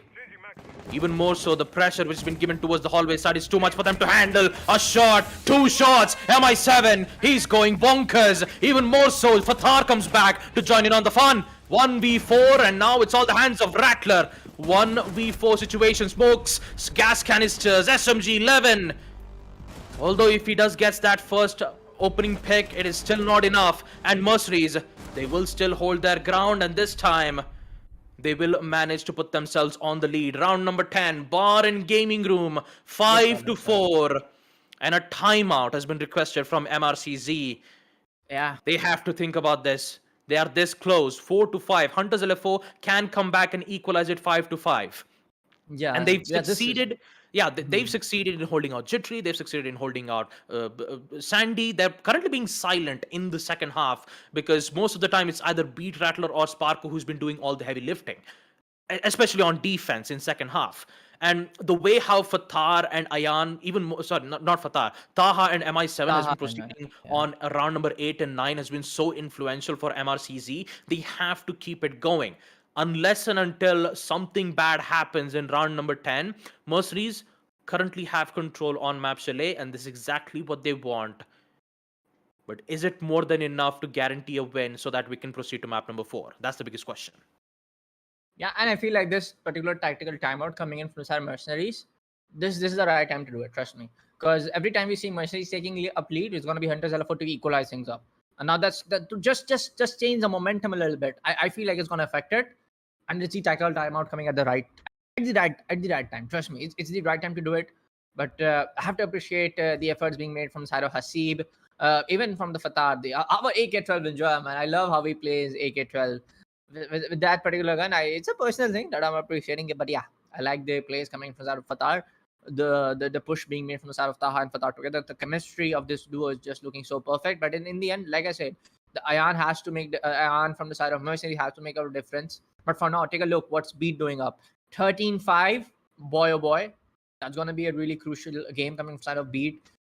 Like, he's the main guy watching up the crossfires. He's the main guy, reacting up towards the side of Reacher when having the chance. So it does change a lot. Going 13-5 right now into 4-5 onto the map of Chalet. Round number 10 coming into the play. Tactical timeout being done. What's missing from the side of Hunters LFO? It's going to be Rattler. We have seen Rattler smoke plays here and there, popping up kills with SMG-11. Oh boy. And it's just one thing that is missing up from the last 3 maps. We have seen some good kills on the map of Bank from the side of Rattler, but yeah, being a new smoke man, I feel like, yeah, of course, Rattler. Come on, we want a clutch from you. Not just Rattler, Jittery has currently been silent, right? First half, he was the one who shook the entire attack coordination on round number 1. And now instantly in second half, we see MRCZ take control of that situation. Why? It mainly has to do with Ayan.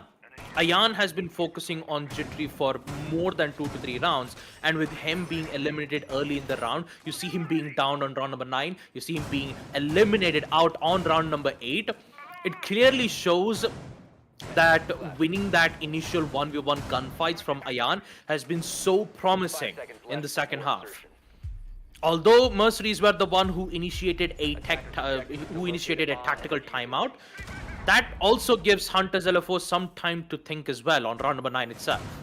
Yeah. And I believe with the timeout itself, they made a decision to bring in the Aruni, which means that Gara Hook sound will commence. And I believe they will make their plays in somewhere that we don't know of just yet. But for now, information gain.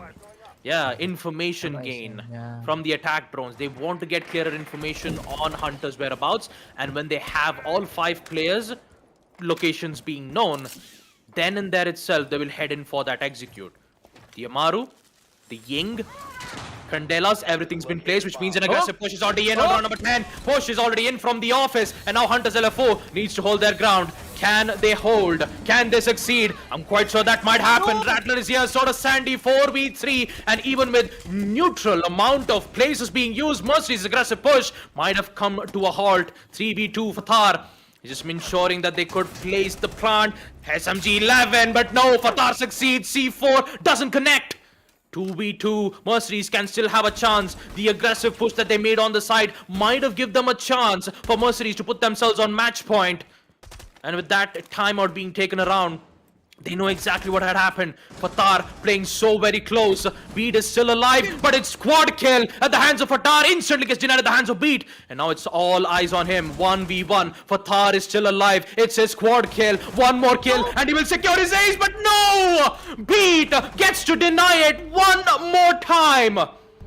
Thanks to that holes being made, those footholds, which are so important to gain information towards Solarium, will deny the ace that Fatar had made with the recent execute. And guess what happened, folks? It's Hunters LFO who just equalized it 5-5.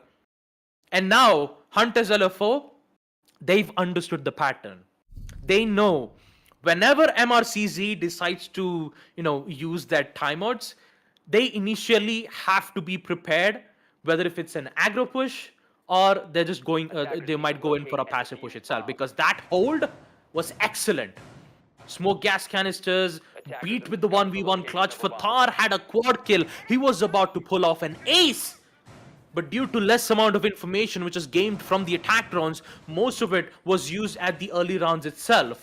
And with that execute that MRCZ had done, this is the third attempt that they've decided to make a rush.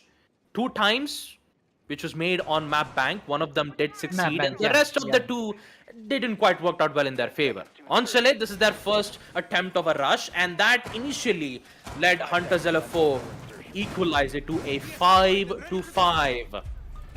Round number 11, kitchen and dining room. What is MRCZ thinking? What are they going to do next? Aggressive push, the rush didn't work out too much. And now they're just playing it the usual ones. Pinka, grenades, the ace from Fatar, who is always deadly with the AK-12. But can MRCZ push themselves to the limit? See whether if they can break the curse and succeed both round number 11 and 12, so that they can claim at least one map victory on map number 3. That's exactly what they want. They need to ensure that they should not make any mistakes. Because if they make one more, then it's all over. Hunters will put themselves on match point 6-5, and all Hunters need is to gain another victory. They are this close. Same thing can be said to MRCZ. They are this very close. But talking about the last round, Baba, it feels like, Ayhan could have made the difference, like I'm talking about since round number 1. He was on the Zofia's LMG. He could have just pushed towards the side of Solarium, but hey, it's all over now. On towards the side of round number 11, you see, push towards the side of Library Hallway. There are 3 players playing on the second floor. It's going to be Sandy to pick up Taha. Very unfortunate. These early kills are going to cost a lot towards the side of MercenarieZ. And also that 2 Finka going down, boy oh boy. I'm just trying to control my, the voice that I'm trying to just, For now, it's going to be a 5v4. I am still trying to make up the difference, trying to equalize things up. MercenarieZ, 3 of the guys, I guess they're pushing from the side of trophy area, as we can only see Ayhan for now, pushing in toward the side of Mezzanine, trying to take a control. But no, hey, I'm really sorry, it's going to be the side of gaming and kitchen, gaming and bar room.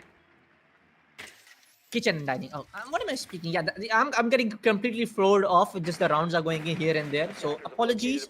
They get the ball open, they get the angle open, but look at the utilities, man. Mastro, Melusi, Banshees, everything just falling apart, falling up towards the side of MercenarieZ, trying to just tear them down, making a 6-5. Because any of the teams who wins it up is going to be a 6-5 from either side, and that results in like MercenarieZ can do a comeback after winning map number 3. But if not, it's going to be Hunters LFO on match point to shut this down. 3-0. It's going to be Hasib to take up the opening yet again from the side of MercenarieZ, I would say. Yeah, it's going to be Sparko going down. No more Mastro Evil Eye plays. So all those allies, left on the objective spots, just being left to provide that intel. Nobody can actually use it for now. It's going to be Hasib to push up. That's going to be Ayhan. One more kill coming into the favor. Now it's going to be G3 to answer things up. Beat going for Ayhan. MI7 picks up G3. Trades happening in. 20 seconds left on the clock. Boy, oh boy, Rattler with the toxic babes in the position. Still beat yet again to make the difference. Boy, oh boy, what is happening? No! Mercenaries, how you could let that happen, beat? Oh, How did they let away with that flank beat? So Air much jabs. informations from the Maestro cams. Now Mercenaries might be thinking, they wish they had a Nomad. they had it. They had it. I'm gonna say this. They had this round, man. 1v2 and beat, all he had to do was just flank. And that flank was more than enough. You even saw the secondary gadgets, right, Bullet? Yeah. You even saw they didn't had a single explosive utilities. They didn't had impacts, they didn't had C4s, they've only had deployable shield, and they only had to, make do with smoke gas canisters and the Maestro's evil eye camps. Although the evil eye camps were shut down immediately at the hands of Asib, the smoke gas canisters were still present. And they were forced to push towards the kitchen side. The timing that Beat had to flank at the right moment was so good. It was so good. And Hunters LFO, I'm actually getting nervous. 6-5, MRCZ. Same here, dude. Same here. I am very thankful that we don't have caster cams, because the reaction I had just like nobody wants to see. Attackers are moving out to locate a bomb and defuse it. This is it. This is it, folks. Round number 12. 6-5. It's giving me a flashback on the spring series once again. They were at the same. They were at the same position. 6-5. And Hunters LFO, they are one round away. Everyone is playing patiently into the side. Yeah. Jittery, he brought in the Oryx, T5 SMG, and the ability to parkour towards the hatch's side to not have to worry about roaming to having stairs to head in towards the second floor. But all in all, the amount of pressure that MRCZ is feeling right now, and Jittery might be able to get an opening, but no, it's Ayan back again to shut down Jittery once again in towards the attack. Even more so, MI7 is also here to take out Beat. And now Mercenaries have things under control. This is looking good. They've removed 2 players out of the equation. Now they just worry about 3 more, and that is Sandy, Raptor, and Sparko. Sandy's still alive, which means that they need to worry about the flanks. Rattler's still alive too with the SMG-11, and somehow he gets caught in that crossfire, and it's Ayan back again with the LMG. Finka looking very strong for Mercenaries. They could put themselves on overtime. It's 2v5. High likely a chance that it can happen. They don't have the diffuser in hand, which means Sandy can have a perfect opening. It's all down to him. 1v5. Gets the opening shot, doesn't get the confirmation just yet, but he forgot about the main player, and that was Ayan, who will get the trade nonetheless, which means, ladies and gentlemen, are you ready for another overtime? Round number 13, 6-6. Hunters LFO, they were on match point, but now Mercenaries are also in that same position too. Will we see Hunters LFO fling back, or will we see Mercenaries fling back and win Map Chalet? The site will be on Bar and Gaming Room, so let's see what will happen on round number 13. Man, kya bolu man? Like, I'm speechless, dude. Defenders, It's protect your just, bombs from being defused you by know, attackers. that's a very good round from the side of Mercenaries. I said this, man. I said this. Ayan is going to be the guy making the difference. He's going 10-10 right now. Of course, you got to give the credit to Fatah and Taha. But, man, I'm speechless how this match is going up. Roller coaster ride on to the map number 3. It's going to be an overtime in coming in. I definitely don't have the skill. I don't have the experience to do that. How you and Blackjack do, just get ready to rumble. So I'm just not gonna do that. Not gonna spoil it. So just gonna keep my mouth shut on that. But for now, map point over time. But more like I can say it's a match point for the side of Hunters LFO, because they know for a fact that how they're just equalizing the scoreline. Even though I think that if Mercenaries win this one, make it a 7-6. This can go 7-7 from the side of Hunters LFO, because the pressure, how they are able to handle the pressure, that even though Mercenaries are able to answer it back in any of the rounds, in any kind of situation, they answer it back in the next round. And this is what I feel like Hunters LFO are making all of the difference, especially the retreats coming in. When the beat has a responsibility to clutch that out from the flank, from watching the crossfire, from the nitro, from the shotgun plays. it more of like feels like, yeah, Hunters LFO are handling the pressure very well. Ayan comes with the first kill. Sparko gets him. One more retread happening in at the right time. And boy, oh boy, Sparko also popping up kills here and there. 5-10 still. I would say playing a lot of support plays here and there. But still, I feel like with manpower equalized at the right time, this can go either way, man. This can go either way, and I have no surety what's gonna happen. Taha yet again playing into towards our Masonry Stairs. Not really sure if Vamai Magnets are still right there, because I don't see Vamai getting picked up from the side of Mercenary, so it's gonna be a good ADS to protect Taha OP from the nades coming in from the side of Library Window, or it's gonna be Sandy pushing him from the side of Piano. Use the concussion nade. He gets Taha concussed, and maybe a push happening at the right time. This can be pretty crucial, but no. Hey, it's gonna be Toxic Babes coming into play. Just deny that push. Stopping attackers to get inside of the hallway. Now it all comes down to the side of Beat and Sandy to make a push either toward the side of Solarium, or maybe just try to get Taha first and then try to take the map control onto the side of second floor. This can be really crucial. How just, Taha is just able to waste the time of 3 of these attackers who are trying to push in. But there you have it. It's gonna be Fatar playing up smoke yet again on the Library Stairs. Oof. Yeah, it has now come down to this. Breach being done to establish lines of sight so that they can figure out a way to remove smoke out. Both of those gas canisters has been used, which means that the attackers are now free to push towards the hallway side. They don't have library control, neither does Fatah's location. Aggressive push, that will lead to a trade at the hands of Beat. 3v3 equalize, Hunters LFO are feeling the pressure because they're on attack, and MercenarieZ, all they have to do is just hold their ground. Not a lot of utilities from their hand except Taha. He still has the C4. He could use it to deny the plant. And Sparko, he needs to be careful about it because he's the one who has the diffuser in hand. 40 seconds. Tick-tock says the clock. And Hunters LFO needs to make their move. They got control on library now, but they don't have much time though. 30 seconds. What can they do? They could go in for a smoke execute. C4 is being tossed out. Can it get a connection? No, it does not. But let's not forget about Hasib. That flank might be crucial for MercenarieZ to succeed in this round. Another C4 being used, but to no avail. Drop down has come in. So does the information from the defenders. Crossfire angle. He's still alive. And here comes Sparko. 2v2. Hasib still alive, hoping to make sure that they can hold their ground. And it's all down to Taha. Can he takes out Sparko? That's the main question. Not a lot of information. He gets 2. Taha with the clutch. Once again, round number 13 will be at the hands of MercenarieZ, which means that they will still be alive. Round number 14, it's MRCZ's overtime match point.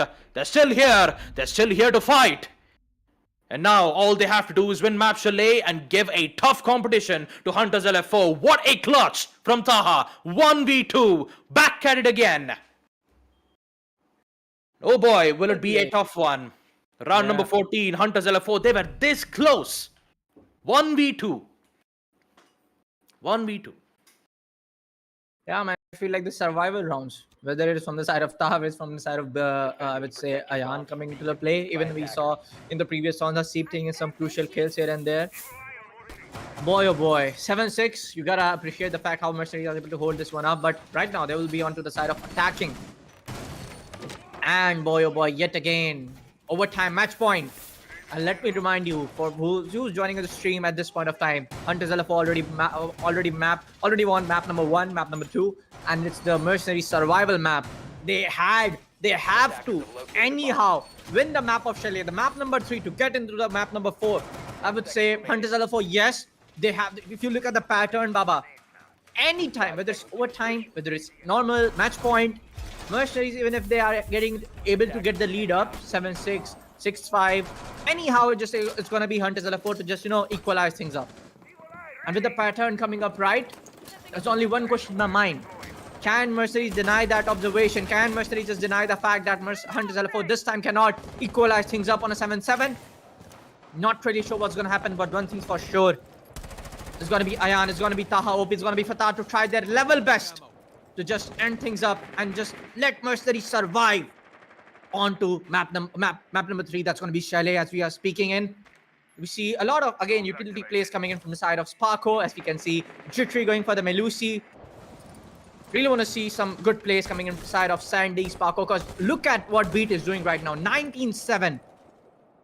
And that's a statement right there from a guy like Beat. Because we have seen like how he's just getting those retrays right. We are seeing how he's watching those crossfire right.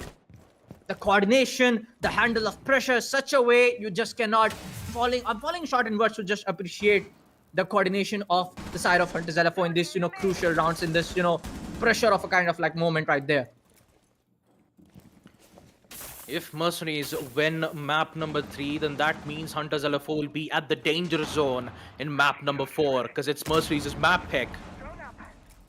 They still have the chance. All they have to do is to just succeed defensive hold on run number 14, and it will all be theirs. Ayan, he's just patient. He's just waiting for at least 1 or 2 heads to just pop off right at his crossfires to get the opening pick. And here comes the crossfire angle from Fatar. In towards the Windows side, impacts being used. They have the information from the attack drones. This is it. Can Mercenaries survive? Can they hold their ground? Can they get their victory? Not quite sure. Sandy's still here. He gets the opening pick. Fatar goes a bit much more aggressive, but you still have Hasib, the captain for Team MRCZ, succeeds in getting the first important kill, and that was beat.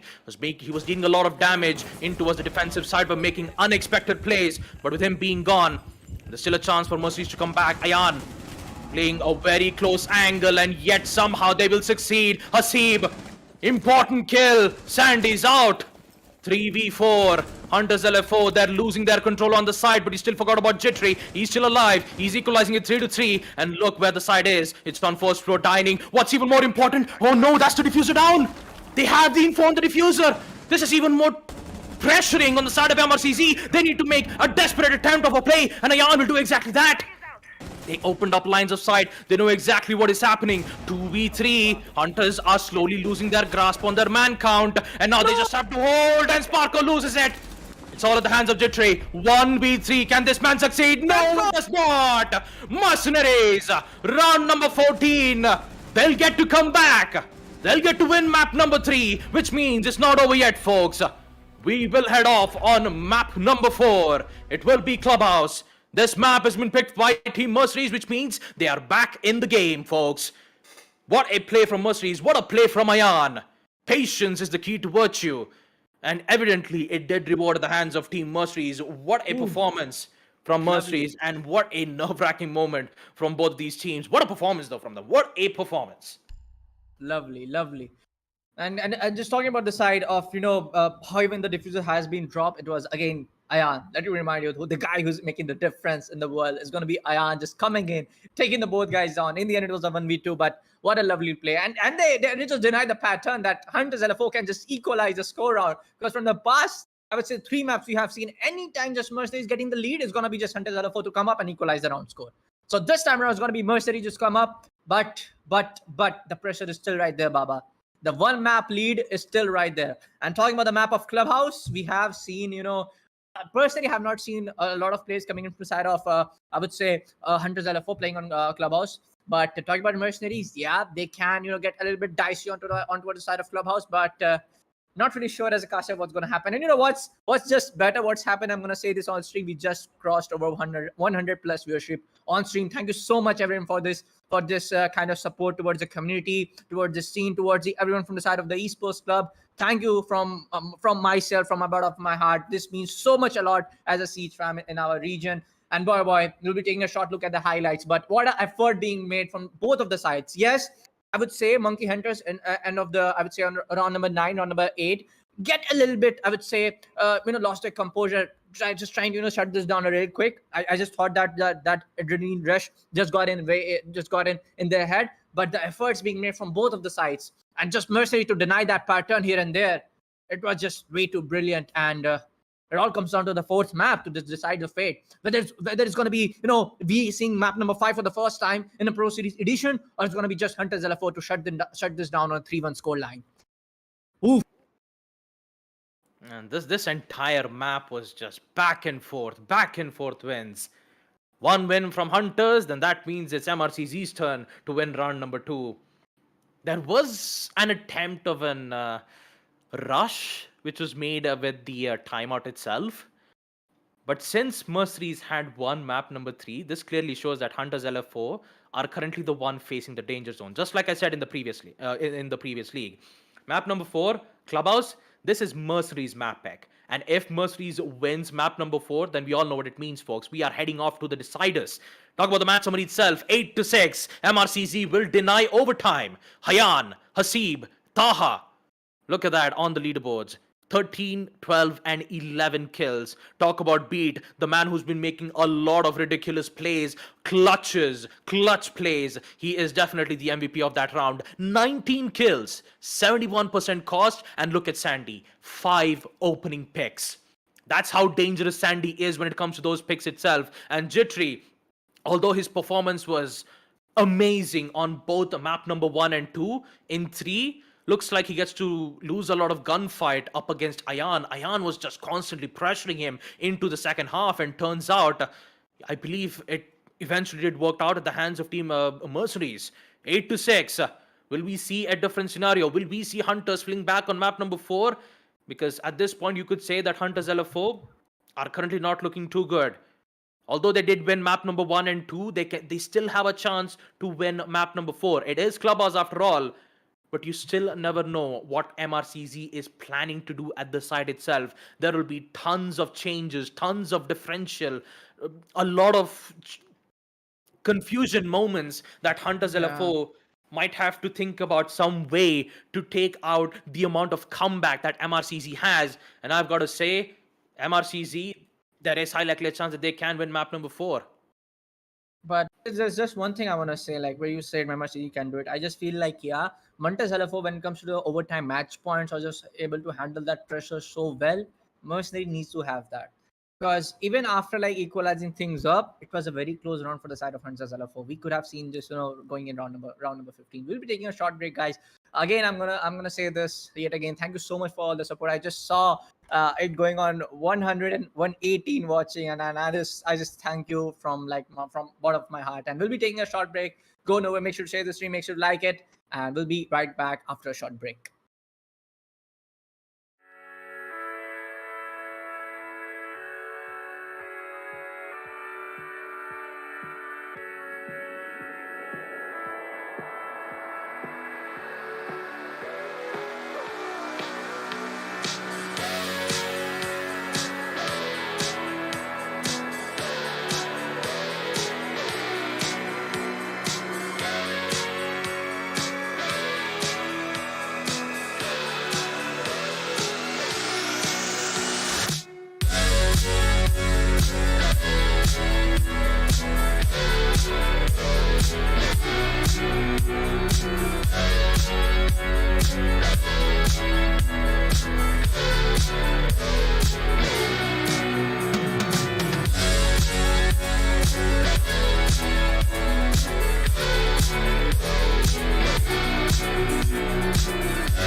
chase.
Alrighty then, ladies and gentlemen, welcome back to the Esports Club Pro Series Summer Edition for Rainbow-Six-Siege, supported by Ubisoft, powered by Zotac Gaming, and of course our broadcast partner, Loco. I'm your host, Blackjack. Joining me is my co-host, Bullet, as we are here for the fourth map in the best of 5 grand finals. That is correct. The Summer Series grand finals that we have been watching for the entirety of the evening, now into the night. It is 10:11 p.m. where I am right now, and we're going to be going into that fourth map that you can see, Clubhouse, that is picked by MercenarieZ, and Hunters will be attacking first. It has been a hell of a match so far. A 7-1 on Theme Park to Hunters LFO, and then 8-7 on Bank to Hunters. They looked like they would win it. However, on Chalet, they ran into some trouble in paradise, and MercenarieZ ended up taking the win 8-6. Now, Clubhouse, map number 4, Bullet. This is going to be one barn burner of a game. Barnburn, and I'm just gonna say it's more of like a fight of endurance when it comes to map number 4, man, because we all know for a fact that best of in even in best of 3 it gets very close, and the players get exhausted and whatnot. More of like feels like, especially when one map down already, it's falling down on the lead. It's more of like a fight of endurance going in, like how you're able to cope up with the mental game, how you're able to just not to exhaust onto map number 4. But now we'll be going straight up into the map of Clubhouse, and yet again it's going to be Hunters LFO onto the side of attack. And Mercenary for the first 6 round will be on defense. Taking a look what happened, like 7-1 on the first map, 8-7 on the second one. In more life feels like, yeah, after the second map, Mercenary is able to fight it off. Even on the last, on the second map itself, it was a very close one. As we can see, the scoreline is 8-7. Like, it's going maximum OT. Morphlife feels like, yeah, they can do it on their pace, but Morphlife feels like they have to do it, because even if they don't win the map of Clubhouse, it's going to be really, really bad for them, because 2-1 is the lead right now. Mercenary is going for a ban of Zofia. Now, one puts me up the question. No Thatcher ban on the map of Clubhouse. That will be very, very much interesting to see. But there you have it. Hunters LFO going to be banning Thatcher. Yet again, puts me a question. Is there going to be an Azami ban? Like, from the side of Hunters LFO, because last time we saw from the side of MercenarieZ on the last map we saw a ban coming in to ban the operator Azami on the map of Bank as well, even on the map of Chalet as well. But let's see what's going to be the further bans from the side of operators. First ban on the map of Clubhouse, and it is going to be the Valkyrie. Okay, interesting bans right here from both sides, especially that Zofia from MercenarieZ. That is specifically targeted at Beat, I feel like, because Beat's the one who mostly plays the Zofia, while, of course, Jittery plays, the Finka, Sparkle plays the Breacher, so on and so forth. MercenarieZ have the final ban of Clubhouse, and they're going to take care of Azami, understandably so. An operator who has proven to be quite the thorn in their side in today's matchup. And that is, of course, an operator that they will get rid of here and now. And with that, the bans have been taken care of, and a pause has been called for because Ayan has disconnected in the map so far, which is really unfortunate. Okay, yeah. Well, that happened. Anyhow. The bans are pretty interesting. The Zofia, like we said, a bit of a target ban towards Beat. And on the other side, we have the Azami ban as well, another target ban towards, Jittery, I feel like, on the second half, but more as it were, a bit more of a general ban, because Hunters really love to play Azami as it were. And a rehost will have to be called, unfortunately, as it is.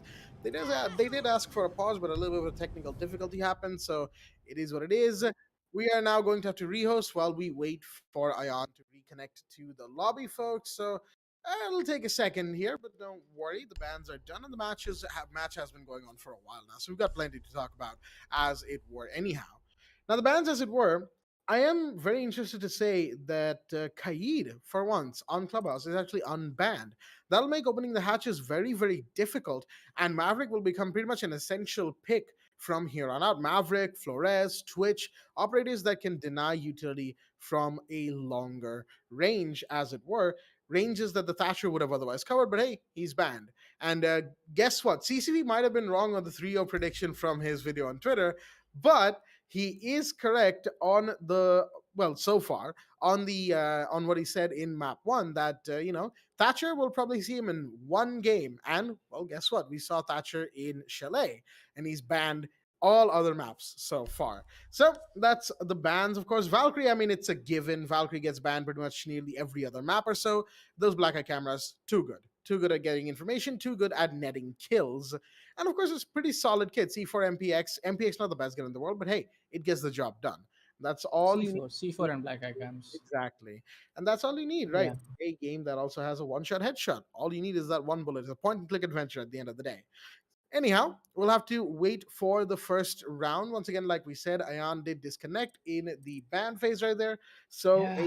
a host has been called for, and that rehost will go into effect in just a second here. With all that being said, folks, we hope you're excited. There is, I believe, a poll going on in the chat right about now Yeah. as to who will take Clubhouse. So put your votes down there, because now that it's a 2-1, all the cards are, well, on the table. Everything is up in the air, and jury's out on who may or may not win this game. But I will say, though, it has been an exciting night so far. Yeah, man, and mercenaries are just able to just cope up with it. But it seems like, yeah, the survival rounds are getting into favor of mercenaries on how we saw 8-7 going in last round. Map OT, very unfortunate disconnect. But on the third map itself, there you have it, man, 8-6. And I have to say, like, till the map number 3, just a joke. We didn't saw much of the rehosts happening in, but yeah, it's fine. It's Yeah. okay, no problem. So it's the flow is right there, the momentum is still right there. It's happened. It's SA. It happened. No issues, no far. But talking about overall bans, I have to say, because Sophia ban is coming up. Yeah, that was a target ban toward the side of Ayan. But more of like seems like on the map of Clubhouse, we have seen in the Pro Series only, any team you take out their black jazz, going to be at least 2 of the guys playing LMG, Finka and Zofia, when they're especially trying to push up toward the side of Garage Rafters. So it feels like, yeah, this might be that, just try to tricked out. You have Finka already. Just take out Zofia for a second, and maybe we can have more of those, garage hold right there. But what about Hibana, who can make those angles? What about Thatcher? Sorry, what about Thermite? What about Ace? So yeah, that puts me in a question. What Zofia was a viable ban? This could have been just, instead of Zofia, you could have just gone for Finka, because we have seen Finka like effectively, I would say, making a lot of impact onto what the boss, even onto the side of Hunters LFO, even toward the side of especially Ayan, who's just going for those kills, especially calling out the 1v2 on the last chalet round. So it more like feels like uh, a doubtful question, like was good. But in the end, yeah, it's all up to the side of players, how they want to play it, how they want to approach the old map. But yet again, Mercenary still on the verge of getting being on the second place, because it's a 2-1 lead coming in straight from the side of Hunters LFO. That's one thing to be sure of. When you especially into the side of defense, try to win the maximum rounds as you can. Try to just waste as much as the time of attackers with your utilities as much as you can. Still, I'm gonna say this again. We have seen Ayan putting up a difference when it was required on the map of Chalet. It again comes to a question. Ayan, Hasib, these 2 guys, I have like I have the eyes on them, because I just feel like they can make a lot of difference in the world. With the, even we saw Hasib going for unusual play from the side of Nook. Even we see getting couple of kills here and there with Sledge, with the Thatcher being on the last map. But the main thing is, the bodies dropping in from the side of mercenaries compared to the side of Hunters LFO are not much as needed, especially in the starting of the first few rounds. So yeah, you have to get that right. You have to win as more as round possible in the side of defense, because hey, we have seen Hunters LFO going up against, getting those retreats right, getting those, I would say, watching those crossfires right from the side of beat, just getting there. Like the attacking field side of Hunters LFO looks very good. Yeah, we can say for a fact that onto the side of defense looks a little bit dicey when they going for 3 or 2 guys playing out of the objective. It gets a little bit dicey over there, but it feels like, yeah, mercenaries, you have the side of defense in your hand. Try to win as more round possible on the map of Clubhouse. That's the only thing that you can do, because man, you are already 1 map down. Yeah, I mean, in general, that kind of goes without saying, right? Mercenaries are literally, Yeah. on the precipice of losing it here.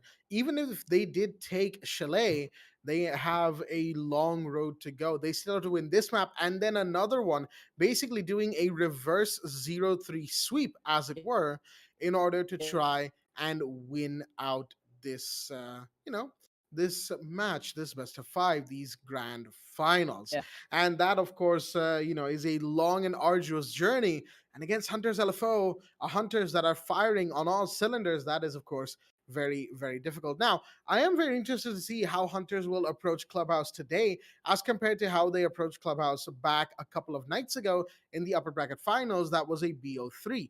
We saw them have a pretty good attacking half, but in the second half, or whenever the Hunters were having defense, I'm not really sure what they were going for. They were very much going for some weird place, like for instance, taking the site that is basement and then going all the way to the top floor, extending with what, 4 players.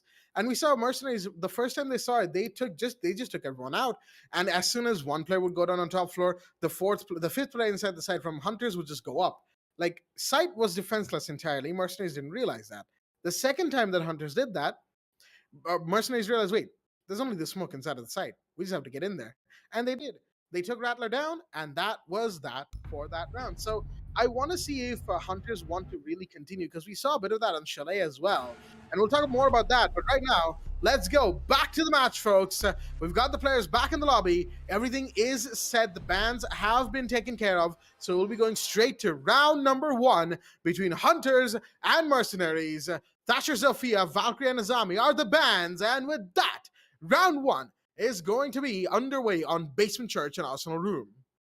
Picking up the first side of the basement, looking very, I would say,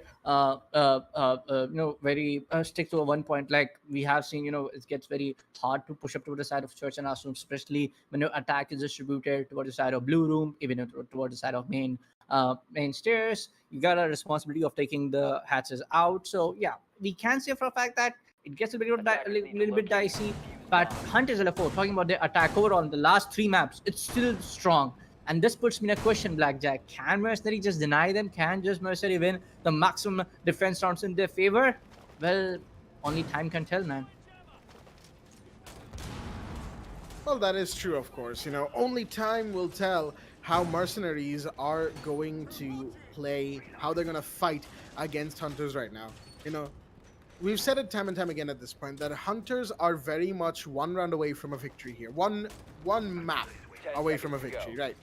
Every map point they take is not just map point, but it's also series point, because they are also 2-0 up. They are technically already on match point. It's a BO5, and by winning a 3rd map, you make it impossible for your opponents to equalize or take a lead, thereby winning out the match, right? That's basically how best ofs work.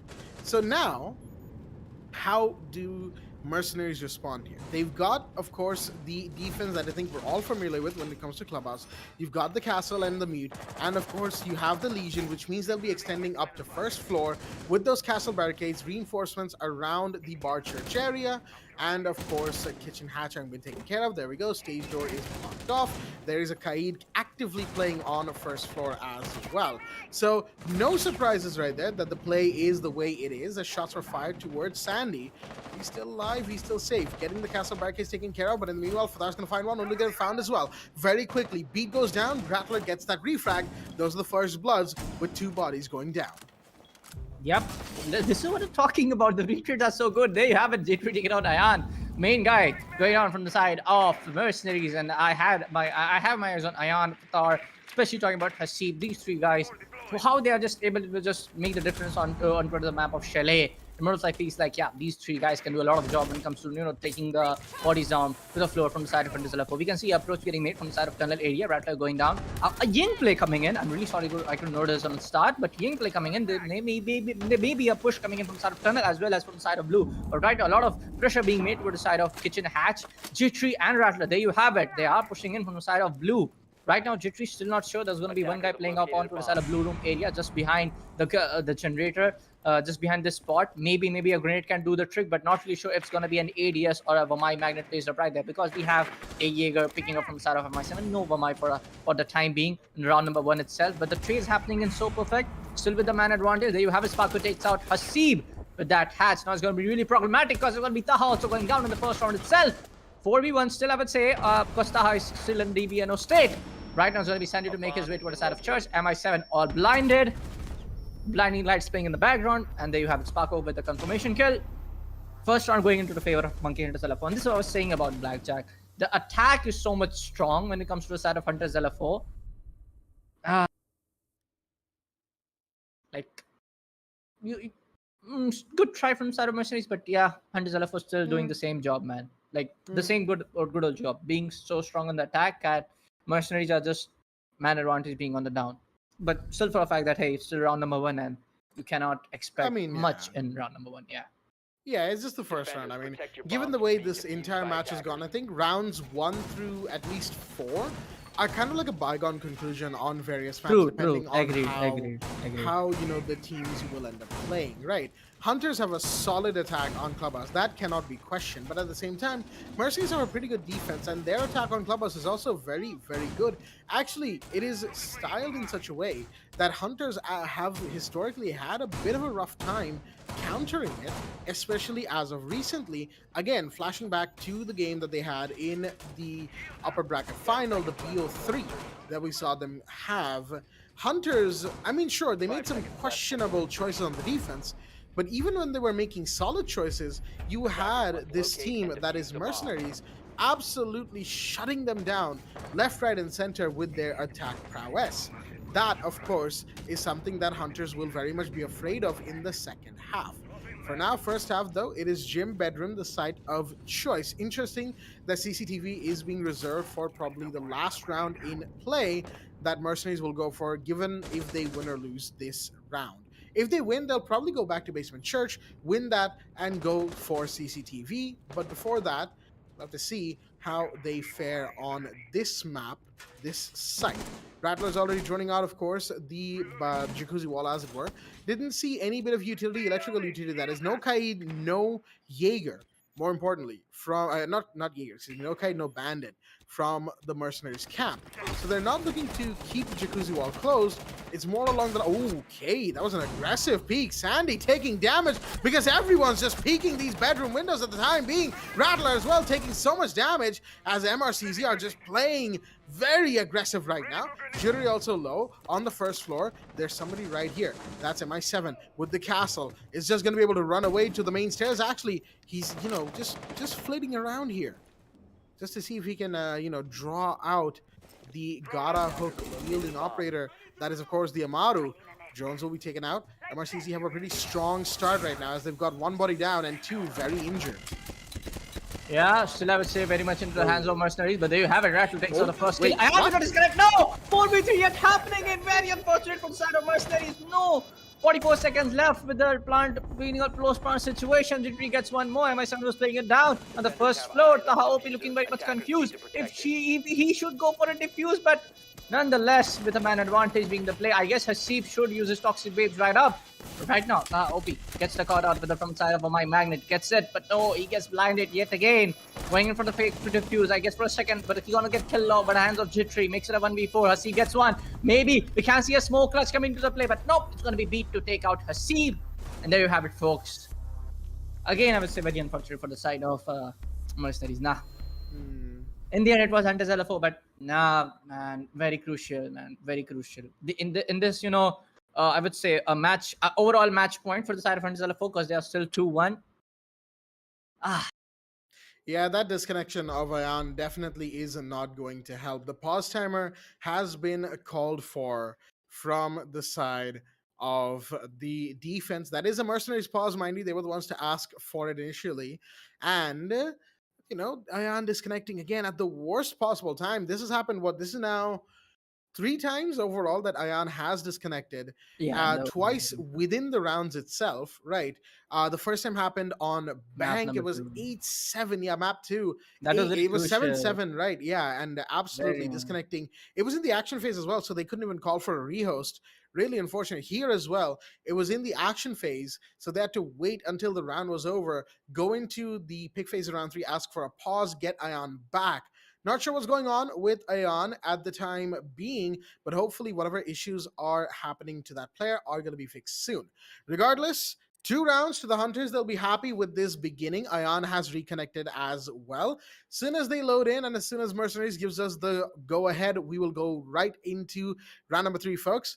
The site seemingly Basement, Church, and Arsenal here and now. And mind you, Ayan, the reason we're talking about that player so much is because it was very clear in all of these maps that Ayan is definitely the player to watch out for when it comes to mercenaries. Don't get me wrong, Taha, Fatar, MI7, Hasib are all dangerous players every single way to Sunday. But Ayan has also been doing a lot of heavy lifting right now for mercenaries, and they will be very thankful to have Ayan back as well. We've got the ready confirmation, of course, as you can see from the Hunter side. There we go. MRCZ is ready as well. So let's not waste any more time. Let's get right back into the match. Round 3. Basement Church and Arsenal Room. Yep. Thank you so much. Well, these are very Defenders, protect unfortunate your bombs disconnects, from man. being defused And when by it happens in attackers. the action phase, man, oh man, like as a caster, man, I'm very much into like I get in the feel and I just say it, man. It's very unfortunate because you're already one map down. What sports can happen? Like I don't want to say it, I want to jinx it, but for now we'll be going straight up into the map. And right now, again, going for the basement church and Arsenal room area. I want to see how they put up their defense because 2-0. Like I said, Mercenary need up to win maximum of the defense round because we have seen that we have patterns which have emerged in right in. On the side of attacking, Mercenary not looking very strong, even on the map number 1, I would say. But yeah, man, they have to win maximum of the defense round just to get in, just to try to put, keep Hunters LFO right on their toes, right? You have to like challenge them up. But one thing I have to say on the last map, yeah, when Hunters LFO, they had that pattern of when you were trying to make it a 6-5, make it a 5-4, it was Hunters LFO to clutch up it up, just make it to up to like 5-4, like sorry, 5-5, 4-4, just right there, then the round score being equalized. But the two of the factors, there you have it. No boy, Ayan, why? Sparko getting up the kill, opening toward the side of Ayan, makes it a 5v4 very early. Not the wise thing to do right now, from my perspective. Not really the wise thing. Yeah, I mean, definitely not. That is to say, I don't know, it was a spawn peek probably from Ayan. There we go. Kitchen door is also blown wide open. There's an alibi on first floor, but we'll have to wait and see, as it were, whether or not, Hunters are able to capitalize off of this first kill that they have been able to get. Fatar is being droned out and actively chased probably. Hasib taking damage. That's in the sight. Jitter's gonna take that kill as well. Taha now on first floor. That is right by the main stairs. He's just trying to stand by, but MI7's gonna go down as well. What is going on? As inside of the bottom floor, there was a Ying. However, Taha will take down that player as well. That is the site as well, mind you. We had mercenaries this time extending up to the top floor all the way and getting punished because of it, as it were. And now it is a very difficult position for the side of the mercenaries. Their defense has been shaken up this time around. They're now in a 2v4. How will they hold the fort here? Yeah, still in a 4v2 situation right there. Jittery can get one, and he gets one. Oh my god, what was that nade coming in? But yeah, in the end, yet again from the side of Sandy to close things down. But I guess, man, I have to say this, like, mute on the side of spawn peak or maybe going for a run out, not the wise thing to do. If this could have been from the side of Hasib or any other operator which don't have the C4, because you have the C4, that is a very, very important unity in the post-man situation, or even with the diffuser going down. It just feels like, yeah, not the wise thing to do, man. Just not the wise thing to do. Yep, in that moment, going for that spawn peak, as it were. Not when you as a team are having these many difficulties, right? And I get it. Don't get me wrong. Ayan probably thought that you never know when I'm going to get completely disconnected from the game again, right? So let me try and affect the round early. Yeah, this can be, yeah. However, even then, right, the rest of the team Attackers is need just to not locate and there. defuse as many Mercenaries in bombs these as they first few can. rounds, we haven't seen too much of them. They've been scrambling. They've brought the rounds close. Don't get me wrong. In the first few rounds, we had many trades from them, and they did look like they were all present. But that third round, it's something that that I would say we saw from the Hunters as well. Back again in that clubhouse match, and more recently, even now, Chalet, right? The site was basement, but the extension was all the way up to top floor. And I have questioned it time and time again. Do you really need to make that kind of play when your opponents will see it and just go into the site? And that's exactly what happened. Taha managed to get one. He was the one inside the site. But then everyone just straight up, just died right around the building. We had, of course, Ayan getting taken out early, and then in the rest of the round, it was just like nothing almost from the side of MRCZ. They didn't show up in round 3. And don't get me wrong, I respect MRCZ. They have fought this hard to push Hunters as far as they have. They've done really, really well so far. But unfortunately for them, it just simply isn't there. MI7 taking a ton of damage, even more damage, but Sandy's going to be the one to go down. The Jaeger gets that first kill on first floor. He's going to retreat all the way down to the bottom. That's a big one to start us off. Those grenades from Sandy would have been huge.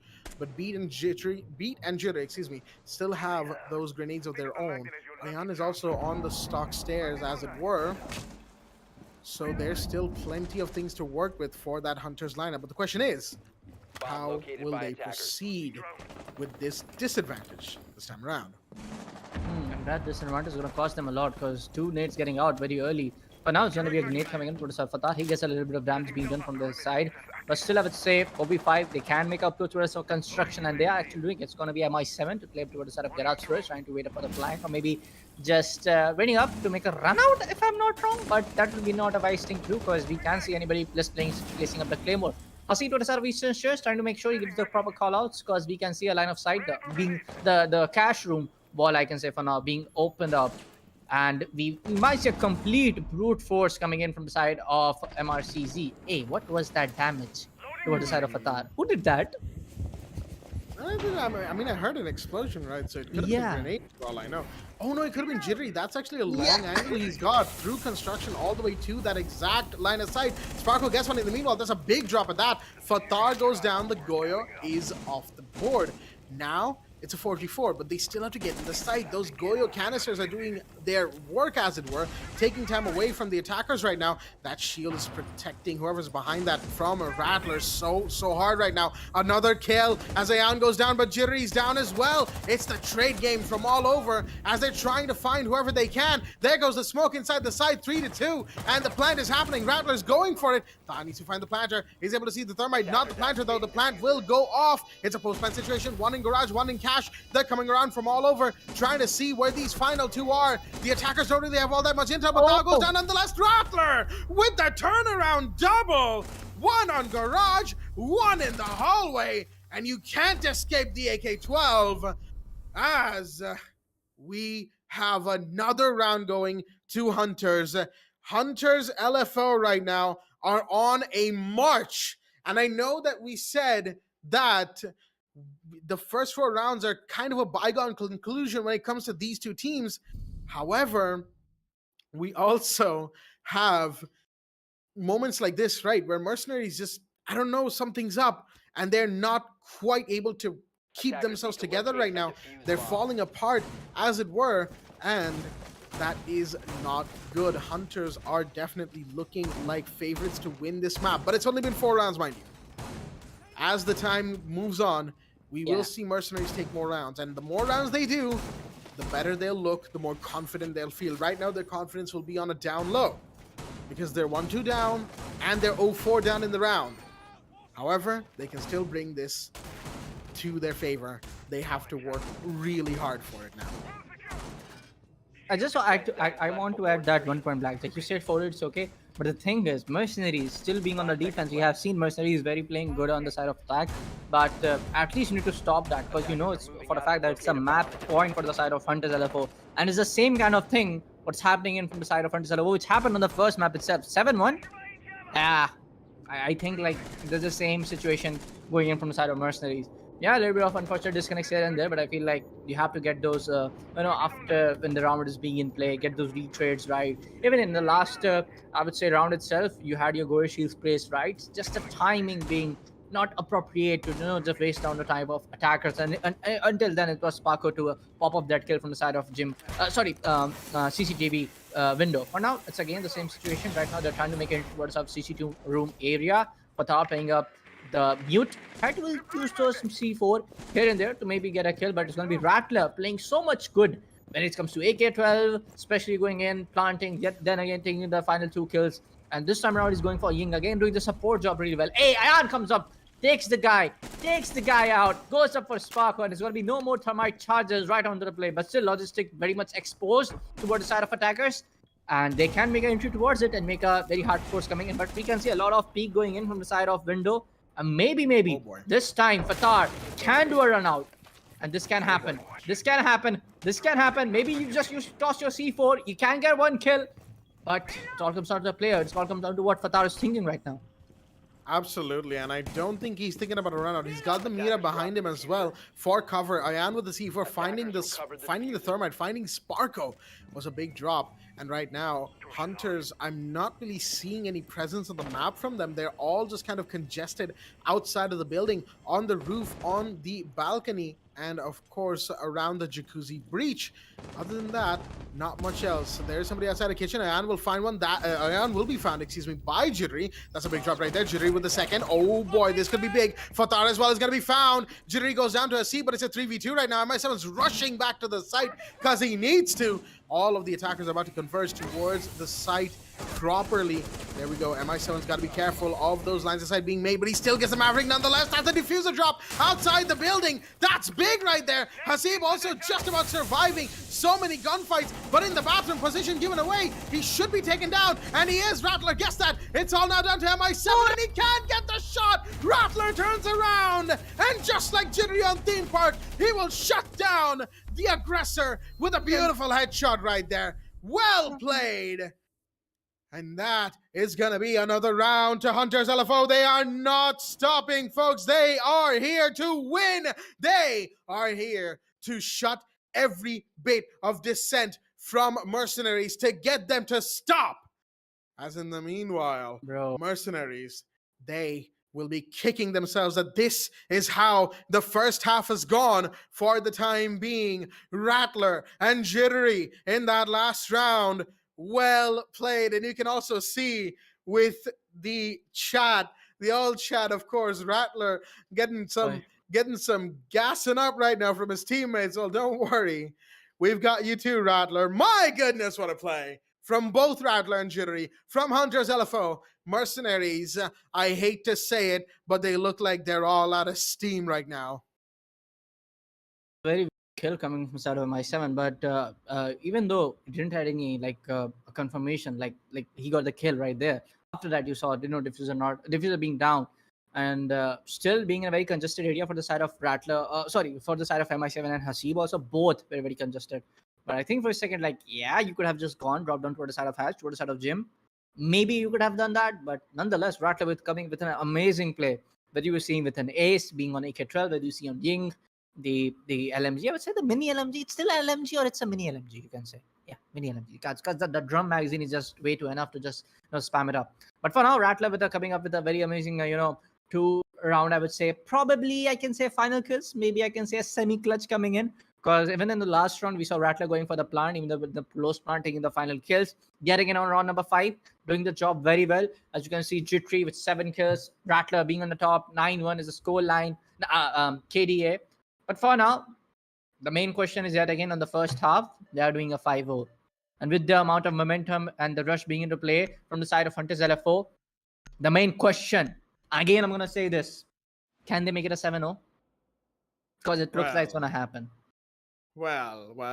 I mean, who'd have thought, right? In a BO5, the fact that we are even asking that question. I mean, sure, me and CCB were wondering the same thing back on map 1, Theme Park, right? As to whether or not this might even end up being a 7-0 starter. Well, there's definitely a good chance of it being a 7-0 finisher, folks. And that will certainly not do MercenarieZ any good whatsoever. They've gone for the basement church site once again, but it's not going to be the hole that they had before. They don't have the castle. They do have the mute, but they also, just again, the fact that Castle and Legion are not in play means that the site is going to be held differently than they did it before. The hatches will be the focus. There will be Taha, maybe MI7, who could go above and try to do some roaming. Ayan with the Warden. Now that I am very interested in. Actually, I am also very happy to see that. Because as you can see, Rattler's still playing the Ying. Yeah. Now, somebody in that Hunters lineup has always been playing the Ying. It's been Rattler. I think I saw Sandy pick it up once, maybe. Yeah, on the map of Chile. Yeah. So Ying has been a constant presence, especially on Clubhouse, as it were, from Hunters, right? So it only makes sense. Bring in the Warden. Have someone who can actually counter them and, hey, actually get Warden to be useful for once, right? So that is definitely something that mercenaries need to invest in. And better late than never. Ooh, MI7 might actually get one. He sees the feed. He sees the feed. Jittery, why are you standing there? That is the worst place to be standing, regardless of whether or not someone's in dirt. He's going to go down, and that's a huge blunder from one of the better players from the side of Hunters. Regardless of how you look at it, that is going to cost them dearly.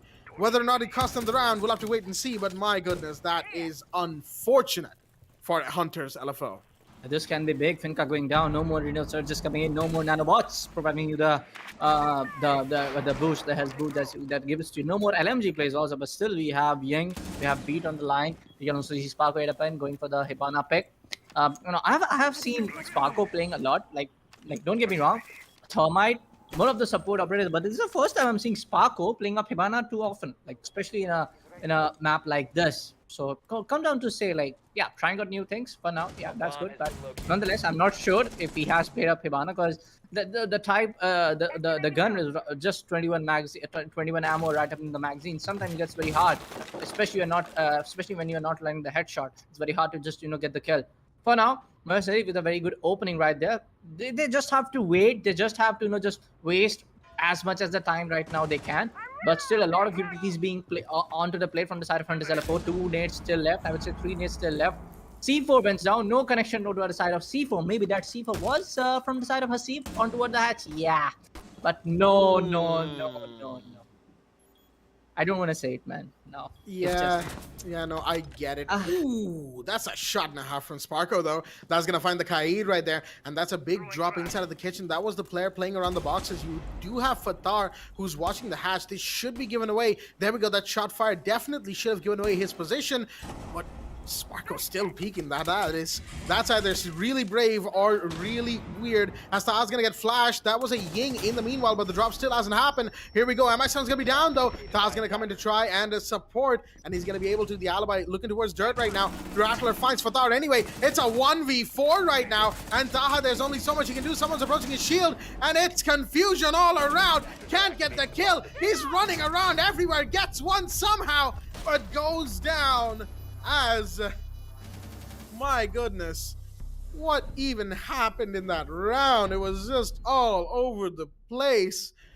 However, it will still be match point, folks, as 6-0.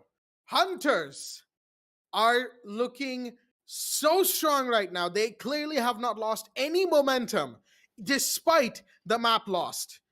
Mercenaries, on the other hand, my goodness, they are definitely not going to be liking this one bit. Yeah, man. Being in a very unfortunate situation in the last, we had 50 seconds, if I'm not wrong, and then Yeah.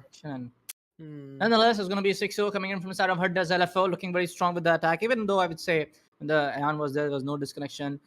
You have to say this, man, because I have seen, very unusual peaks happening in, especially from the side of Ayan in the first 2 rounds. You can say that was round number 1, round number 2, but in the end, Blackjack, it's going to matter a lot when you see a 4-0 scoreline, when you see a 5-0 scoreline.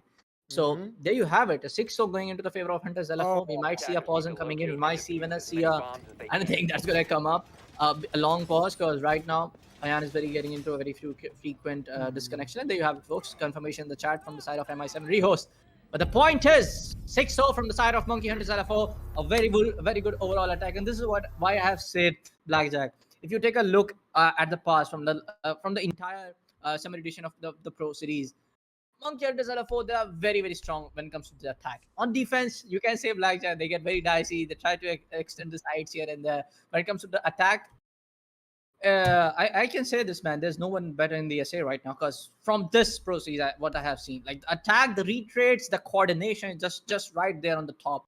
Because even though if Beat gets caught out, it's going to be Sparko to get the retreat. If Sparko gets caught out, it's going to be Beat to take the retreat. So it's the balance is still up there. So it modifies feels like, yeah, Mercenaries have to somehow get these attacking rounds in play, but how long, man? How long? You're already a map down. You have to like play the entire set of map yet again to make it a 6-6, and that's a very long journey up ahead. And seems impossible, but yeah, you can do it, and you are mercenaries for a reason. You are two of the top tier teams, I would say, in the region, top two right there. And to make it to just make it who's the top one, who's the top two, who's on the first place, who's on the second place, is these pro series. Because the last time it was Hunters LFO making a 3-0, and if Hunters LFO just win this one, maybe we can say for a fact that they are number one in the region for now, because two pro series right there in your account says a lot for yourself, for the team, sorry. I mean, yeah, if they win this one, and they are looking very likely that they do, they'll become the first team to get 20 SA national points. That is a fairly large amount, I'll tell you what. But at the same time, of course, they would like to win, go into Pro Series Ooh. 3, third edition, whatever have you, in very, very strong fashion. It's been a big journey, mind you, these last two Pro Series, and all of it comes down to this: what could yet be the final round when we go back, or it could be, the start of a potential comeback once again for the MRCZ camp. We'll have to wait and see. MRCZ's wow, okay. MRCZ's attack on Clubhouse is definitely very good. I will not say that it's bad, because Okay. they've shown us before that even that they can even go up against the defense of Hunters and take rounds. We saw that a couple of nights ago as well, right? But at the same time, when you're 0-6 down, is it really possible to make the comeback to 6-6? Now they have to just forget about the fact that they're playing a BO5 and just play this map here and now. That's the best Yeah. that they can do for themselves, because they have to take it round by round. There is no way that they can think, okay, BO5, we have to win this because there's another map. Because if they do that, that's more pressure on yourself. And sure, that thought will actually be playing in the back of their heads constantly, and I can forgive them for that. It's a long game, right? And Siege in itself is one of those games. It's probably the FPS that takes a while per round, right? So all things considered, I understand the fatigue that can set in when it comes to long form matches like a BO5, even BO3s. I've seen some teams struggling, right? In South Asia with BO3s alone, they lose steam by the end of map 2, and come map 3, it is a bygone conclusion as to who will win. But other than that, of course, we will simply just have to wait and see how Mercenaries responds in the second half. Are they going to be able to? Because this first half, round 1 and 2, they looked like they had everything. They had their energy, they had their, they were still looking to win, as it were. But then rounds 3 to 6, I can't really say that they have shown much energy since. They really seem like they're running on fumes at the minute. And who knows, maybe they might get a pick me up in the attack, in the gap that's happening right now. But other than that, I really don't see them winning here, simply because of the performances that we've seen so far. And again, none of this is to say that they are a bad team or anything like that. No, they're Yeah, a it's just wonderful the team, finale, just the yeah, finale. it's just the finale, the fatigue and whatnot setting in. We were having this discussion right before we started map number 4, as it were, that Hunters, they don't really have that sort of endurance problem anymore, at least from what we can see in Yeah. BO5s, right? Mercenaries, on the other hand, I feel like they still have it to a degree, and they will need to conquer that going into the next Pro Series. And right now, they'll have to focus on these final rounds. I still say rounds because some part of me still hopes that Mercenaries are going to be able to mount a comeback here. Definitely. Because hey, I mean, look at it this way, right? The match that I casted, the map that I casted was a 7-1 on Theme Park. Baba and CCB got an overtime. Bullet and Baba got an overtime, and then I come back and it's a 6-0 already. Guys, come on. I'm just joking, of course. I know it's been a long game, and I know that the teams are definitely very tired. So I'm not gonna hold it against anyone. I'm here for just some light memes, some jokes, and some fantastic Siege being played. So we'll update you on the map as soon as we get some information for ourselves as well. It's probably that all the team members are joining in, as it were. We're being told that about 2 minutes maximum is what it'll take for us to get back into the lobby. So not much longer from now, folks. So we hope that you are still with us, still ready for this match to continue, possibly even conclude. And while I am happy that Mercenaries were not 0-3 once again, it's still a 1-3 should they lose here, and that will still be Yeah. plenty demoralizing, because two maps in out of these four so far have been very, very one-sided. One of them, Clubhouse that is, being the Mercenaries pick.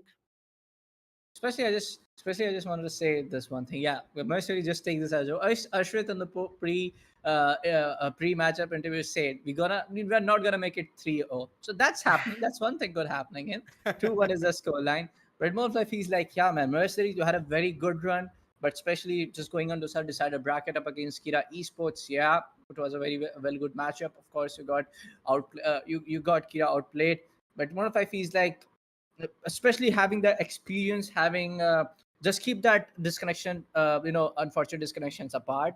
It feels like, yeah, this could have been a 2-2.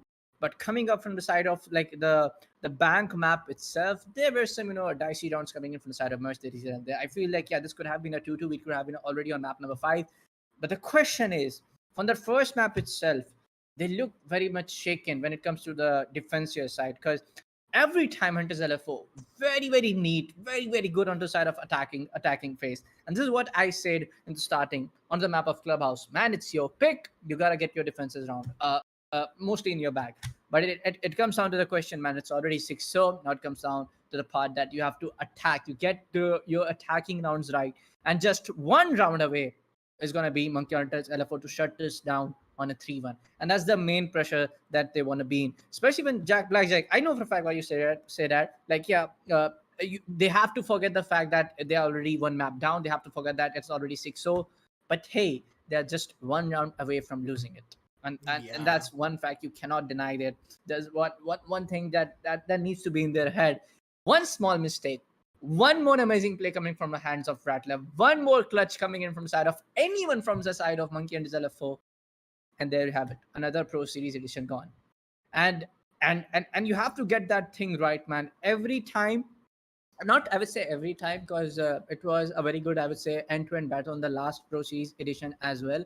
But the thing is that you just perform very well in the entire segment, entire tournament, and then you lost in the grand finale. This hurts right here. This hurts right here. And as a player, I can feel it. As a Siege fan, I can feel it, and I know for a fact that Mercenaries will be fighting it off very hard, up till they can get back to a 6-6, and I feel in a way they can do it. But these unfortunate disconnection rehost, this affect a lot as a casters. We have a responsibility to just let the flow going in, but it affects player overall. As usual, the morale goes down, and there are sometimes certain circumstances where you cannot control things up, right? So if you remember Blackjack, it was one time, both of my ISPs went down. I was an attorney. And if you guys Oh, remember, I yeah. posted on the Twitter. So there are sometimes the circumstances are not in the control. So you cannot blame the players. You cannot just blame anyone. It just as that key. No matter what the circumstances are, you gotta give you 100%. Yeah, yeah, I think even Mercenaries and Hunters, everyone really agrees with that. Yeah. No matter what the situation is, always give it your best to your maximum capacity at the time. I mean, there's also a whole thing about don't really strain yourself to the point where you can't really enjoy things anymore, because that's also not exactly the best thing in the world to do. I mean, some of it comes from differing perspectives at the end of the day, and hey, when it comes to this game, a lot of us have very differing perspectives. I think we can all agree on that. Rainbow Six as a game, it's wonderful, it's beautiful, but it's also at sometimes it can be awkward, for lack of a better terms. I mean, there's much more that I can say about Rainbow Six, but if I speak, then I'll Save get save save I'll that for the get next banned, as it podcast. were. So Save that for the next yeah, yeah, podcast. yeah. But jokes aside, it's just one of those things, right? We can't really do anything about the situation at hand. We just gotta wait, as it were, and we gotta get ourselves some a bit more about what the map situation is, and how far the teams are to getting themselves into the lobby. I hope they're all in, or at least mostly back in, as it were. It was Ayan who disconnected. I think that Yeah, Ayan's probably still not connected back in yet, so there might still be an issue relating to that. Again, we'll update you when we ourselves get any relevant information, folks. We're just yeah, waiting on that, as mm, it were, as well. yeah.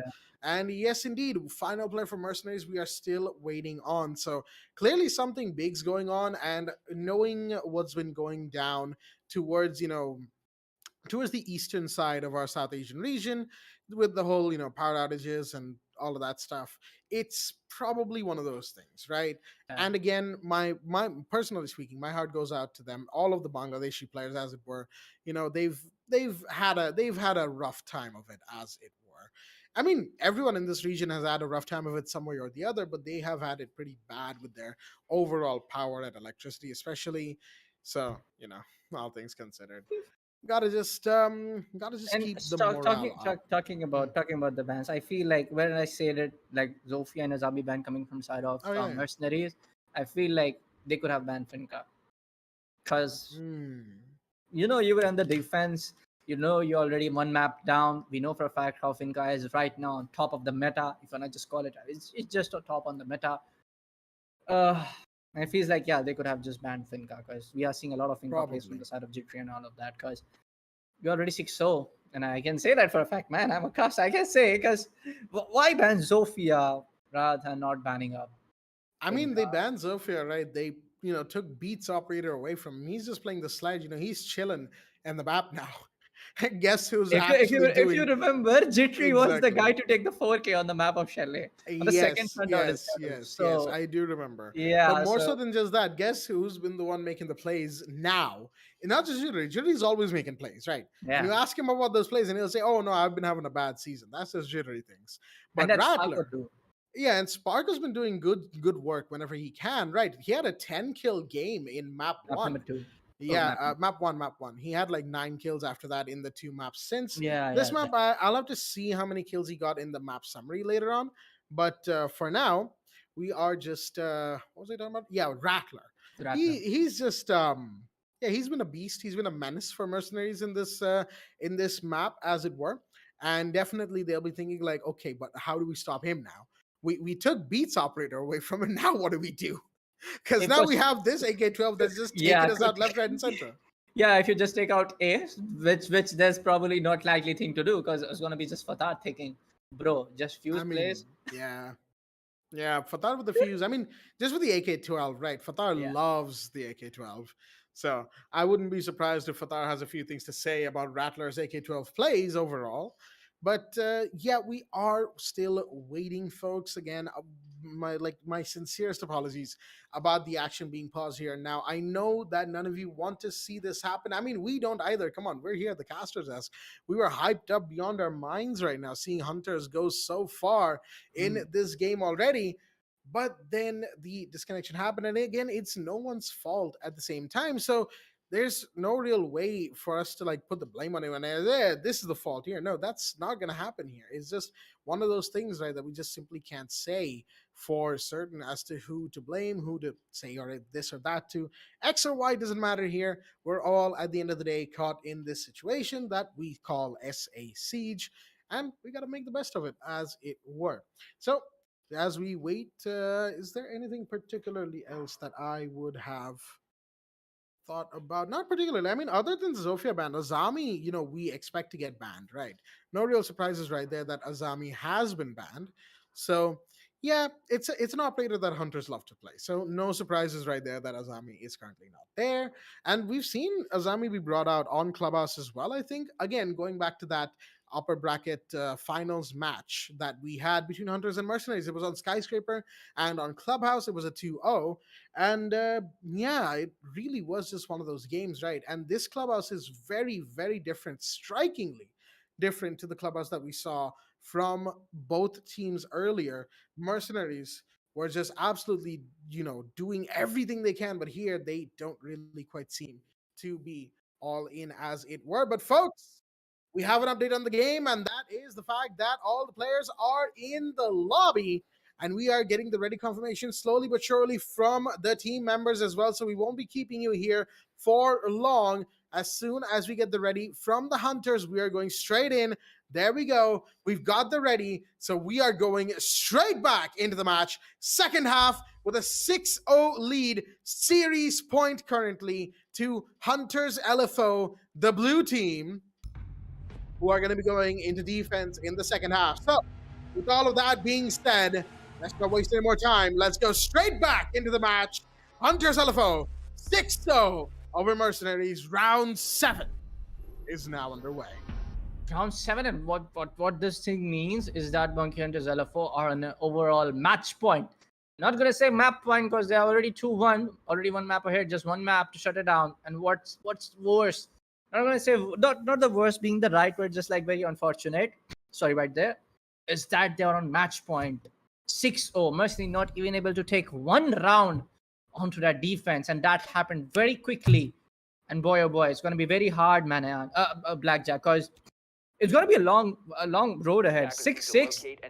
And without Monkey Hunters LFO being onto the place, yes, we know for a fact that this happened in 6-4, 6-5 on the previous maps as well. But this is 6-0. This is really hard. Just one mistake, just one round out of favor of Hunters LFO. I'm gonna repeat this again. And Hunters LFO will be closing on yet another pro series in their bag. But the question is, can Taha, can Ayan, can Fatar, can NMS7, can Hasib make the comeback right up here? And can we see map number 5 right now? For the fact that we have like what two community cups already being played, we have already 2 pro series being in our whole SA circuit, the whole roadmap. This might be the first time we'll be see map number 5. But the case is, can MercenarieZ do it? Can MercenarieZ can win slowly, steadily, 6-1, 6-2, 6-3, 6-4, 6-5?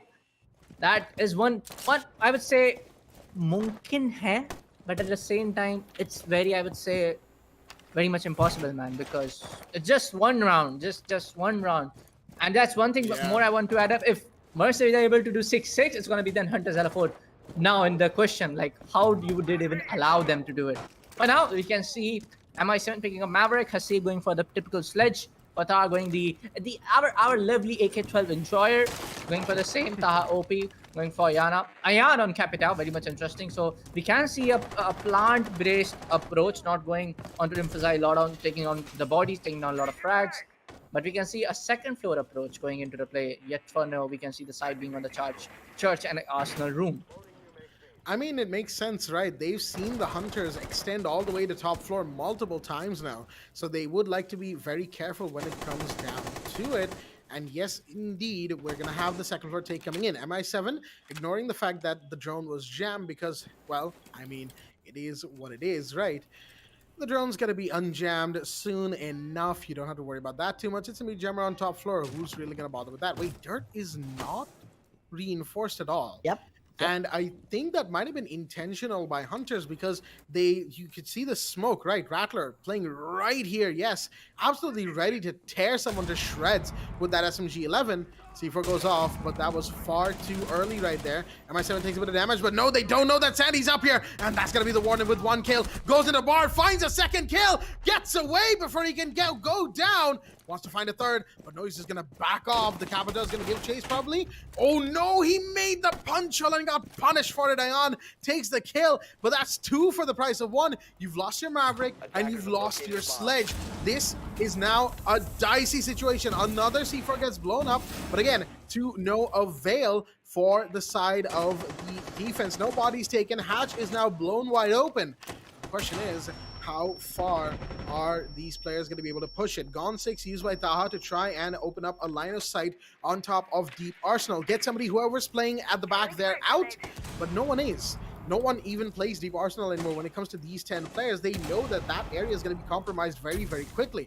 Fatar trying to find someone. There go the fireballs from the Capital. Ayan trying to find one inside of blue, and does that. Oh, Sparko just moved away from the shield at possibly the worst moment right there.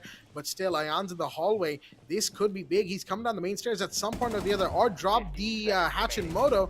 Shots fired. They've got to find somebody, and Judiri finds him. Ayan's down. It's all down to the hatch drop now. Do they know where these defenders are? No, they don't. Here comes the smoke. 4 seconds remain. It's got to be all or nothing right now. The plant is on. Fatar's going for it. Taha's gotten 1. It's a 2v2. But no, there goes Taha. Fatar is down.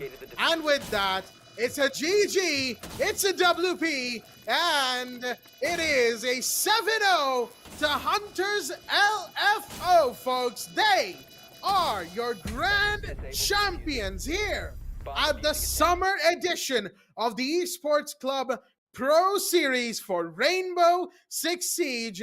Second victory in a row, 20 SA Nationals points with a 3-1 finisher.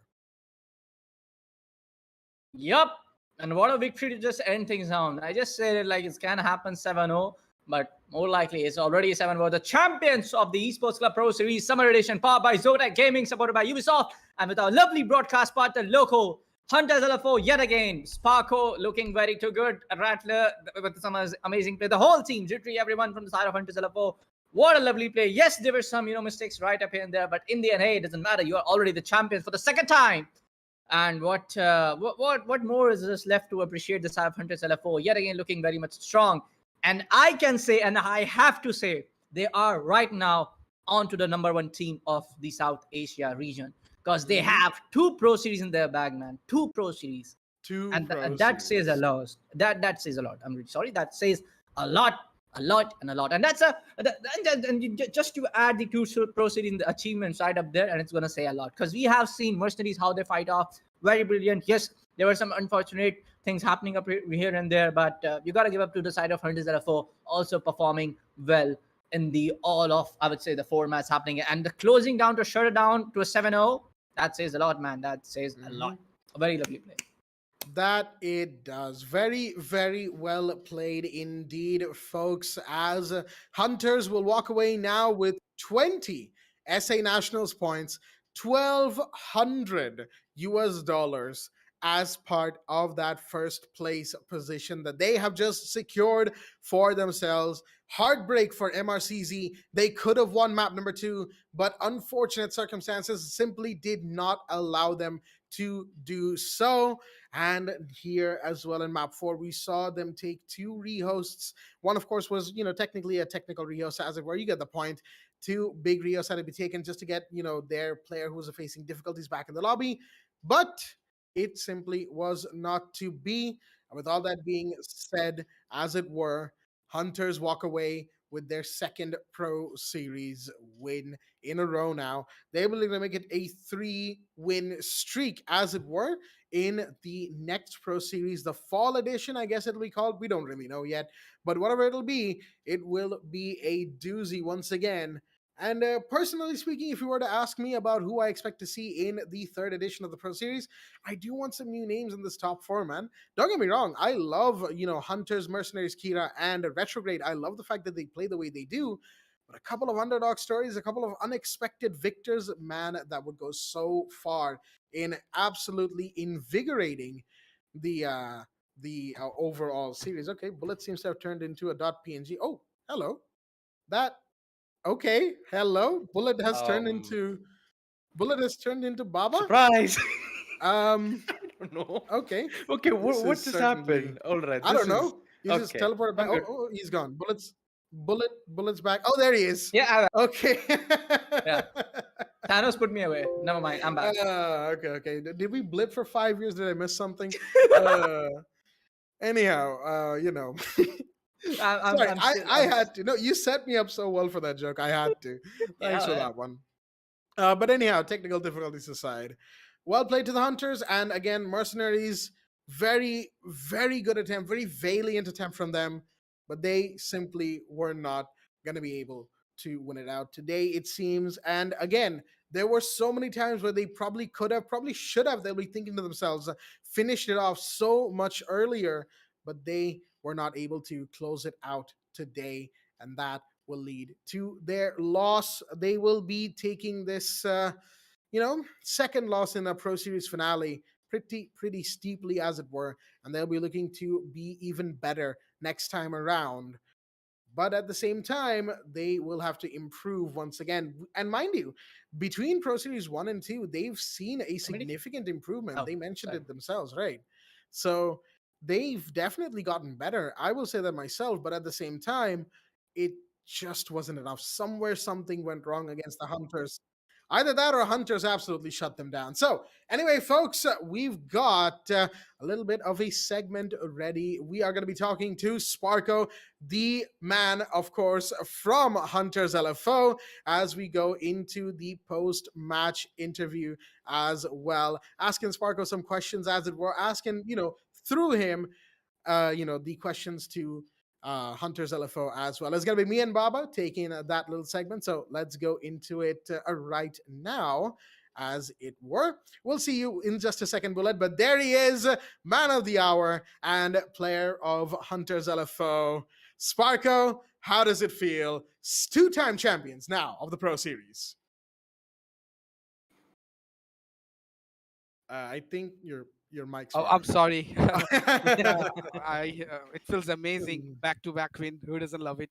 Yeah. Hope we get the hat trick next time. And it was fun. I missed I had a wedding program. I kind of Oh, missed it. okay. If we made it 3-0, it would have I could have made it. My mom and dad, they left.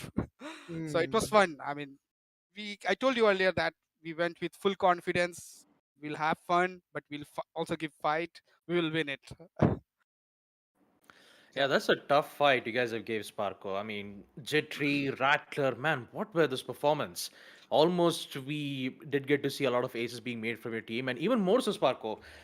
At the first map itself, you were on the first on the leaderboard itself, 13-1, I'm guessing, in the first map. A flawless win 7-0. Like, how does it feel? Like, how does it feel to be on the top of the leaderboard in the first map itself? Yeah, I told you earlier, in the other games I didn't perform. Like you can see my Hmm. stats. I was like, these guys were carrying me, to be honest. I was just Yeah. doing the other stuff, but these guys were like making out the frags. But this time when the first game started, I was like, full energy. Like like I got those important frags when the team needed me. I stepped up. Second map it didn't went well, but again at the last map we played with the team. Everybody stepped up when it was needed. Everybody stepped up. The best thing about the team is in today's game, like when we needed the players like Rattler, Sandy, Jittery, Beat, everybody, they showed up. This was the best thing. Like when the team needed someone, they showed up. This was like amazing. This is why I love my team. I mean, it also shows in the way you guys play. You guys had such a wonderful outing. Map 1 and Map 4, just very, very well played. And even the overtime maps as well. You guys did some really, really good work there. I mean, I'm pretty sure Chalet, those last 3 rounds would definitely be something you guys would want to look at, on Basement Garage and then the overtime rounds. There were a couple of moments there where even I was, questioning things. But other than that, that's just a small moment in the grand scheme of things, right? So, how are you guys feeling going into with 2-0 in the Pro Series? Now you guys are going to be going into the third edition, twice over defending champions. How does that feel? This is like when we started this journey, I wanted to win. I wanted to win everything. Like to be honest, now now TC has like came up with this edition, and we know they announced, we were like, we're gonna win this everything. We're gonna win. If, since there is less tournament right now, we are just focusing on TC and stuff. We are like, okay, whatever we play, we're gonna win it. And as I told, like this feels amazing. Like winning back to back. Last time we did 3-0. This time 3-1. I mean, what can I say? My teammates are, like good. They did so well. I'm really happy. Like it's gonna be a good night. I mean, yeah, it is. It is Yeah. understandable. Yeah, even more so.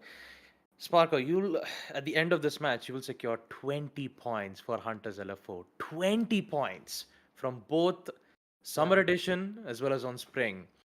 Knowing that in the next series, do we get to see Hunters LFO win again for the third time and secure 30 points in total for the international qualifier points? Will you get to see that? Why not? Before the real CCV questioned me like, can we see the fifth map?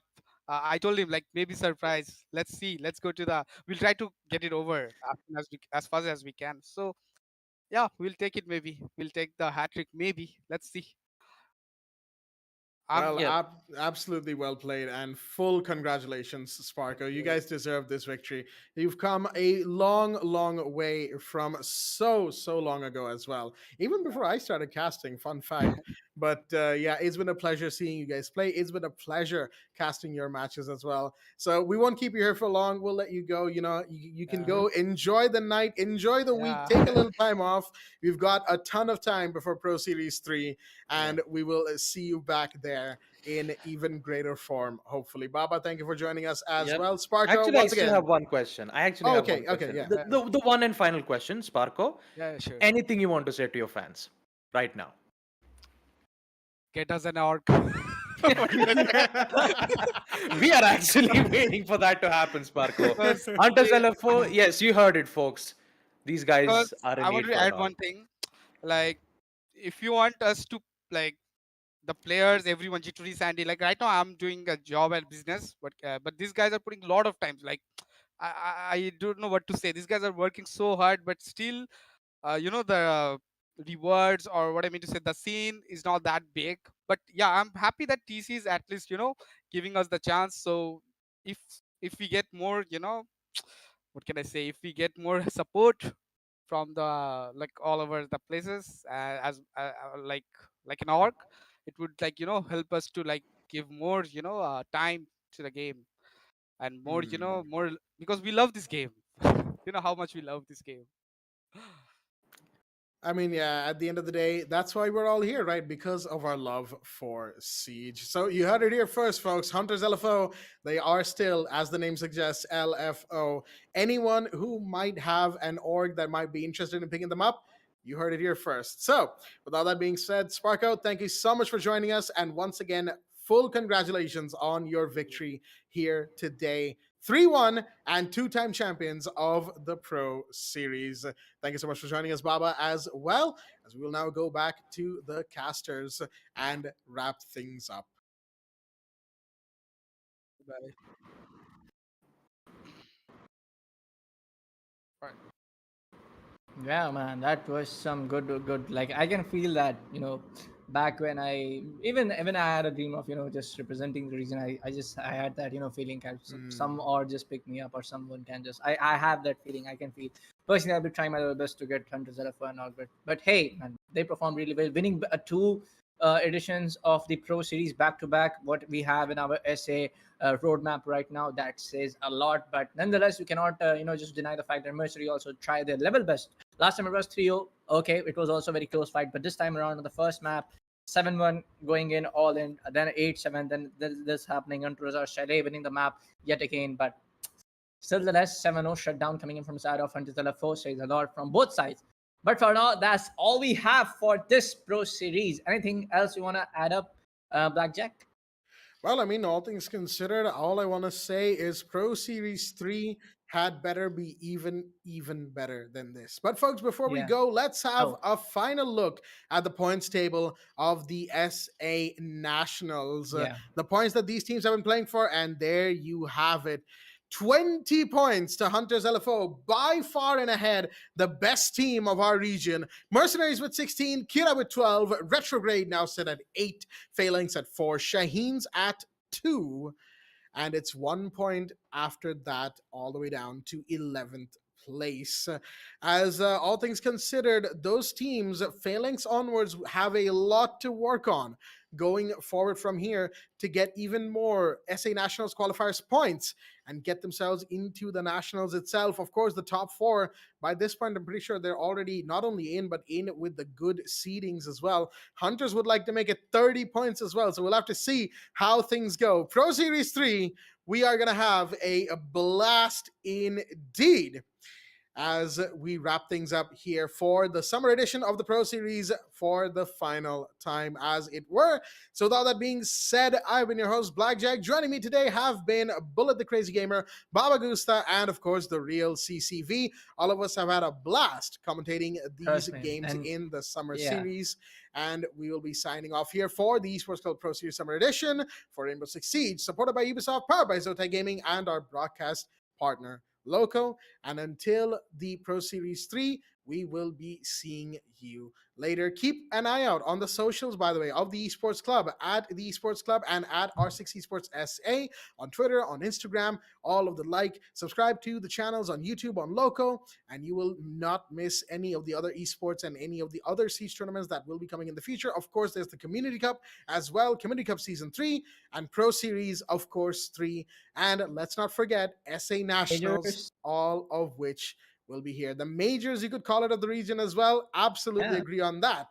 But with all that being said, that is it from us here. And until next time, we'll see you and good night.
shade.